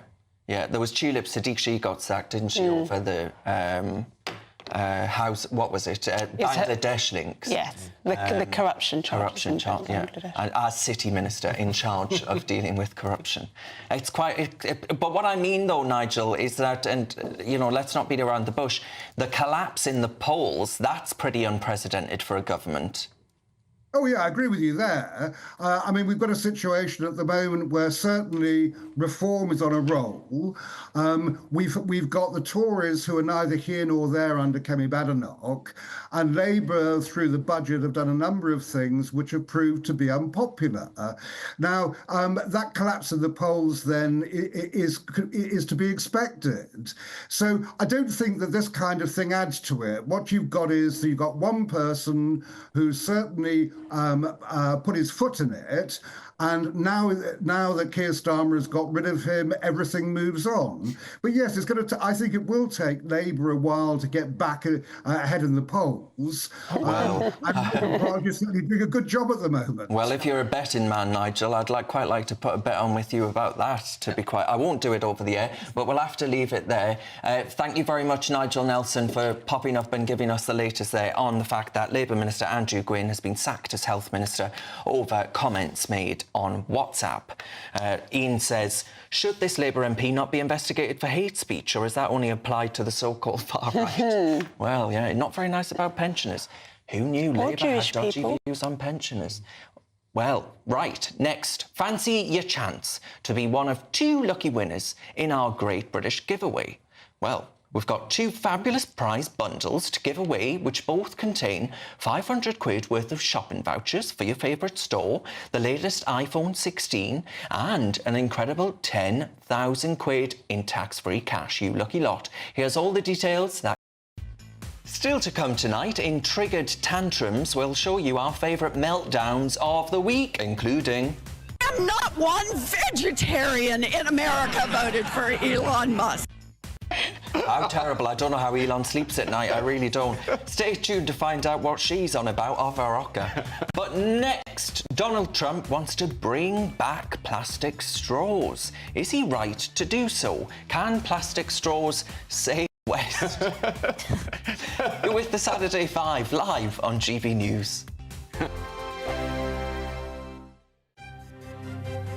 GBNews Breakfast. Every day from 6 a.m. I'm really pleased to see this story. It's the news that bowel cancer screening, the age for that is going to be dropped from 60 to 50. And this is really, really important because bowel cancer is one of the biggest killers, and more people appear to be getting diagnosed with bowel cancer in their 50s.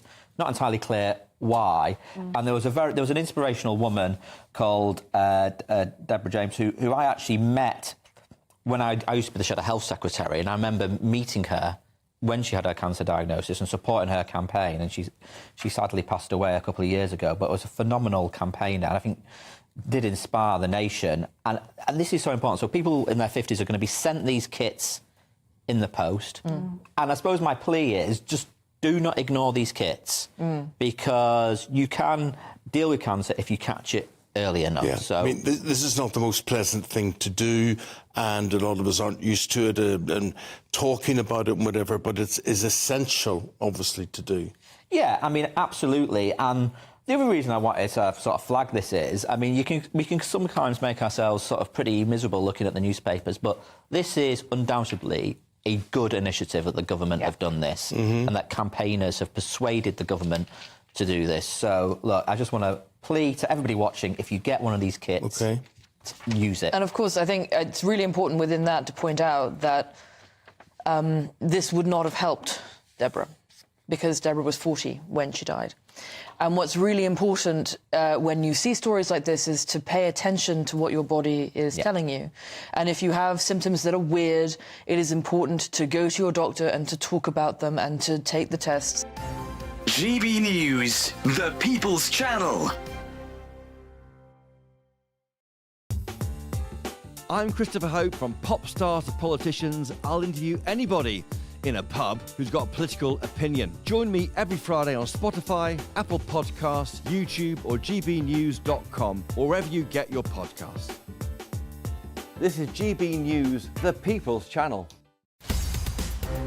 In the GB Newsroom, we bring you the news as it happens. With our team of dedicated journalists across the UK. We're ready to keep you up to date with what's happening every half an hour, every single day. Bulletins here on GB News. The People's Channel. Britain's news channel.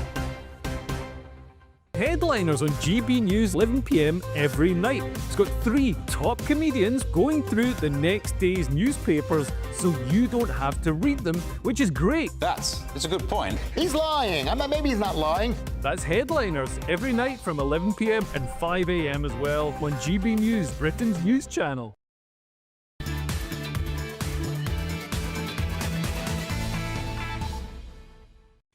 Welcome back to the Saturday 5. Thank you very much for getting in touch at gbnews.com/your say and asking your questions for Ask the 5. Dick has asked us to wonder what would happen if someone from Reform had said something similar about Muslims. I imagine that would have been fire and fury, and the person involved would have been called upon to resign and all the rest of it. We'll see what happens here. Mike, though, writes in with a view that's shared by many of you at home. Andrew Gwynn reflects a strong and sickening current of ageism among Starmer's cabinet. Well, he was a minister, but yes, I get the point. His comments are despicable. Older people will not forget Labour. Yes, I think actually, you know, this ain't the way to go about it, winning back voters, is it? And Pat says not one person in the UK voted for our Attorney General, for example. Starmer made him a Lord so he could give a job to his mate. And look at what's happened there, the Chagos Islands, all these other things. It's insane. Right, and Nigel Nelson says they can come back. They'll come back, they'll be top of the poll. You should have done that bet on air. I should have. Right now, though, it's time for this.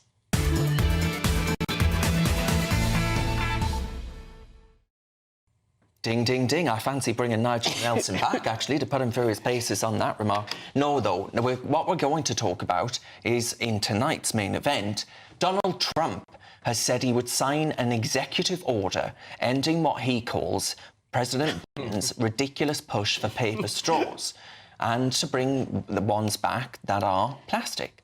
The statement comes just weeks after Trump made the decision to pull out of the Paris Climate Change Agreement. Is the US president right? Should we bring back plastic straws? Who's going? It's Renee and Will. And I'm going to kick off. OK. Dr Renee's going to take it away. Seconds out. It's round one. Ding, ding, ding. Dr Renee. OK, so Trump is right. Paper straws are rubbish. They don't work. They're useless. But he's wrong. We shouldn't bring back plastic straws. We should just get rid of straws. Nobody needs a straw. You have a mouth. It was designed to drink. End of story. If you're really bad, go back to baby times and have a bottle.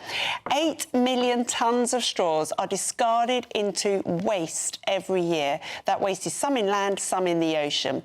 In the USA alone, 500 million straws a day they get rid of, and in the UK, 8.5 billion straws a year. Now, those straws, when they end up in the ocean, are killing 100,000 marine animals and 1 million seabirds every single year.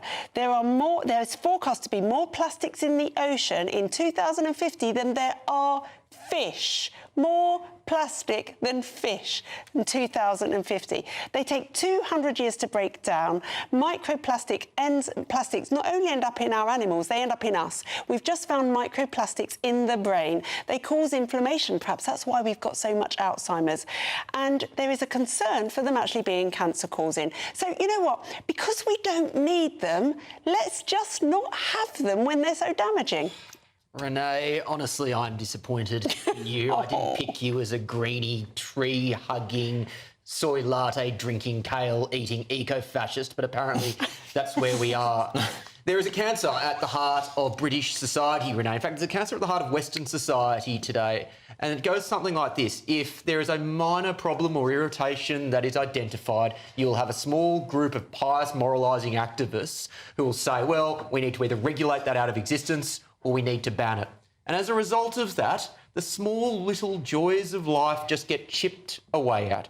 And it may just start with the plastic straw. And I would dispute that. It's lovely to drink a nice cold Coke with a plastic straw on a warm summer's day. And those little joys of life, there would be someone who wants to enjoy a cigarette, they're going to go as well. It's all because a relatively small amount of people want to virtue signal. I'm so sick of this instinct in our society today that says we just need to ban things out of existence. This is a slippery slope. But I know you like the slippery slope argument in other contexts. If you start to say here that we just ban things that we don't like, then that will continue to happen for the things that you do like. Now, we are banned happens when you can't do absolutely anything else to mitigate against the problem. In this instance, you probably can, whether it be telling people to put their rubbish away in a more proper way or better waste disposal management, I don't know. But a ban is not the answer. OK, so I'm just going to dismiss your straw man argument because this isn't a tiny little thing. I see what you did. This isn't a tiny little thing. This is killing marine life. We actually need the oceans and we need the fish in it to survive. I have children. I go diving with my children. We love to see that. When you finally meet a girl, Will, I know it's hard and you're trying hard. When you do and one day maybe have a baby, you too might want to frolic on a beach with both that said wife and child.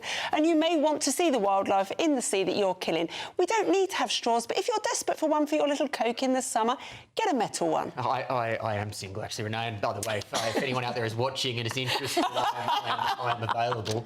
Renee, again, the UK's actually pretty good at this waste management stuff. The vast majority of the animals that are dying are coming from, you know, the Philippines that don't seem to have any care. I don't go diving at Southend, Will. Well, it's all rubbish. It all just kind of, because of tides, they all just end up kind of bobbing away into the Pacific or Atlantic Ocean. We're good at this stuff, but it's just another example of other countries that have a problem, and the poor UK citizens who want to drink out of their plastic straws are the ones who have to pay for it. OK, I quite like plastic straws because I don't like... I used to have quite sensitive teeth, and the sugar not hitting the teeth, or whatever it is, cold even, the cold and not hitting Use Sensodyne toothpaste, it works. No, I did. It is inhumane what you're doing, Ray. Well, hang on, I want to put quick questions to you from our audience. Nicky, Grumpy Grandad, a great man, says paper straws don't last as long as the drink, so don't bother. Just neck it. End of story. Exactly. What do you think? Yeah, I mean, I absolutely agree with Renee. I mean, metal straws the way. Good Liberals carry their own straw. Big Steve Chloe says, I love Willie, but I agree with Renee on the plastic straw. It was spelled Rennie. I mean, I'll probably sit in the middle of you two, to be honest, because I agree with Renee that most of the time you don't need a straw, but I do think there are times where, let's say, you know, Darren needs one for his sensitive teeth, or if you're a girl with some nice lipstick on, you don't want it to all come up on the cup. So metal one, have a metal one. But do they not get filthy? They are hard to clean. But what I think is... First world problems. You shouldn't put straws in drinks unless someone has specifically asked for one. That would massively reduce the usage of them. The paper ones are rubbish, but you'd barely have to put out many paper. Okay. But lots of bars do that. I want to get the audience in on this. So, Renee, one of our viewers says, what about people with disabilities, for example, who need to be given a straw? Spot on. Again, bamboo or metal. Bamboo? Yeah. Someone asked Use me if I reusable was ones. disabled once on a train because I was drinking out of a camelback straw. Renee, do you know how expensive metal straws can be? Bamboo. They're about £2. In this country, you are just... It's another attack on pensioners. Bamboo. And then Leslie says to Will, I'm disappointed in you, Will. Why would an adult need a straw? Thank you. Well done, Leslie. I normally don't drink. This is straw, why... but I thought it would help my argument. Just Leslie, this is why Will does not have a girlfriend. All right. Still, I'm with you on the plastic straws. I like plastic straws. Still to come tonight.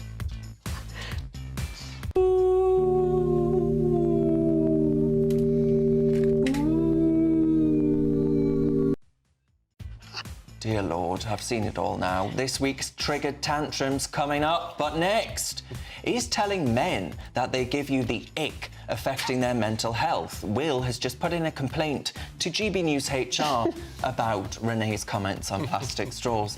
That's coming up next. Plus, we find out why Lego is homophobic. Everything is these days. Even I am, apparently. You're with the Saturday 5 live on GB News. Can't wait to get in that sea. Lovely and warm. Just like the feeling of having great travel insurance. All Clear Travel Insurance sponsors GB News travel destinations forecast. If you're looking for some winter sun, Spain wouldn't be a bad shout. Fine, at least for Sunday. Unsettled in Italy and reasonably breezy in Greece. We've seen that quite frequently recently, and with some showers to boot. But across Italy, well, that's where some more unsettled weather is heading, especially in the west, the north, and then Sicily through Sunday and into Monday. Iberia, fine for now, but it will turn more showery from the west as the week begins. All Clear Travel Insurance sponsors GB News travel destinations forecast. Hello there, very good evening to you. This is your GB News weather update provided by the Met Office. The cloud that we've had around throughout Saturday is going to be staying with us into Sunday as well, particularly across central areas of the UK, Northern Ireland, into parts of England and Wales. We'll continue to see outbreaks of rain and drizzle this evening and overnight. For the far north and south, though, we will start to see some clearer spells emerging, and underneath those clear skies, temperatures will drop off quite a touch, as low as -7 degrees Celsius for some rural parts of Scotland. This will be accompanied by some freezing fog patches, maybe also some icy stretches where surfaces are still wet, particularly if left untreated. Despite the very cold start to the day in Scotland, though, it is going to be a very sunny one here once the fog does eventually clear its way off, and we'll hold on to the sunshine right throughout the day. For Northern Ireland, then, into those central areas of England and Wales, it's going to be dull, drab and dreary. Unfortunately, further outbreaks of drizzle to contend with. But for the far south of England, we're starting the day off with something a touch brighter here. The cloud will tend to build from the east throughout the day, so we're going to be left with the fringes of parts of Pembrokeshire, West Wales and down towards Cornwall and the Isles of Scilly that will hold on to the sunshine the longest, whereas further rain pushes into southeastern England later on. With the cloud around, it is going to be another rather cold day, particularly once you factor in the easterly wind that's going to start building once again. So it's going to be feeling colder than these temperatures necessarily show on the chart. And that easterly wind is something that will hold on into the new working week as well. High pressure stays in control across Scandinavia, allowing that easterly wind to push its way in, and that is going to add a wind chill factor on top of the already cold conditions. Further showers pushing in from the North Sea with an extensive area of cloud. Those showers will be wintry over higher ground areas as well. It's a scenario that we're going to have to get used to because it is expected to stay very similar throughout the forthcoming week. Cloudy for the vast majority of us, and temperatures still slightly below average for the time of year. Bye-bye. Enjoy your evening.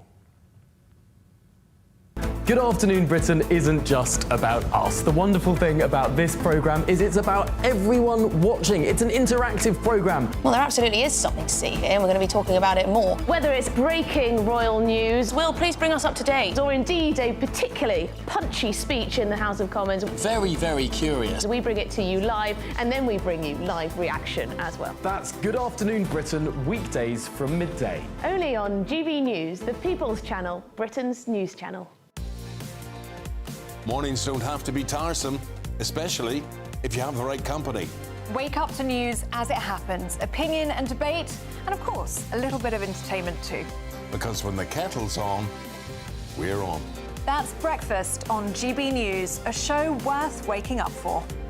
Every morning from 6 a.m. Only on the People's Channel, Britain's news channel. We'll spread the news, you spread the word.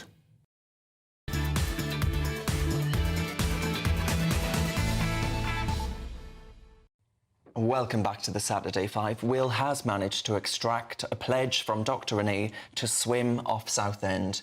So we look forward to seeing that happen. She'll be caked in plastic straws when she emerges like a monster. Absolutely. Right. OK, thank you very much for getting in touch. And Barbara says you can buy reusable rubber straws, but then someone else, whose comment I have just lost annoyingly, Adrian says, no, it's Ice Cold Truth, says anyone can see the milkshake problem when you've got a big plastic milkshake, right?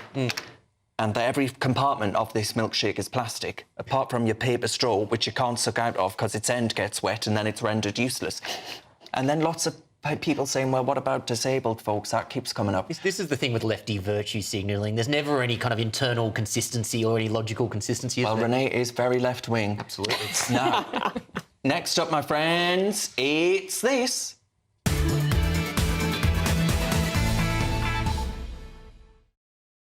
OK, Willie is standing poised and ready to take it away. Yeah, there was a story this week about Sam Kerr. Sam Kerr is the captain of the Australian women's football team based in the UK, not our greatest export. She also plays for Chelsea in the Women's League.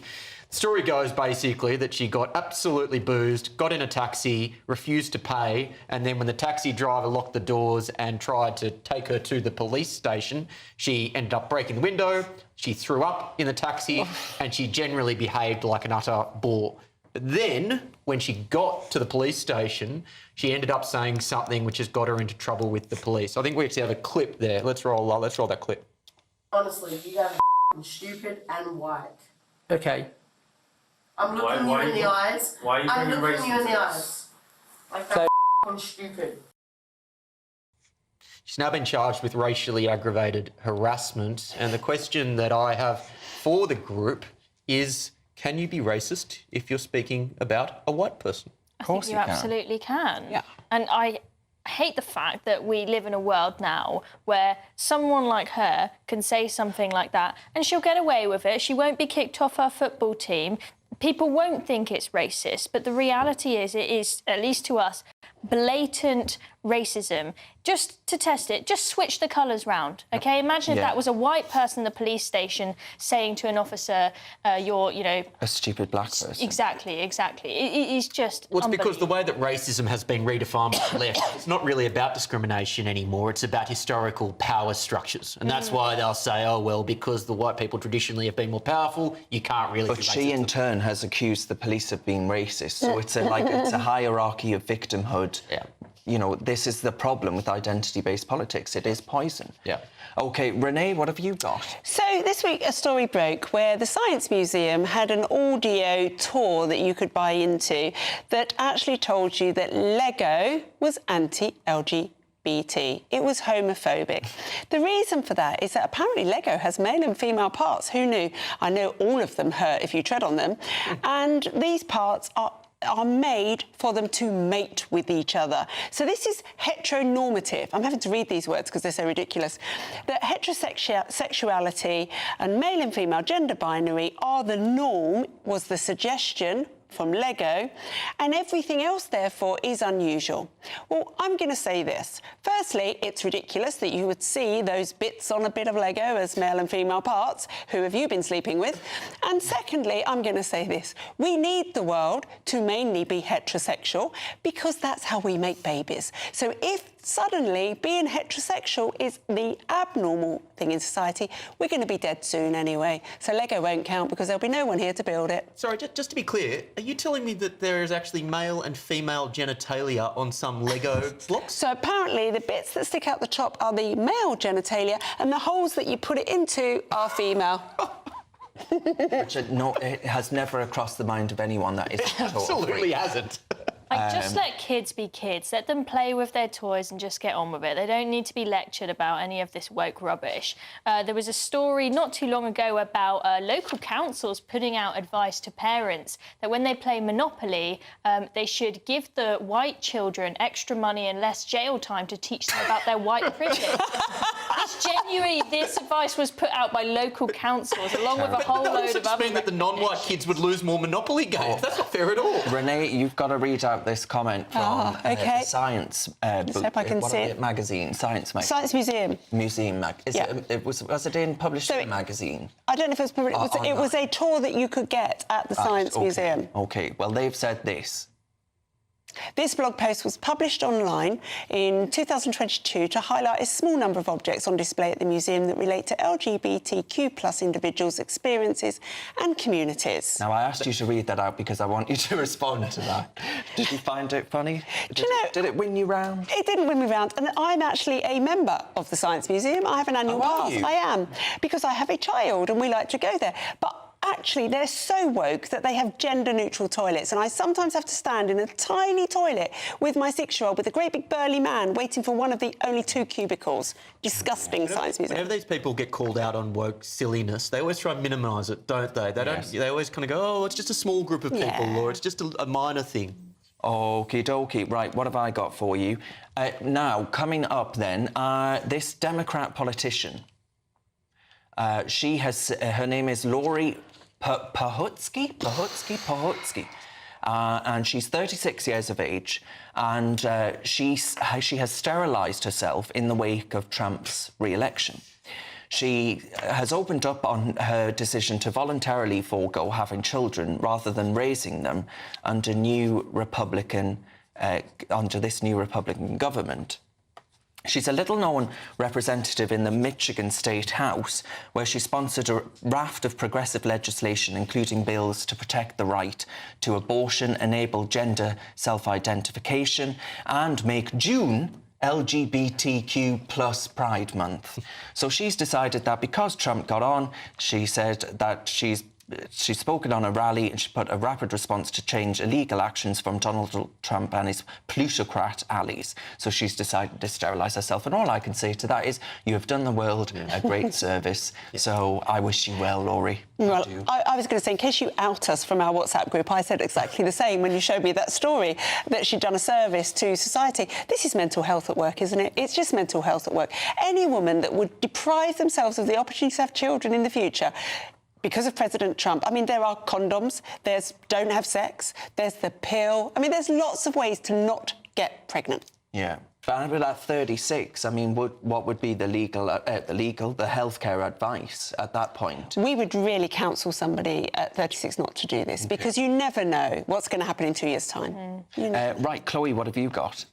Well, it seems as though universities are being forced to either go woke or go broke. The Research Excellence Framework has changed to say that you're not going to get your hands on any of the £2 billion of taxpayer money up for grab for research if you haven't filled your university with DEI policies. If you don't have enough BAME researchers on your team, well, I'm sorry, no research is going to happen. It used to be the case that the focus was just on producing good quality research and that research having an impact whether you'd get the funding or not, but now they are obsessed with wokery. And this is a plague that is not just in universities, it's across many sectors. We've seen the National Trust have been under fire for putting up adverts for DEI roles. We've spoken about museums, Renee has just done, and the arts, museums, National Trust, universities, they are being forced into this position because they can't get the funding that they desperately need if they do not tick all these DEI boxes. It's ruining some great institutions in this country, and it's a great shame, I think. And you know what? I think the institution that ruined it the most and allowed this to happen is called the Conservative and Unionist Party, because they had 14 years in office and they allowed this to run rampant and this poison to spread throughout said institutions. This is the thing. It's just the race to the bottom, isn't it? We're just well along the race to the bottom. Yeah. No, we absolutely are. Nikki, what have you got? Ooh, so what have I got? Well, there's a story this week about the word ick. Do you know what it means? It's when you kind of have a feeling of, I don't want to be near that or think about that thing anymore. And it's particularly used in dating. Now, a group of therapists have come out and said that this is particularly insulting to men because it tends to be women that say they've got the ick about someone and that it's damaging their mental health. The last time I looked at dating apps, you were allowed to say you didn't like somebody. And the word ick has now entered the Cambridge Dictionary to explain just that. I'm very, very confused by this story because I just think it's kind of like feminism and women's rights to be able to decline somebody. No, I'll tell you why women get the ick quickly is because they have a unique ability to smell genes, which men don't have. So when you have this intuitive feeling, I don't like this person, and you don't know why, it's often because you can smell their genes. You're going to make Will cry. Nikki, all I can say is that yours must stink. all I can say is that words are violence. I'm going to stick up for men here. You should absolutely not be allowed to say that because that is being violent against me. But what about against women then? Because men also use it against women. Women never said on dating apps to you that you give them the... would it harm your mental health? I think by this stage it's water off a duck's back for me. When you just kind of get it so often, you just learn to roll with the punches by this point. Okay, yes. Well, I mean... We're going to be crying in a minute. Look, I think we all just need to grow up a bit. Yeah. And stop being so pathetic. Yes. You know, if someone says they give you the ick, well, that's their... I mean, I think that's very direct, isn't it? I'm not sure I'd just say... why not be polite to people? Just say, you know, it's not working for me. Yeah, it's just not for me. But that's the same as saying, you give me the ick. I think not necessarily. I think girls more so say, oh, he gave me the ick to their other friends. They don't say directly, oh, I don't want to go on a second date with you. You give me the ick. You give me the ick. You'd say, sorry, I'm just not interested. I think most of the time. Yeah, agreed. All right. Leaky says, Darren, as far as I'm aware, the Conservative government didn't run universities. It was Labour that cancelled the free speech bill. Well, yeah, yes, but they still ran them It took before. them until the end of 14-year terms to actually get the free speech bill put in forth. Anyway, Triggered Tantrums is coming up next. You're with the Saturday 5. We're live on GB News. It's Patrick Christie's Tonight, and here we do things differently. It's explaining the absolute madness of this, doesn't it? It's explosive. I mean, this is very good. It's lively. 850. Your government sat there, Sean, and it did nothing. It's controversial. And the Middle East has been in turmoil since before I was born. It's everything you need to kickstart your evening. Everyone's had their Weetabix tonight. I love to see it. That's Patrick Christie's Tonight, weeknights from 9 p.m. Only on GB News, the People's Channel, Britain's news channel. This is GB News, Britain's news channel. As we kick off 2025, many of us might be thinking about a bit of a wardrobe refresh, especially if you're over 50 and you feel like the high street doesn't quite cater to you. Indeed. That's where our next guest, Mel Tillett, comes in. She's in the studio with us now. Mel, thank you for joining us. Thank you for having me. That you are this accidental influence. I love that you said that's the first time. Yeah, it is. That's the first time I've heard it. You can have that yes, free on thank TV. you so much. It's quite true. Tell us about your following. Obviously, an influencer that many people might typically think of would be someone in their teens, someone in their 20s, someone who's particularly social media savvy, using TikTok. Talk to us about your brand of influencer. Well, our influencer, my kind of influence is over the older age group, the over 50s. For my business, I do a lot of live videos. I'll do them early in the morning at 7:30, which sounds ridiculous, but I know my ladies are up and about at that time having a cup of coffee or whatever that might be. And just being honest about day-to-day life. So my dogs are running about, my grandchildren are even sometimes in them, one thing and another. So it's just been purely by accident that I've got this really nice, loyal following, and I get lovely messages off ladies. I'll do things like, I'll tell them when I'm going for a mammogram, and I'll say, come on, everybody go for your mammogram. That's brilliant. All sort of health conscious things. I've been a lot heavier than I am now, and I've slimmed down and lost some weight. I've been talking about that journey as well. And then ladies will ask me questions on the videos, and we chat about all sorts of different things. And now I'm getting messages every day, and people are loving the clothing ranges that we do. And it's just, I started off as a business, that's purely what I did, but it's turned out into this other, I get recognised places I go now, which is really weird. It must be a huge benefit to your business as well. We employ around about 50 people. Wow. And I'm quite open to my audience and saying, you know, while you keep buying offers, while you're loving our products and our clothing, you're keeping 50 people in jobs. GB News, the People's Channel. I'm Christopher Hope. From pop stars to politicians, I'll interview anybody in a pub who's got a political opinion. Join me every Friday on Spotify, Apple Podcasts, YouTube or gbnews.com, or wherever you get your podcasts. This is GB News, the People's Channel. I'm Ellie Costello, and thank you so much for joining us here on GB News, the People's Channel, Britain's news channel.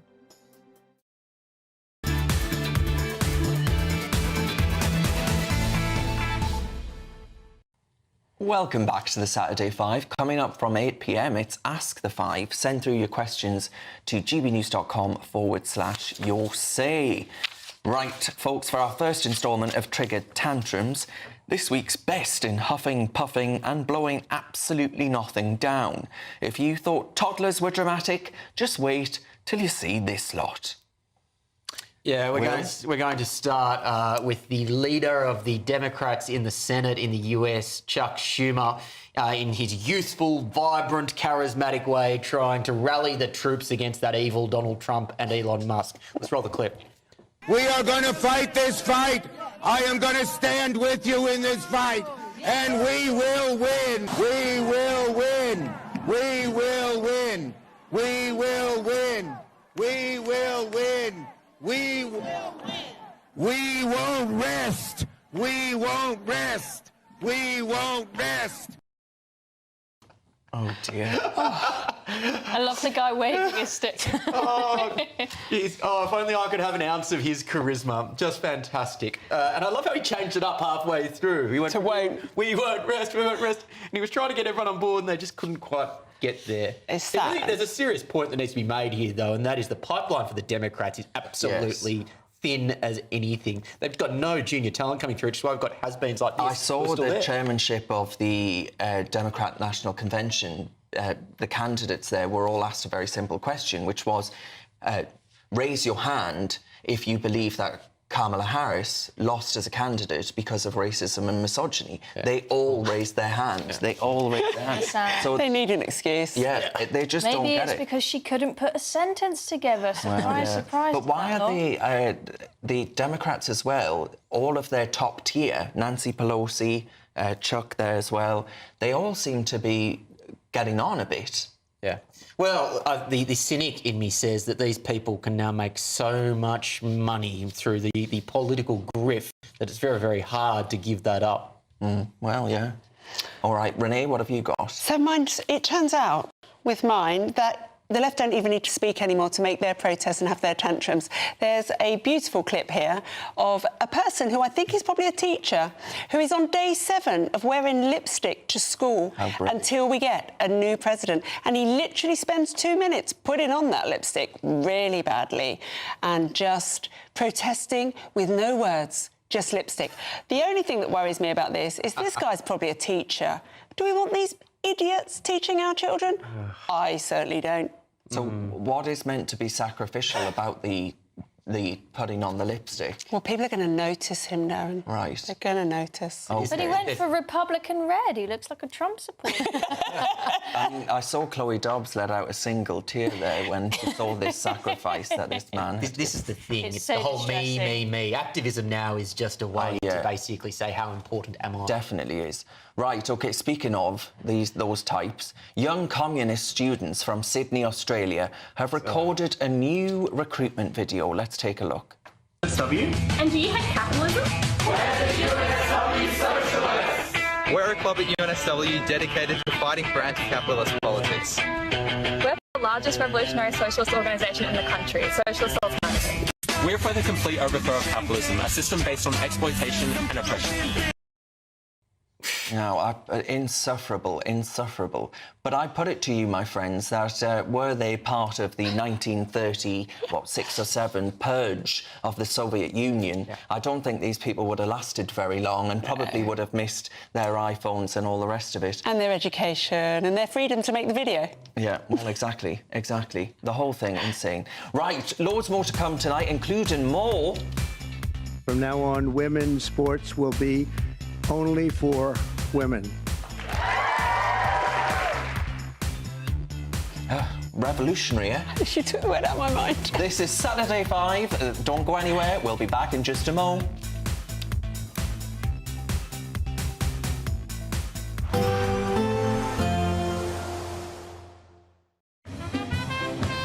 There will be a light breeze in the morning, leading to a warm front.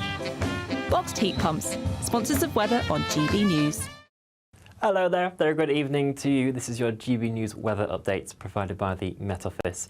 The cloud that we've had around throughout Saturday is going to be staying with us into Sunday as well, particularly across central areas of the UK, Northern Ireland. Parts of England and Wales will continue to see outbreaks of rain and drizzle this evening and overnight. For the far north and south, though, we will start to see some clearer spells emerging, and underneath those clear skies, temperatures will drop off quite a touch, as low as -7 degrees Celsius for some rural parts of Scotland. This will be accompanied by some freezing fog patches, maybe also some icy stretches where surfaces are still wet, particularly if left untreated.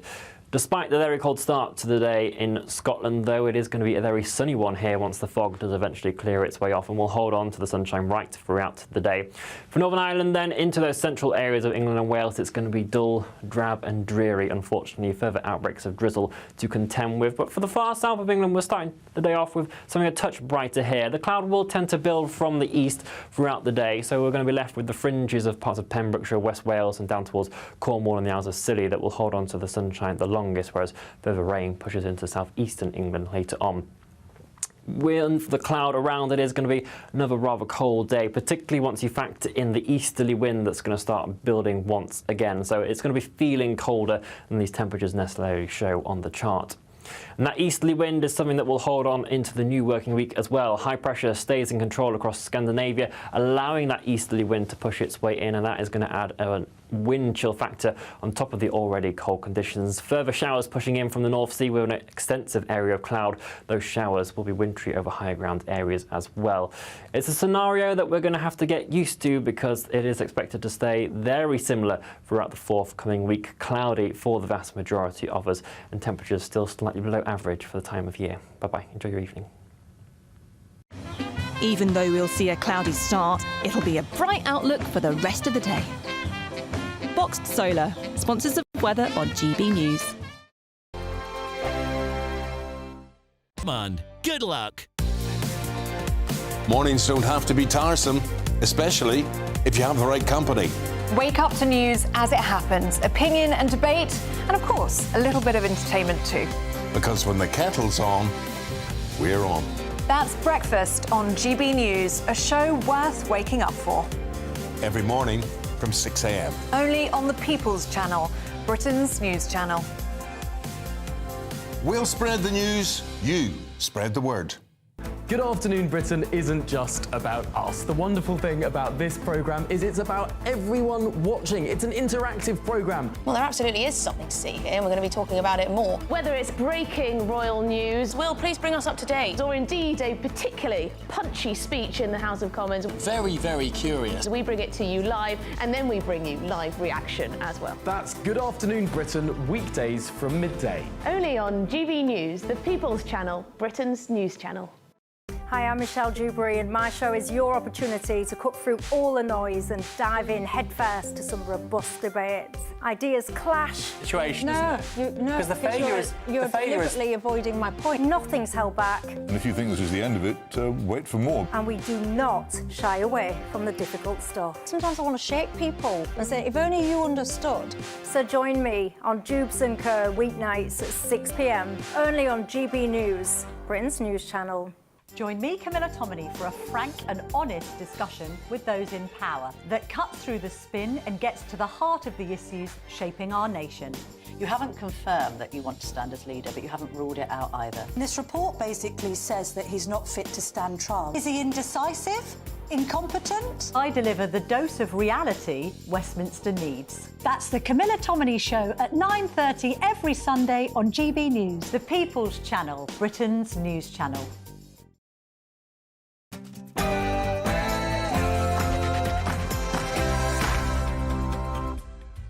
It's Saturday night, and this is the Saturday 5 Extra, where absolutely anything can happen. I'm Darren Grimes, along with Will Kingston, Dr. Renee, Chloe Dobbs and Nikki Hodgson. Plenty more to come tonight as Sir Keir Starmer sacks a Labour minister, and we take your questions. It's 8 p.m, and this is the Saturday 5.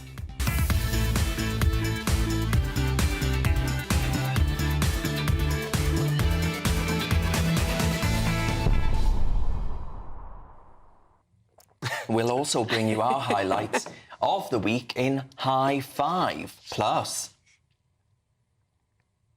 Does the panel believe that Keir Starmer will finally understand that the EU is defunct? Well, I mean, that's an interesting question because Jeremy Clarkson has just come out and said Brexit makes him want to sit in a gutter and weep. I wonder if he'd say the same thing if he actually looked at what the EU are trying to do to farmers. Goodness me. But we'll be answering all of your questions first. First of all, though, it's your Saturday Night News with Sam Francis.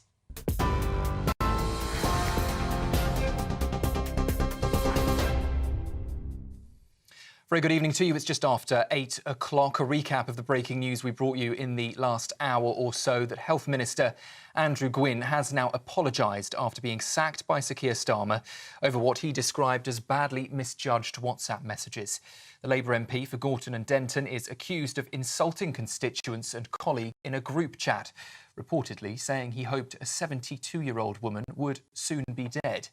Gwynne says he understands the decision and will support despite being suspended. The party says it's investigating and will take swift action if rules were breached. Clashes have broken out between police and protesters today at a demonstration in London against plans for a massive new Chinese embassy. Scuffles saw police wrestling protesters dressed in black, with officers retreating as masked demonstrators linked arms and moved towards them. 2 people were arrested for breaching public order conditions. Former Security Minister Tom Tugendhat has called the development of that embassy a grave mistake, accusing the government of ignoring lessons from the past decade. The family of released hostage Eli Sharabi say they are relieved he's free, but left heartbroken at how frail he looks. They've described him as confused, gaunt and missing the spark in his eyes. His wife and 2 daughters were killed by Hamas militants during the October the 7th attack. He was paraded by gunmen in Gaza alongside 2 other captives in a televised event. Meanwhile, all 183 Palestinian prisoners due to be released in exchange have now been freed today. And the process is part of the first phase of the ceasefire deal between Israel and Hamas that started last month. The parents of a 15-year-old boy stabbed to death at a school in Sheffield have been leading a march today in his memory. Caroline and Mark Wilgoose walked with hundreds through the city, holding banners calling for an end to knife crime. Earlier, a mass was held in the city too to remember young Harvey, and the vicar at St Joseph's Catholic Church spoke to our reporter, Anna Riley. It was a very moving service. Sometimes simplicity is the best. And it came across very well, and people held the family very much in their prayers. One quote I will give from the service is this, that we cannot suffer as Harvey's family are suffering, but we can suffer with them, walk with. Well, the day of remembrance culminated earlier with fans at Sheffield United's match clapping in tribute. We've also heard a boy aged 15 has been charged with Harvey's murder, with a trial set for the 30th of June. The King and Queen welcomed celebrities, chefs and diplomats to their Highgrove estate last night to celebrate Italian slow cooking. If, like me, you don't have a clue what that means, well, stick with us. The dinner included dishes such as crab, ravioli and pork, along with the English and Italian wine specials, coming ahead of their Italian state visit later on in the year. Among the guests were Charles and Camilla, of course, and Victoria and David Beckham, Dame Helen Mirren and Stanley Tucci. And the menu honoured that cause close to the King's heart. It is, of course, slow cooking, promoting the right to good, clean and fair food for all, and strives to preserve traditional and regional cuisine. Apparently, it's also championed by the Italians. Let's just bring you a breaking update before I hand you back to Darren and the panel. We're hearing tonight that Belfast boxer John Cooney has died today, days after suffering a brain injury during a fight earlier this week. The 28-year-old underwent surgery after his first defence of the Celtic super featherweight title was stopped in the 9th round. His family says they are devastated by the loss of a much-loved son, brother and partner. They've thanked hospital staff for their tireless efforts to save him. Sadly, though, as I say, John Cooney died today, the age of 28. His promoter announcing that news, saying he battled for his life a week before passing away today. Those are the latest headlines. A full roundup at the top of the hour. Now, though, it's back to the Saturday 5 Extra. For the very latest GB News direct to your smartphone, sign up to News Alerts by scanning the QR code or go to gbnews.com/alerts.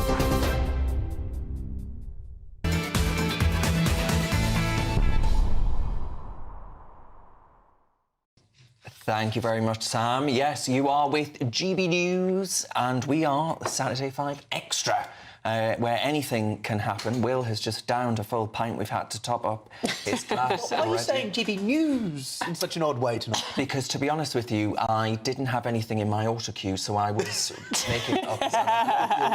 Thank you very much for calling me out with that. Right, OK, now, Health Minister Andrew Gwynn, he's been sacked over comments posted on a WhatsApp group. As you'll know if you've been watching over the last hour, and if you haven't, where have you been? Mr Gwynn reportedly made anti-Semitic comments and joked about a pensioner constituent, saying he hoped she died before the next election. That's according to the Daily Mail. Now, a government spokesperson said this: the Prime Minister is determined to uphold high standards of conduct in public office and lead a government in the service of working people. He will not hesitate to take action against any minister who fails to meet these standards, as he has in this case. Andrew Gwynn said this: I deeply regret my badly misjudged comments and apologise for any offence I've caused.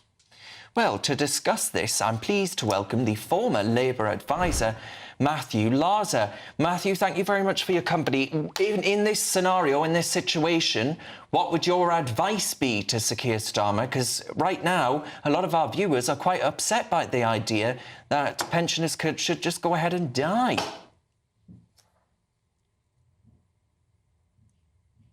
Oh, does it? I assume Matthew's frozen, unless this is him speaking through. I didn't think it was that hard a question. He didn't get his winter fuel payment. All right, we'll come back to Matthew Larser once we've got that connection issue sorted out. I thought he was just doing a sort of dismayed look at horror. This is hitting hard. Nothing to say. Well, I mean, I wonder what that advice would have been, Nikki. We might never find out. I assume to say he's done the right thing. I think he has done, and also thinking about the context of anti-Semitism in the Labour Party and how quickly Keir Starmer has to step on that after what happened with Jeremy Corbyn. Yeah. So I think he has done the right thing immediately. Jules has messaged in saying, don't they normally sit on the sofa for the extra part? Now, Jules, that's very well spotted, but Dr Renee's wearing a floor-length ball gown and she can't make it over to the sofa this week. Darren, do you think that these scandals hit the Labour Party particularly hard because Starmer has made such a big deal out of this sort of pearl-clutching moralising in the same way that someone like a Boris Johnson didn't? Yes, 100%, because he, you know, I'll never forget the way he went on over Boris Johnson having a piece of birthday cake, and now we find out all of this stuff about the voice coach, the essential worker vocal coach. Well, the only way that a vocal coach is an essential worker, well, I could... yeah. You know. I mean, look, to be fair, and to answer your question, this should hit anyone hard, and it should, of course, because it's absolutely disgusting. But the problem Labour really do have now is they have set themselves up as these pious, working for us in our service, and yet we have seen hand over fist that they just aren't those people. So, yes, it hits them hard, but they're just demonstrating to us that they don't really know what the working person is, let alone be working in their service. Yeah. Claire says, Matthew Larser speechless for once. What's going on? That's a good point. Chloe, where are you at on whether or not this will actually impact them? I think that this is, you know, this one story alone isn't going to destroy the Labour Party. They've already destroyed themselves enough as it is. I think it's just the culmination of scandal after scandal after scandal, of them making themselves look like hypocrites, showing themselves to not be these people on their big moral high horse that they made themselves out to be before the election. They really set themselves up for a lot of bad press before the election by saying, we are the party of change, there's going to be no cronyism, politics is going to be different. That means that they were going to get attacked left, right and centre for any misstep. And the approval ratings show it to be the case. They are just plummeting in the polls. Keir Starmer is extremely unpopular. He may think he's got off scot-free on this because he's taking quick action, but it will hurt him. Same on the case of Voice Coach Gate. He thinks because the Met Police have said we're not going to investigate that he's got off scot-free. He absolutely hasn't. People are upset about this. The one thing that I would say, and it pains me to say it, is that there's such a long time until the next election. No one will remember this in 4 years' time, and we do just need to keep that in our mind whenever we're talking about polls or scandals or anything like that. It's just such a long way away. So you agree with Nigel Nelson that they could turn it around to such a large extent that they'll top the poll? Of course they could turn it around. There's absolutely no doubt they could turn it around. The one thing I would say, it is easier to turn around people's views on policies than it is to turn around views on personality. And I think a lot of people have made up their mind on Keir Starmer as a man, and I think that's a very difficult perception to shift. But the Labour Party, they're like the left in general actually are like cockroaches, and before I get a complaint, they're indestructible, as in the sense of they will not turn on each other. The camaraderie, you must. Sometimes you just have to put a bucket over them and a brick on top. Well, Darren, literally someone just ratted this guy out, so I think even that does have its limits on the list. That's true, but we don't know who was in that group chat. Don't, that's true. Probably a poor old pensioner. Right, now, though, it's time for Ask the Five.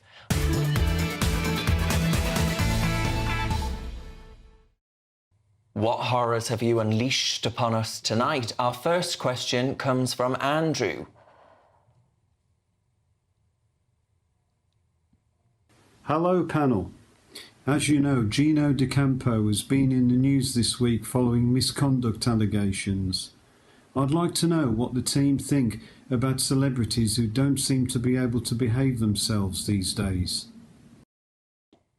Well, is it celebrities can't behave themselves these days, or because of modern technology we just can see them not behaving themselves these days in ways that we couldn't, say, 50 years ago? I don't think it's modern technology so much. I think it's the fact that societal attitudes to what is acceptable have changed to what was probably an industry norm when it was going on. 10 years ago, though, Renee, Holly Willoughby, I nearly said Willabooby there, from a comedy show. Holly Willoughby and Philip Schofield, R.I.P., he's not dead, they both said they were ogling at Mr. Gino D'Acampo's bare bottom on air. This is what I mean. Things have changed, but we seem to have this witch hunt constantly against men.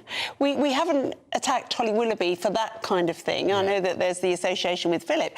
And I actually want to step back from this and say what we should do is establish the rules and move forward. We shouldn't have this retrospective lens where people are being destroyed. His life will be destroyed. I don't know exactly what he's done yet because the detail isn't here, so there might be something really horrific and I revisit this. But a lot of the comments just sound like inappropriate comments that you maybe shouldn't work, that I've read at least. I don't know, obviously, the full picture. I mean, we don't know the behaviour, do we? But, I mean, I've always seen... Look, you know what I'm like, super woke, but I actually have always seen Gino as just kind of a bit of a lad, you know, just... He's a performer. I mean, there's something about this industry as well. It encourages massive egos, and when you've got massive egos, people don't think the rules apply to them. But you're right that we don't actually always know what the rules are. I think it's very clear-cut now in productions about what you can and can't do. But I am also a little bit concerned about going back and back and back. OK, if somebody's assaulted someone, that's one thing. But just comments that 10 years ago were kind of just about OK. On that point, he has denied every single allegation, yet his career lies in tatters. Is that a problem to you? I think I'm not going to come to a hard conclusion on this when we don't know if more people are going to come forward. No, but if he denied everything and he says it's not true what I've been accused of, should someone lose their gigs and be wiped off the ITV archive? No, I mean, we have the principle of innocent until proven guilty. I mean, sadly, with the world of media, once the damage is done, when there's an allegation and it's kind of done. I hope it's the case that people haven't made false allegations against him just to throw him under the bus. And a lot of it, the bits I've heard, is just him making cheeky jokes. Like there was a joke over a cornetto. I don't think that is a serious allegation. But we'll see if anything else comes to light. Our next question is from Gareth. So my question to the five is, why are all these farmers turning up in London again? Do people really listen in government? Because it's very, very frustrating. And do the five support what farmers are doing, trying to get government to understand this ludicrous inheritance tax policy that they're going to cripple this country with? Love your answers. The farmer there, Gareth Wynne-Jones, who's a marvellous man. Marvellous, I nearly said. Love the question from the cab. Very dynamic. That was fun. Yeah, he's probably off to London with a pitchfork. I would say keep coming to London, Gareth. Yes, I think the people in London do support you. The government must be listening. They must be worried, even if they're not showing any signs of that. So keep it up. We do support you. I think the optics of a bunch of farmers in tractors, wellies on, having just finished a very early shift that they've got to put in, marching on Westminster, I think the optics are phenomenal, and I think that it does the cause a really, really powerful service. So I say continue it. I wouldn't say, some people suggest we should be more like the Français, but I don't know if the French approach in Britain would really work. Maybe we haven't got the same temperament as the French. I think slinging poo on parliamentary buildings. I'd go. There isn't the same revolution. Would you do it? Would you do it, Will? Sling poo on Parliament if they... I probably wouldn't demonstrate my distaste for a policy quite in that way, Darren. I don't mean your own, to be clear. I meant... I don't think that makes much of a difference. Cow excrement. Excrement. Look, I'm probably not going to go there. And for the record, I think I can, to the final question, speak for us and everyone at GB News. We do support the farmers. Well, I don't know if Nikki does.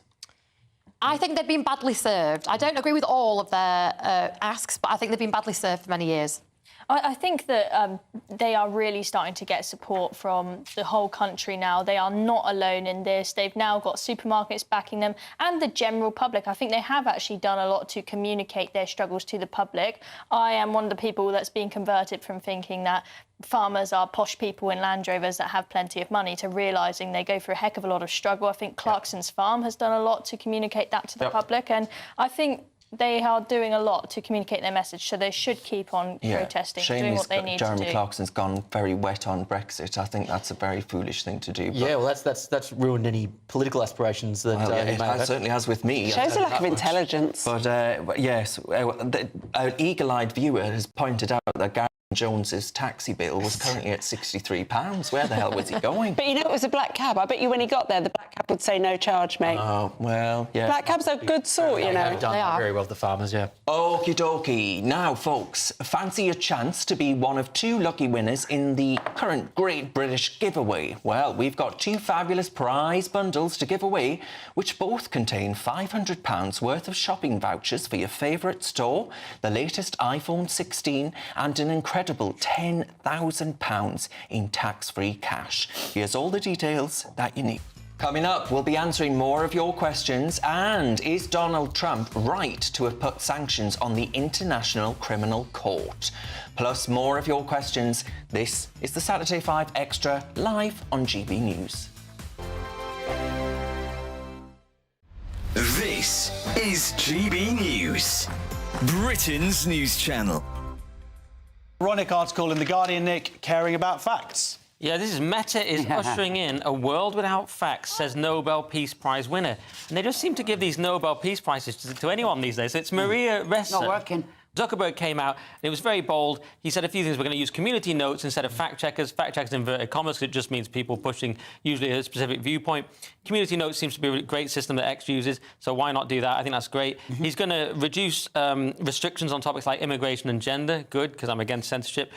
He's going to push back on governments around the world that are going after American companies and pushing to censor more, which is great. He's also moving content moderation to Texas instead of California, which is banter. So now the cynical version is he's just realises we've got a new regime, it's the MAGA era, and I want to be mates with Trump, who said that I should that if I interfere with the 2024 election, he should spend the rest of his life in prison. So he did mention he might be a bit scared of that. He was involved in that in Facebook suppressing the Hunter Biden laptop scandal, and I feel that he didn't like being a part of all that from watching. And also the suppression of arguments about gender and sex, what is biological sex and whatnot. You get banned for saying there are two sexes. They're on the wrong side of this, and now he's correcting. But the weird thing is the people, of course, the people who don't like this, the lefties, this person, Ressa, is saying that this is a big problem. That it's an extremely dangerous time. I've seen all this from the lefties. They just call it disinformation. They're worried about this because to them it's disinformation. To other people it's information. Yeah, and also, I mean, I think we can all agree if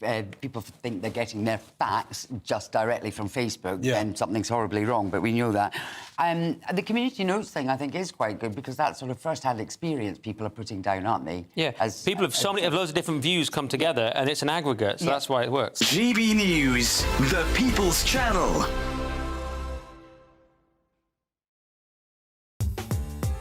I'm Christopher Hope. From pop stars to politicians, I'll interview anybody in a pub who's got a political opinion. Join me every Friday on Spotify, Apple Podcasts, YouTube or gbnews.com, or wherever you get your podcasts. This is GB News, the People's Channel. This is Britain's newsroom, where your voice matters. It's just astonishing. With expert analysis and honest opinion, we don't just keep you informed. We bring you unique perspectives you won't see anywhere else. Can't argue with any of that. When the news happens, it happens here. On Britain's newsroom, weekdays from 9:30 a.m. Only on GB News. In the GB Newsroom, we bring you the news as it happens. With our team of dedicated journalists across the UK, we're ready to keep you up to date with what's happening every half an hour, every single day. Bulletins here on GB News. The People's Channel. Britain's news channel.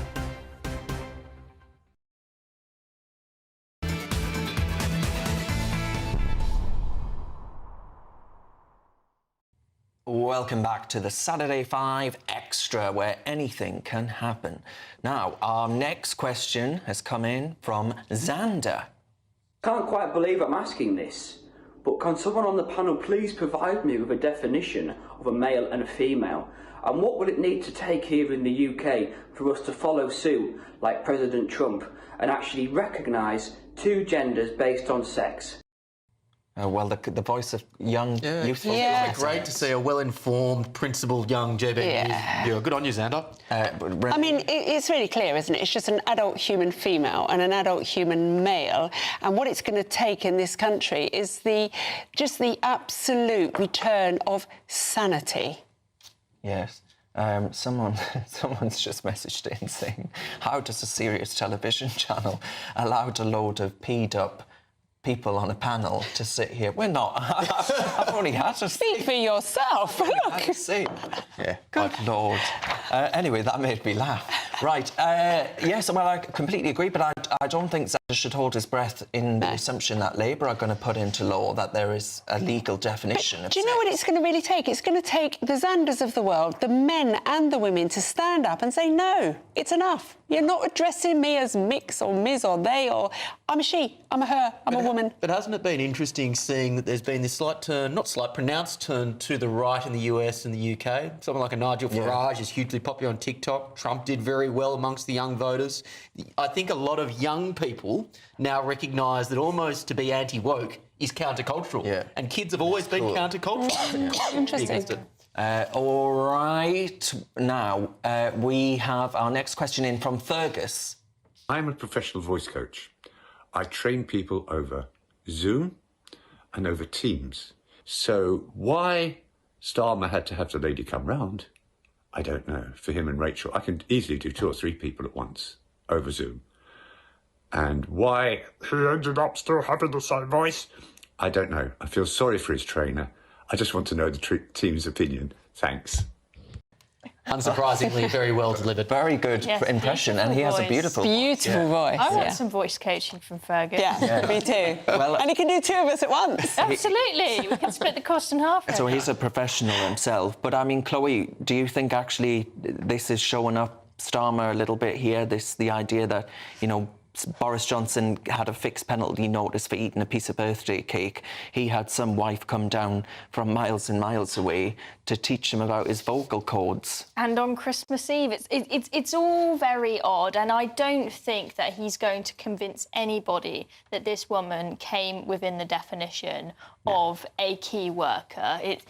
And he was not the Prime Minister, bear in mind. He was in the opposition at the time. He had no right to make up the rules to say she qualifies being a voice coach or she doesn't. But also... Well, hang on, we've got to ask Nikki for the... Do we?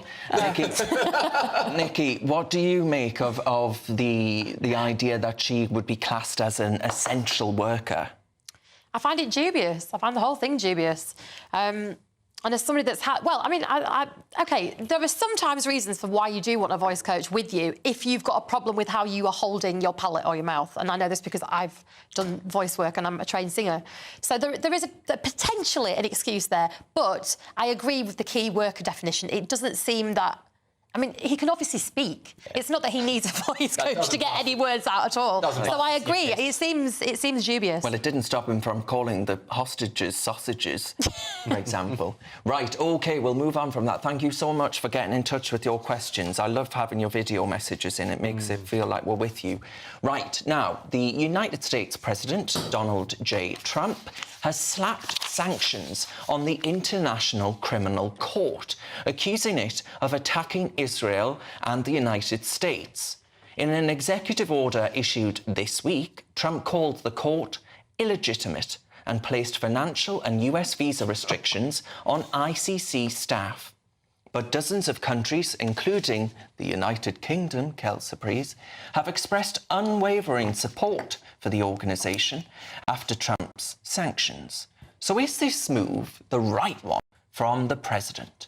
Well, we're joined now by Republican Congressman from Virginia and member of the House of Representatives Intelligence Committee, Ben Cline. Ben, thank you very much for your company. Ben, could you just give our viewers a brief oversight of what the ICC actually does and why the Trump administration have a problem with it? Well, thanks for letting me join you. The ICC was set up by the UN in an attempt to impose its essentially human rights agenda on the rest of the globe. What this country has seen is an erosion of its sovereignty. Donald Trump rejects a lot of the UN's agenda, and we are not signatories to the ICC, neither is Israel. And when the ICC started investigating the U.S.'s involvement in Afghanistan, the president back in 2020, I believe, tried to impose sanctions on the ICC. And so now that we are defending our close friend and ally Israel, there's shock that we would once again impose sanctions. You know, I look at what the UK Prime Minister has said. I'm reminded of Captain Renault in Casablanca. I'm shocked that gambling is going on in this establishment. He's shocked that we're imposing sanctions. Well, we did it already and we'll do it again. Yeah, there are a lot of people on the Labour Party benches in this country that would say that actually Israel deserves to be held accountable by the ICC. What would you say to that? Well, I would reject that. Israel is defending its own sovereignty against terrorist attacks by Hamas. And so the ability of Israel to fight back and try and end the terrorism, to try and defeat Hamas, is something that we support in the United States, and that most freedom-loving countries should stand with Israel. So we're disappointed in the statements of the UK and other countries that they defend this ICC ill-advised targeting of Israel, the seeking of the arrest warrants for the Prime Minister of Israel and the Defense Minister of Israel. They're really misguided, and we would hope that our allies in the West would not support them. And Ireland did very vocally as well, by the way, and there's a question mark over whether or not even the Americans would sanction Ireland. Not looking good. And my understanding was the criminal court was initially set up with a view to trying to look at countries which didn't have strong judicial systems in place themselves, the really dodgy countries, basically. Now it feels like it's become a political tool, and the attack on Israel is a good example of that. Do you agree that the ICC has become more politicised over time? Well, absolutely. And the not only politicized, but also just really there's no accountability there in the UN, in the ICC, to ensure that they are not focused on political targeting just because they don't like the position of one country or another. So they have targeted the U.S., they have targeted Israel, and it's disappointing to see. Yeah, Renee? Yeah, I think it's really interesting, isn't it, that If we were to say in England that if somebody had come across the border from Scotland and carried out exactly the same massacre that was imposed on Israel on the 7th of October, what would we have done? Can you imagine what would have happened if there was an equal incursion from, the border on America into America, where an equivalent number of Americans were slaughtered, kidnapped, raped and stolen? What would have happened? Well, we would respond forcefully and just look at what Donald Trump has done to secure our border. The number of illegal immigrants coming across our border and the number of crimes that have been committed in this country, and they are the most serious, most egregious of crimes. Donald Trump has decided that the cartels of Mexico should be designated as terrorist organizations, and that we should use the full force of the United States to secure our border and to target those who are facilitating this invasion of our country. Well, Congressman, I'm afraid we've got to leave it there, but I have to ask you, I have to put you on the spot ever so slightly. The Super Bowl, what's your prediction there? Well, I'm going to have a Super Bowl party, and I hope it's a close game, but I have to cheer for Kansas City to achieve the three-peat. I think they're going to do it. And will they cheer on Trump, do you think? Yes, absolutely. The football fans love Trump. There will be one famous singer probably in the audience who does not cheer for Donald Trump. Yeah. But her partner might. That's right. Yeah. That's right. OK, thank you very much there, Ben Klein. Thanks, you ever so. Now, coming up, my friends. From now on, women's sports will be only for women. Revolutionary words, can you imagine? President Trump stops trans women athletes competing in female sports. That's next. Can't wait to get in that sea. Lovely and warm. Just like the feeling of having great travel insurance. All Clear Travel Insurance sponsors GBNews Travel Destinations Forecast. If you're looking for some winter sun, Spain wouldn't be a bad shout. Fine, at least for Sunday. Unsettled in Italy and reasonably breezy in Greece. We've seen that quite frequently recently, and with some showers to boot. But across Italy, well, that's where some more unsettled weather is heading, especially in the west, the north, and then Sicily through Sunday and into Monday. Iberia, fine for now, but it will turn more showery from the west as the week begins. All Clear Travel Insurance sponsors GBNews Travel Destinations Forecast. Hello there, very good evening to you. This is your GB News weather updates provided by the Met Office. The cloud that we've had around throughout Saturday is going to be staying with us into Sunday as well, particularly across central areas of the UK, Northern Ireland, into parts of England and Wales. We'll continue to see outbreaks of rain and drizzle this evening and overnight. For the far north and south, though, we will start to see some clearer spells emerging, and underneath those clear skies, temperatures will drop off quite a touch, as low as -7 degrees Celsius for some rural parts of Scotland. This will be accompanied by some freezing fog patches, maybe also some icy stretches where surfaces are still wet, particularly if left untreated. Despite the very cold start to the day in Scotland, though, it is going to be a very sunny one here once the fog does eventually clear its way off, and we'll hold on to the sunshine right throughout the day. For Northern Ireland, then, into those central areas of England and Wales, it's going to be dull, drab and dreary, unfortunately. Further outbreaks of drizzle to contend with. But for the far south of England, we're starting the day off with something a touch brighter here. The cloud will tend to build from the east throughout the day, so we're going to be left with the fringes of parts of Pembrokeshire, West Wales and down towards Cornwall and the Isles of Scilly that will hold on to the sunshine the longest, whereas further rain pushes into southeastern England later on. With the cloud around, it is going to be another rather cold day, particularly once you factor in the easterly wind that's going to start building once again. So it's going to be feeling colder than these temperatures necessarily show on the chart. And that easterly wind is something that will hold on into the new working week as well. High pressure stays in control across Scandinavia, allowing that easterly wind to push its way in, and that is going to add a wind chill factor on top of the already cold conditions. Further showers pushing in from the North Sea with an extensive area of cloud. Those showers will be wintry over higher ground areas as well. It's a scenario that we're going to have to get used to because it is expected to stay very similar throughout the forthcoming week. Cloudy for the vast majority of us, and temperatures still slightly below average for the time of year. Bye-bye. Enjoy your evening. Mornings don't have to be tiresome, especially if you have the right company. Wake up to news as it happens, opinion and debate, and of course, a little bit of entertainment too. Because when the kettle's on, we're on. That's Breakfast on GB News, a show worth waking up for. Every morning from 6 a.m. Only on the People's Channel, Britain's news channel. We'll spread the news, you spread the word. It's Patrick Christie's Tonight, and here we do things differently. It's explaining the absolute madness of this, doesn't it? It's explosive. I mean, this is very good. It's lively. 850. Your government sat there, Sean, and it did nothing. It's controversial. And the Middle East has been in turmoil since before I was born. It's everything you need to kickstart your evening. Everyone's had their Weetabix tonight. I love to see it. That's Patrick Christie's Tonight, weeknights from 9 p.m. Only on GB News, the People's Channel, Britain's news channel.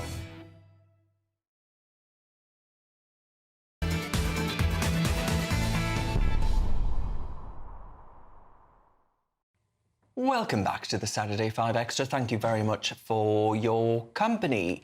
It's now time for High Five, where we discuss our favourite moments from the past week. Willie, reveal, expose your moment. Thank you, Darren. Yeah, I really like this. This was a story in the Times this morning. 4 British lads, ex-servicemen, have recreated Lawrence of Arabia's trip across the desert, surviving through extreme heat and sub-zero temperatures. It took them over a month. They're on camels. And I just thought this was a nice little story. I think they were raising money for charity as well. I think there's something about our society today. We have lost that adventurous spirit, particularly amongst young people. And it's just nice to see people doing something like this, where they're going out into the elements, they're challenging themselves, and they're going on an adventure. I was thrilled to read it. Yeah. Why do you think we have lost that?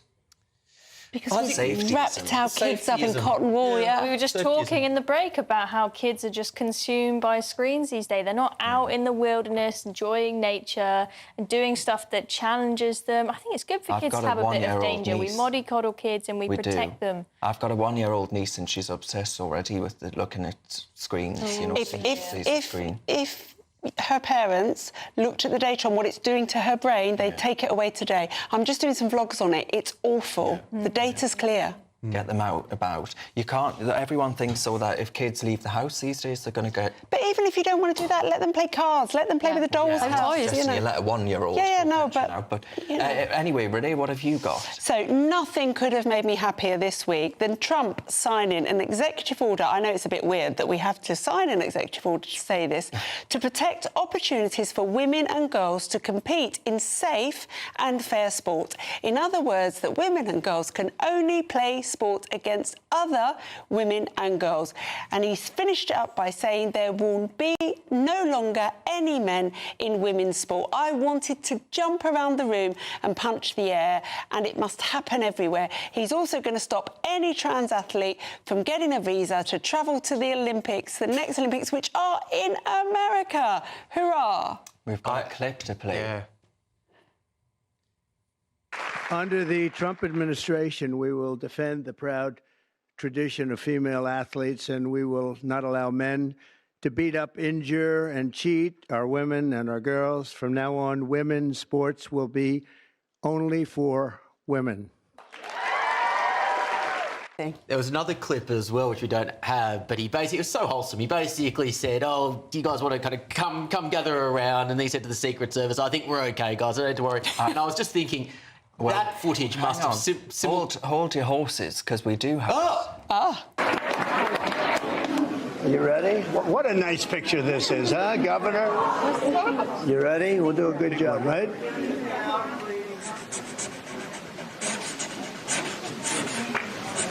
Oh, I think we have a 10. We have a 10.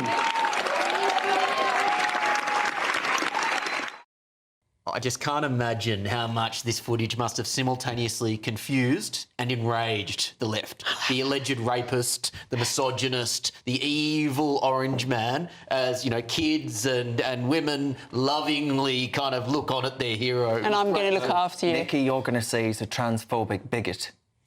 I could say so many things about him. He isn't an alleged rapist, by the way. He had to pay damages for rape. In a civil cause. But let's establish that. That's a highly fact. politicised civil case. Yes.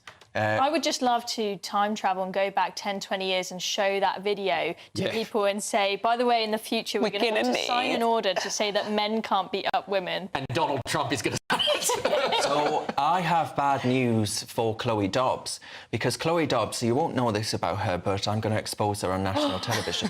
She doesn't drink, she does a lot of exercise, she goes out kayaking and all these other things. But stats have just come in showing that if you spend more time on the couch, you are likely to live 10 years longer than someone who goes out and does these mad pursuits. So I'd rather be a raging alkie and put my bum on this sofa and live 10 years longer. What for? To sit on the sofa? Sorry, is it? I think that's rubbish. That was on the same Daily Star front page that said the perfect boiled eggs takes 32 minutes to cook. Oh my goodness! Daily Star. It was on the front page of the Daily Star on Friday, I believe. Yes, they put the story in, but the story itself hasn't come from the Daily Star. Do you know what? This comes back to everything in moderation. We know that ultra athletes do get small vessel disease in their brain. That's a fact. But everything in moderation. And isn't this just to do with statistics like if you go out your house, you might get run over by a bus? Because it's giving me that vibe. Maybe. I mean, Will, are you going to join me for a pint? What if you can't find a girlfriend? On your couch? You know what? If no offers come through from the date from the GBNews faithful, I will join you on the couch. Beggars can't be choosers. One of our female viewers emailed in saying if she was a bit younger. I said, oh, it doesn't bother him. Doesn't bother me. I mean, just for counterbalance, I was looking at some other science yesterday saying that every 30 minutes of exercise you do will add 90 minutes to your life. So you're actually gaining. You think you may be wasting time. Oh, that too has to be crazy, because you could extend your life by 200 years, couldn't you? There's a difference between going for a walk. There is diminishing marginal There's going for a returns at walk certain and then points. there's going kayaking through a dangerous stream or something, isn't there? There's a you clearly are not a kayaking expert, are you, Darren? Or a non-alcoholic. Right, OK, Chloe, what have you got? Well, I was overjoyed today to see that scientists are putting these really cute little woolly hats on cats who have arthritis. They're studying their pain and how they can relieve it. And the only way they could figure out how to scan their brains whilst they are awake is to put a little woolly hat on them that's got electrodes inside. Because if they try sticking to electrodes to them, they just rip them off and bite them and chew them. So this is what they're wearing. And my heart honestly just melted when I saw this. My cat would not wear that. They don't like things on the heads, really, do they? I've got two. One does, one doesn't. Oh, OK. Well, these ones wore them. Poor things, poor things. It's the ear holes that get me. Just so Do you guys remember cat breading, that meme? Wait, this was some years ago, but it was a trend to take a piece of bread, pull the bread out the centre and put it on the face of your cat and post it on the internet. No, I must have been busy. I was guilty when I was younger of wanting to put really silly outfits on my cat. All right, Nikki, what have you got? Well, I've got another animal story, and again, it's quite joyous. There's a lovely donkey in Canada that was very fond of a yoga ball, but the yoga ball burst, and the donkey was really upset. So what happened? The Canadians rallied round and sent loads more yoga balls for the donkey to play with. I don't know if this has got anything to do with tariffs. I mean, maybe they crept these balls in just before that passed. I couldn't help thinking that, but yeah, he's absolutely delighted with that ball. Just brings me loads of joy to watch that. And how is the donkey picking the ball up with its teeth? Yeah, which is why. Well, I kind of like using its They're going to have to send a lot of yoga balls. Well, apparently there's loads of them, at least 30. I like Still coming in. donkeys. I think everyone should have a donkey in their garden. They're very sweet. They're very sweet animals, but a bit bad-tempered, Renee, are they not? Between that policy and your ridiculous straw ban policy, you've had some odd positions tonight. Should have a donkey in their garden. Not a goat. Maybe Rachel Reeves will find the cash to give us all a donkey. Yeah. Credit to the GBNews production team. That's a cracking little... Sharon, downward donkey. Downward donkey, yes. I like your donkey, Nikki. Yes. Yeah. Yeah, good donkey. All right, that wasn't me calling you. I'm going to get Gino decampoed. More tantrums to come, my friends. This is the Saturday 5.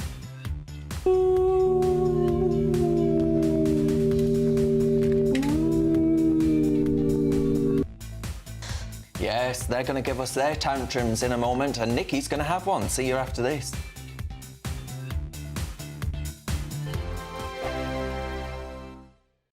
This is GB News, Britain's news channel.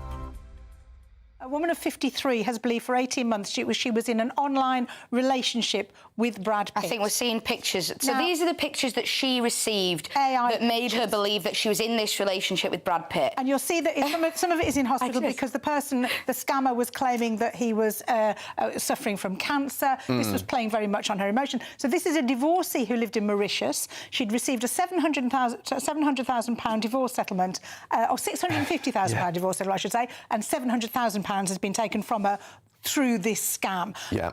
As she was becoming, every time she became suspicious, the money was taken for payment of charges on gifts that she never received, and then hospital fees. There was lots of emotions being played into there. Now, as somebody, I'm a rom-com writer by trade, so I write romantic fiction. And one of the books I've written has actually been about somebody who did online dating, got herself into a whole heap of trouble. Not quite, she wasn't in a relationship with Brad Pitt, but she met somebody dodgy. So because I've written that book, I've met a lot of people who've come up to me and said, oh, it's happened to me. It's scary in this digital age, isn't it? They've lost 700,000, but somebody has tried it on. Somebody my question is, would a man go 18 months in a relationship online without seeing somebody and keep it going? Or is this feeding into this neediness of a particular demographic of a woman who that's better than anything else she got going on in her life, was what was being fed to her over the internet? I just and then maybe a little bit of her knew, but she kind of just suppressed it because she was hoping it was Brad Pitt. Her daughter apparently for a year was saying, this can't be true, come on, think about it.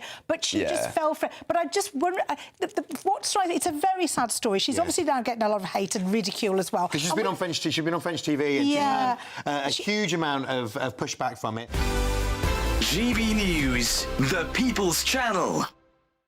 We're proud to be GB News, the People's Channel. And as you know, we always love to hear your views. Now, there's a new way of getting in touch with us at gbnews.com/yoursay. By commenting, you can be part of a live conversation and join our GB News community. You can even talk to me, Bev Turner, or any of the members of the GB News family. Headliners on GB News 11 p.m. every night. It's got 3 top comedians going through the next day's newspapers so you don't have to read them, which is great. That's a good point. He's lying. I mean, maybe he's not lying. That's Headliners every night from 11 p.m. and 5 a.m. as well on GB News, Britain's news channel. Join me, Nana Akua, for an informative, interactive news programme with a difference. It's fun. No, you didn't say that, Dave. I'm so surprised. I think there's an element of truth to that. Join me from 3 p.m. every weekend, only on GB News, Britain's news channel.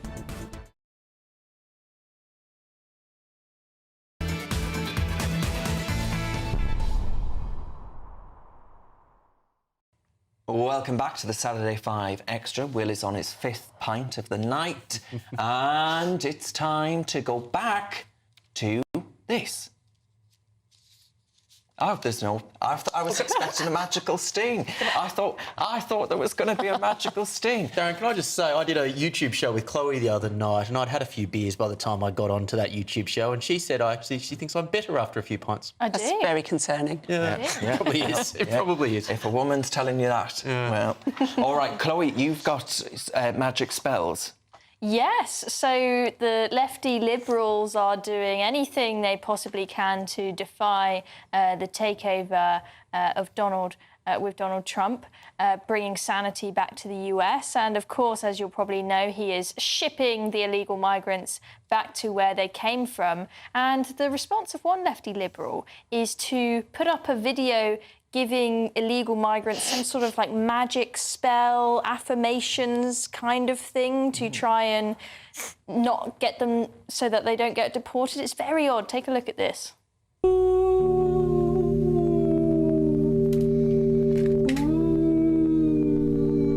will not be deported. You will not be deported. These are not the migrants you're looking for. These are not the migrants you're looking for. She sounded like a cat. So if you listen to that, you're safe from deportation, guys. We have a winner. We have a winner for the week. Yeah. Closing competition. That's the best one. What Nikki's is yet. Well, actually, Nikki's is a very good one. I've just. Okay, I'm paying out early. That was great. Oh, well, I mean, the hiss. Why the hiss? Well, why the Star Wars quote? Special magical Misquote. vibration, Darren. Oh, Yeah, it's all important. You've got to get every bit. Doesn't get deported. Oh dear. I just hope it works. I mean, it'll transform the universe in a way. Oh dear. Turn logic upside down. All right. Anyway, Nikki, before you disgrace yourself anymore, what have you got? Well, what have I got? I've got the lovely or the slightly bewildered Elizabeth Warren losing her mind over Elon Musk and vegetarianism this week. No one elected Elon Musk to nothing. Not one Republican in America voted for Elon Musk. Damn, not one vegetarian in America voted for Elon Musk. Elon Musk is seizing the power that belongs to the American people. We are here to fight back. Just looks insane. Oh, they are insane. I mean, I hate Elon Musk and I do think he's a problem, but that just seems to have tipped over into hysteria. Yes. Yeah. Well, yes. I mean, I even can if speak you... for the veggies. There's at least one person that likes Elon Musk. But there's also something very sad about these old has-been activists trying to relive the glory of their university days, and it just comes across as a bit pathetic. Desperate. Yeah. Well, let's not forget that she is the same person who said that she was linked to Native Americans, and it turns out she was 0.00000. And Trump, therefore, called her Pocahontas. One of our viewers, Beth, says, well, Dr. Renee, we have a donkey in number 10, so why not our garden? Exactly. Well said. And Alan says, you are offering people the will of the people, or as we call him, Big Willie. Thank you. I'm not joking, he did actually say that. Leslie says, Elizabeth Warren used to be the voice of reason. Oh dear, what a difference a few years makes. Oh, I'm not sure on that one, yeah. She was more... So she was a university...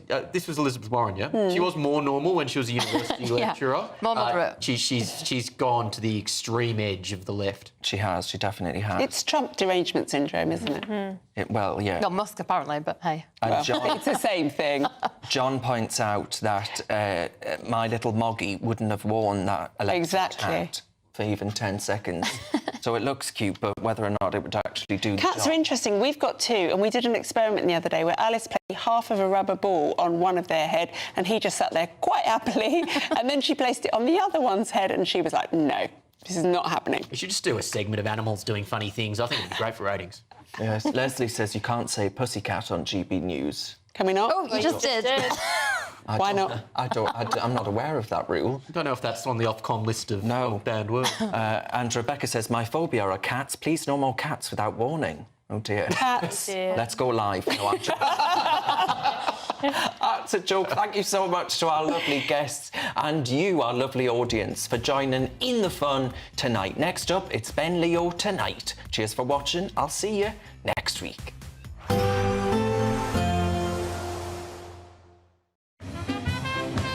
There will be a light breeze in the morning, leading to a warm front. Boxed heat pumps, sponsors of weather on GB News. Hello there, very good evening to you. This is your GB News weather update provided by the Met Office. The cloud that we've had around throughout Saturday is going to be staying with us into Sunday as well, particularly across central areas of the UK, Northern Ireland, into parts of England and Wales. We'll continue to see outbreaks of rain and drizzle this evening and overnight. For the far north and south, though, we will start to see some clearer spells emerging, and underneath those clear skies, temperatures will drop off quite a touch, as low as -7 degrees Celsius for some rural parts of Scotland. This will be accompanied by some freezing fog patches, maybe also some icy stretches where surfaces are still wet, particularly if left untreated. Despite the very cold start to the day in Scotland, though, it is going to be a very sunny one here once the fog does eventually clear its way off, and we'll hold on to the sunshine right throughout the day. For Northern Ireland, then, into those central areas of England and Wales, it's going to be dull, drab and dreary, unfortunately. Further outbreaks of drizzle to contend with. But for the far south of England, we're starting the day off with something a touch brighter here. The cloud will tend to build from the east throughout the day, so we're going to be left with the fringes of parts of Pembrokeshire, West Wales and down towards Cornwall and the Isles of Scilly that will hold on to the sunshine the longest, whereas further rain pushes into southeastern England later on. With the cloud around, it is going to be another rather cold day, particularly once you factor in the easterly wind that's going to start building once again. So it's going to be feeling colder than these temperatures necessarily show on the chart. And that easterly wind is something that will hold on into the new working week as well. High pressure stays in control across Scandinavia, allowing that easterly wind to push its way in, and that is going to add a wind chill factor on top of the already cold conditions. Further showers pushing in from the North Sea with an extended area of cloud. Those showers will be wintry over higher ground areas as well. It's a scenario that we're going to have to get used to because it is expected to stay very similar throughout the forthcoming week. Cloudy for the majority of us, and temperatures still slightly below average for the time of year. Bye-bye. Enjoy your evening. Even though we'll see a cloudy start, it'll be a bright outlook for the rest of the day. Boxed Solar, sponsors of weather on GB News. We're doubling your chance. Join me, Camilla Tominey, for a frank and honest discussion with those in power that cuts through the spin and gets to the heart of the issues shaping our nation. You haven't confirmed that you want to stand as leader, but you haven't ruled it out either. This report basically says that he's not fit to stand trial. Is he indecisive? Incompetent? I deliver the dose of reality Westminster needs. That's the Camilla Tominey Show at 9:30 every Sunday on GB News, the People's Channel, Britain's news channel. It's Patrick Christie's Tonight, and here we do things differently. It's explaining the absolute madness of this, doesn't it? It's explosive. I mean, this is very good. It's lively. 850. Your government sat there, Sean, and it did nothing. It's controversial. And the Middle East has been in turmoil since before I was born. It's everything you need to kickstart your evening. Everyone's had their Weetabix tonight. I love to see it. That's Patrick Christie's Tonight, weeknights from 9 p.m. Only on GB News, the People's Channel, Britain's news channel. Hi, I'm Michelle Dewberry, and my show is your opportunity to cut through all the noise and dive in headfirst to some robust debates. Ideas clash. Situation, no, isn't it? Because the failure is... You're deliberately avoiding my point. Nothing's held back. And if you think this is the end of it, wait for more. And we do not shy away from the difficult stuff. Sometimes I want to shake people and say, if only you understood. So join me on Dubes & Co. weeknights at 6 p.m, only on GB News, Britain's news channel. Mornings don't have to be tiresome, especially if you have the right company. Wake up to news as it happens, opinion and debate, and of course, a little bit of entertainment too. Because when the kettle's on, we're on. That's breakfast on GB News.